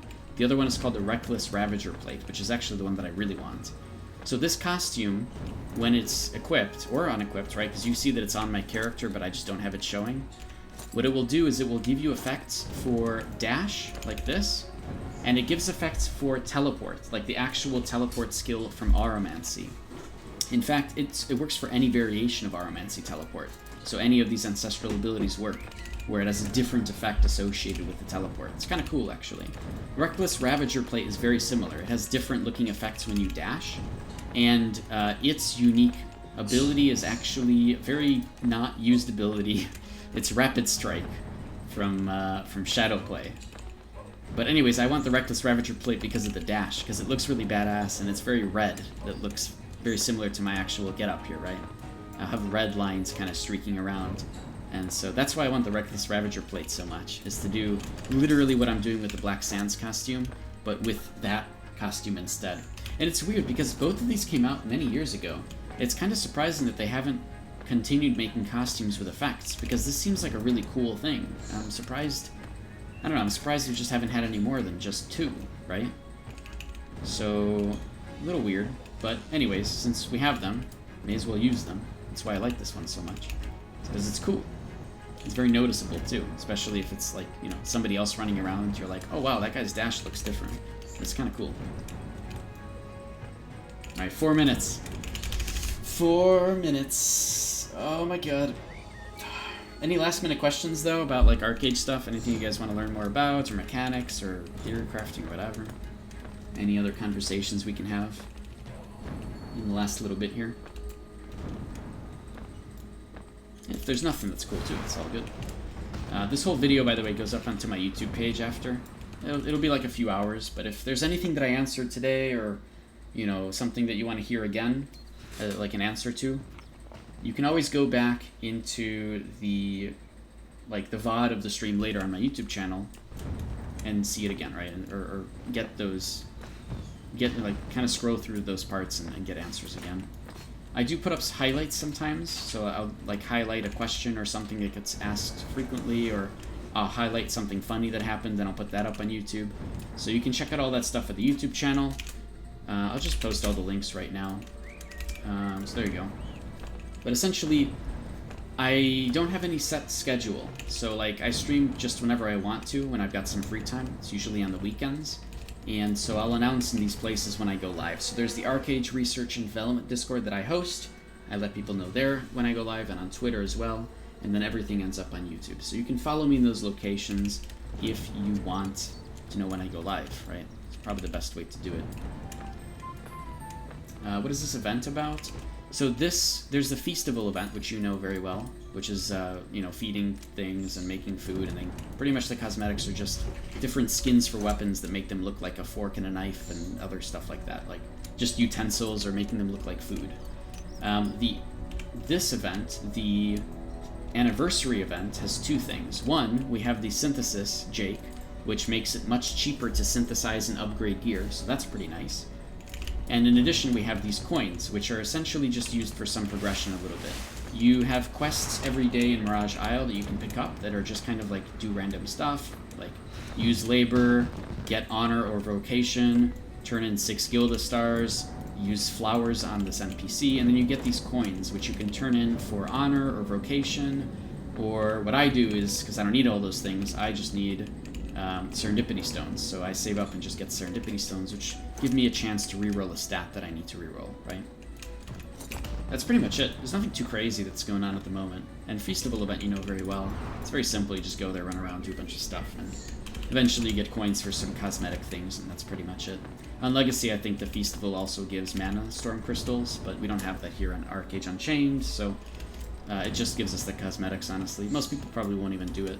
But I still want it for the achievements, and I kind of want to at least have some weapon skins in case I can sell them later.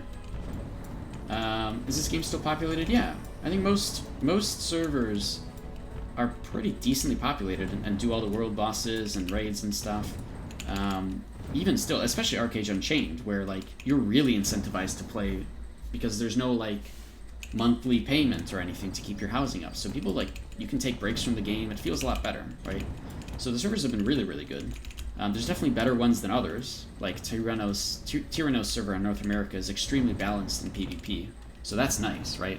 The Wind server that I'm on is more balanced towards East. East owns more of the big world bosses, where West is more of like underdog faction trying to contest with them and catch up because they kind of did silly things on East to sort of get their way up not fairly. So, you know, West is kind of trying to catch up. It's more of the underdog experience. But yeah, generally it's pretty good. A lot of the times you won't even see people in Marianople. And it's not because, you know, nothing's going on or whatever, or there's not people online, but because people are in instances, they're doing other stuff. Running around AFK in Marianople doesn't tend to happen because people are out doing things. And especially right now because it's reset. Everybody's in the reset raid at the moment. So here we go. Reset hit. Am I gonna get the wait, do I get the sports fishing reward right now or tomorrow? I don't even know. Because I thought I would have gotten it at the moment. When do you get the sports fishing reward? Maybe it's Monday. Do you get it on Monday? Distribution 9/21 by mail. Yeah, it should be right now. Because this is the 21st day of the month, technically. That's what the reset just hit. We'll wait a couple minutes and see if I get it today. If not, maybe it'll just give it to me tomorrow then. I have no idea. I don't remember how this works. What about the cash shop? Is it full of cosmetics? So Arcade Unchained, yes, that's a main reason and a sticking point. Oh, I got it! Let me answer this first. So yes, the sticking point of Arcade Unchained is that the cash shop is purely cosmetic. And it's also why Legacy still makes more money for Game Ago. So I really hope that they do some stuff to make a more cosmetic, positive marketplace experience, because people want to spend money in Arcade Unchained. It's just the cosmetics that they want aren't on the shop. So I'm kind of trying my best to help Game Ago and steer them in the right direction for a better system. But in general, yeah, it's all cosmetic and convenient stuff, like a little bit of convenient stuff. You can get like a mailbox or a warehouse, for example. This stuff is new. People have been asking for this stuff on the credit shop for a long time, and I think it makes sense. I just hope they don't they don't have progression items on here, right? They don't have gold, direct gold that you can get from the credit shop or by buying Apex or something. And so that's the really big appeal. So we did it. Here it is. Dun, dun, dun. Eternal Nation. I gotta brag, of course. Let me just brag really quickly here. It's not even eternal. Look, it's still like a freaking basic looking thing. But whatever, let's open it. Fuck it. Here we go. First place for the week. We get... what do we get? We get 1,000 gold. Yep, and we got the 30 Fisher coins. And we got the Golden Fishbowl. Oh, man. Golden Fishbowl, by the way. And then I have almost enough coins to actually get the real mermaid bathtub. Oh, hey. Okay, I know who this is. It's somebody's alt. They got the mermaid bathtub, too. I'm almost there, though. I can almost get the real mermaid bathtub with the actual, like, the buff and everything. Alright, let's go put this fishbowl away, alright? We gotta finish this up. What's the fishbowl? It's a fishbowl. I don't know, man. I've never seen it before. It's a trophy reward for getting first place or second place or third place. They have different bowls, right? Gold, silver, and bronze. And as far as I'm aware, that's it. It's just a trophy, and I've never seen it before. Like I've never seen anybody with this before ever in my like 6 years of playing. So I'm actually really excited to put this thing down and take a look at it with my eyes, and then like go get a coffee, because it's trophy. What do you do with trophies? I don't know. You put them. That's it. All right, we got 3 seconds before I can do this. Right, yeah. Oh, wow. That's actually... This is way bigger than I thought it was going to be. Wow. Wait, somebody else got Mythic. Look, this person got second place in chat. Augie. They're from our server. They also got second place. Nice. Congrats. It's a good server for win. We got all 3 spots. We got first, second, and third. Amazing. Oh, this is so cool. Where the hell am I going to put this, though? It's actually a lot larger than I thought it was going to be. Can I interact with it? I guess I need to put it there, right? So hold on. Let me move around some stuff really quickly here. 1,000 gold, though. That's pretty good. 1,000 gold? Just for this? Wait, actually, you're right. It says golden fishbowl. It's not even a fishbowl. That's not a fishbowl. You can't store a fish in there. If you can, it's a very bad storage place for a fish. Don't do that. Alright, so golden fishbowl, we're going to put like this. We're going to angle it a little bit because it looks cool, right? We're going to do that. Be a little bit fancy schmancy with my fish thing. Can I interact with it at all? Can I do anything with it other than look at it? Hold on. Come on, let me just... No, what? Can I? I just want to get up there to interact with my golden trophy. Just let me... Okay, alright, hold on. We're gonna put this on the ground. No, you can't interact with it at all. It's just a trophy, alright? Alright, it looks cool, and then you can show it off to people, and that's about it. And since this is the History Lore house, and it's a public house, people can come here, read books, and look at all the statues or whatever. People will see this thing a little bit more often, which is nice. Cool. It's a public place. Alright, let's put my Tara statue back. I don't know where the heck I'm going to put these statues, because they're not going to fit up here. I guess I can just move the lamp away. Hold on. Move the lamp. Alright. Nice. Alright. Otherwise, tell Game Ago about this bug. I know, it's the most important thing to fix. We need it to be an actual fishbowl. It's not a fishbowl. It says it's a fishbowl. They lied. I was expecting a fishbowl. Very disappointed by this. Wait, can I not put this... Oh, yeah. Hold on. Okay, cool. So, alright, where the heck... How the heck am I... This can't even... Like, look, it doesn't even go there. I can't put it right next to it. Oh my god. It's so annoying. Oh, there we go. Okay, good. And then Taurus. Ugh. Okay, alright.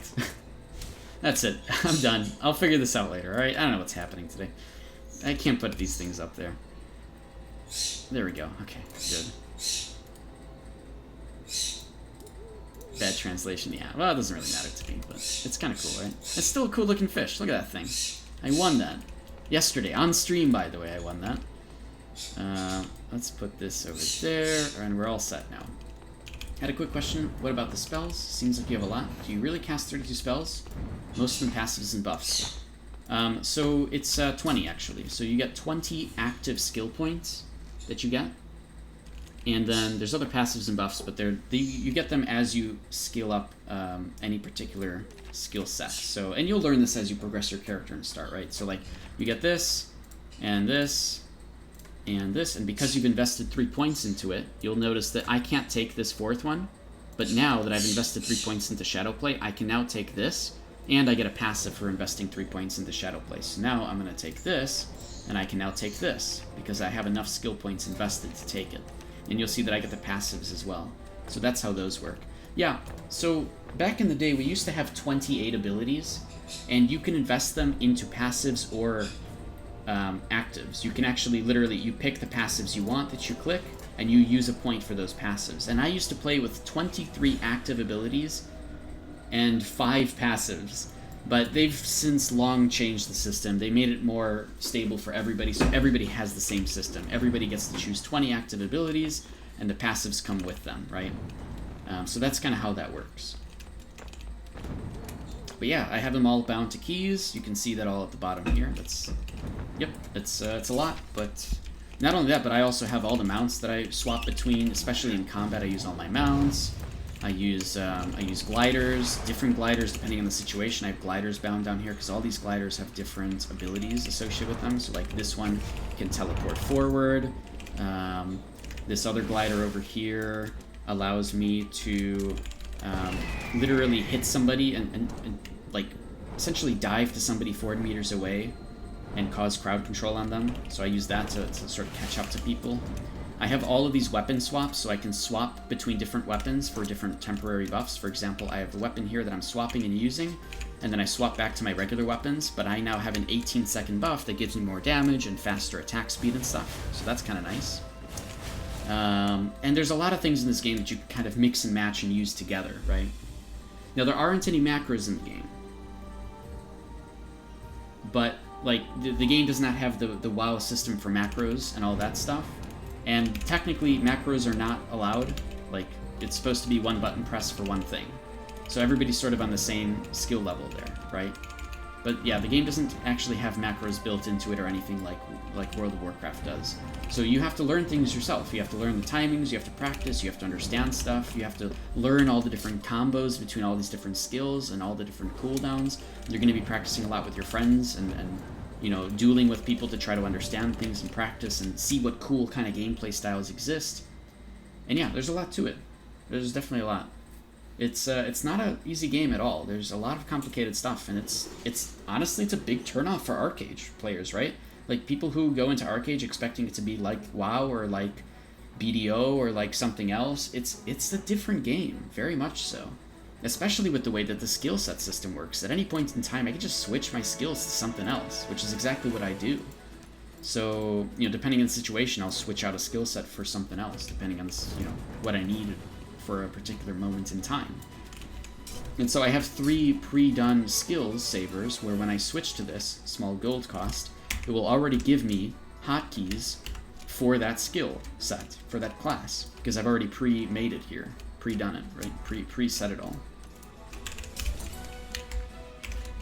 So classes, I guess there's classes that are more easy in terms of skill combos and others that are harder. Absolutely. There are classes that are slower. There's classes that are intentionally faster. There's classes that are like frontline and, you know, they play very differently. There's mages that focus on cast time. There's equipment that you can use that slows down your gameplay but makes you do more damage. and that's something that's going to be coming to mages and healers soon. Right now it's only melees that have that, but later on in a different patch they give the same, slow gameplay for more damage to mages and healers as well. And so, yeah, there's quite a bit of unique customization to this game, and that's why I keep coming back to it, because I love that. I love the PvP in this game. I love the sort of stuff that you can do with different classes, and everything sort of mixed together, right? And I love fast gameplay. That's just me. Absolutely. And a lot of the time, I will still die to people with slower gameplay, and that's fine. That's okay. I mean, that's how the game is meant to be. It's supposed to be a little bit more balanced in that sense. So you usually play a rogue type class. It's going to be harder than a knight or something like that. So a rogue type class is probably more of a bursty, stealthy type, right? Which you'd probably be using burst damage with stealth. So you probably have shadow play, because there's a lot of burst and stealth with shadow play. So let's add shadow play here. Battle Rage is a very common one that people use as melees, because there's a lot of mobility, there's a lot of pure big damage, and there's a lot of ways to keep yourself alive, and even cause problems for enemies by tripping them or causing crowd control. Your third at that point kind of is up to you. There's very fast gameplay with Swiftblade. Super fast gameplay. But if you don't like that, you might instead want to use a skill set that allows you to guarantee high damage. So you may want to bring in something like Aromancy, which is a skill set that helps keep yourself alive.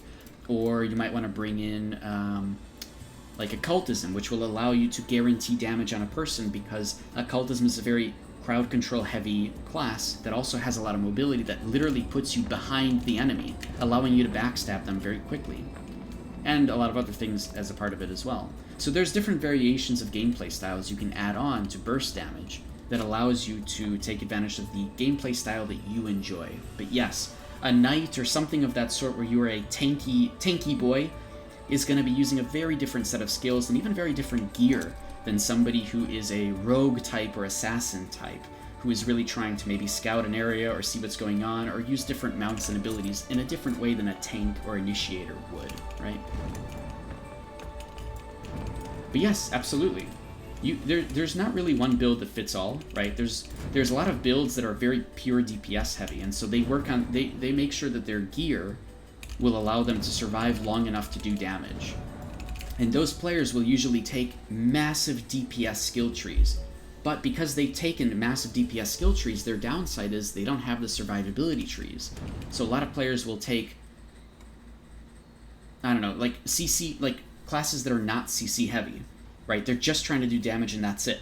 So people can stop them by crowd controlling them because they have no way to get out of it, because they have no real way. They're just hoping that, yes, they will get CC'd, but they'll have enough health and defense to keep themselves alive, right? And so there are a ton of different ways to play. The customizability is massive in Arcade. What about gear? Is there a market you can buy them, or is it RNG? There's several different sets of gear, and I do have to leave soon, by the way, like actually. So this is going to be the last thing. Sorry, graphics. Next time I stream, hop on, it's going to be on Friday probably. But this is the last question for sure, because I got to run. I got other stuff I got to do too. So gear, there's several variations. There's a quest line gear. It starts you off with quest line gear and then goes into an end game progression gear that's linear called Haram. And this Haram gear is what most people use because you start with it and you can just progress it linearly. So it's no big deal. There's a couple of other sets too. How do I explain this? So there's a dungeon gear set. There's actually sets of gear where you are encouraged to keep running dungeons, because there's a few dungeons in this game, and doing them will help progress a totally different set of gear that is specifically done and progressed by this dungeon stuff. Okay, does that make sense? Okay, cool. All right. So there's dungeon gear, there's crafted gear, which actually ends up being the best gear, but is also the very, very hardest gear to get. So there's crafted gear too that is tradable, but that is super expensive stuff. Most people don't go that route, and but it exists, right? That does exist in the game. And then there's world boss gear, super, super end game world boss gear that only the craziest people get, that play for many years to upgrade them and do very cool, unique things and effects and abilities.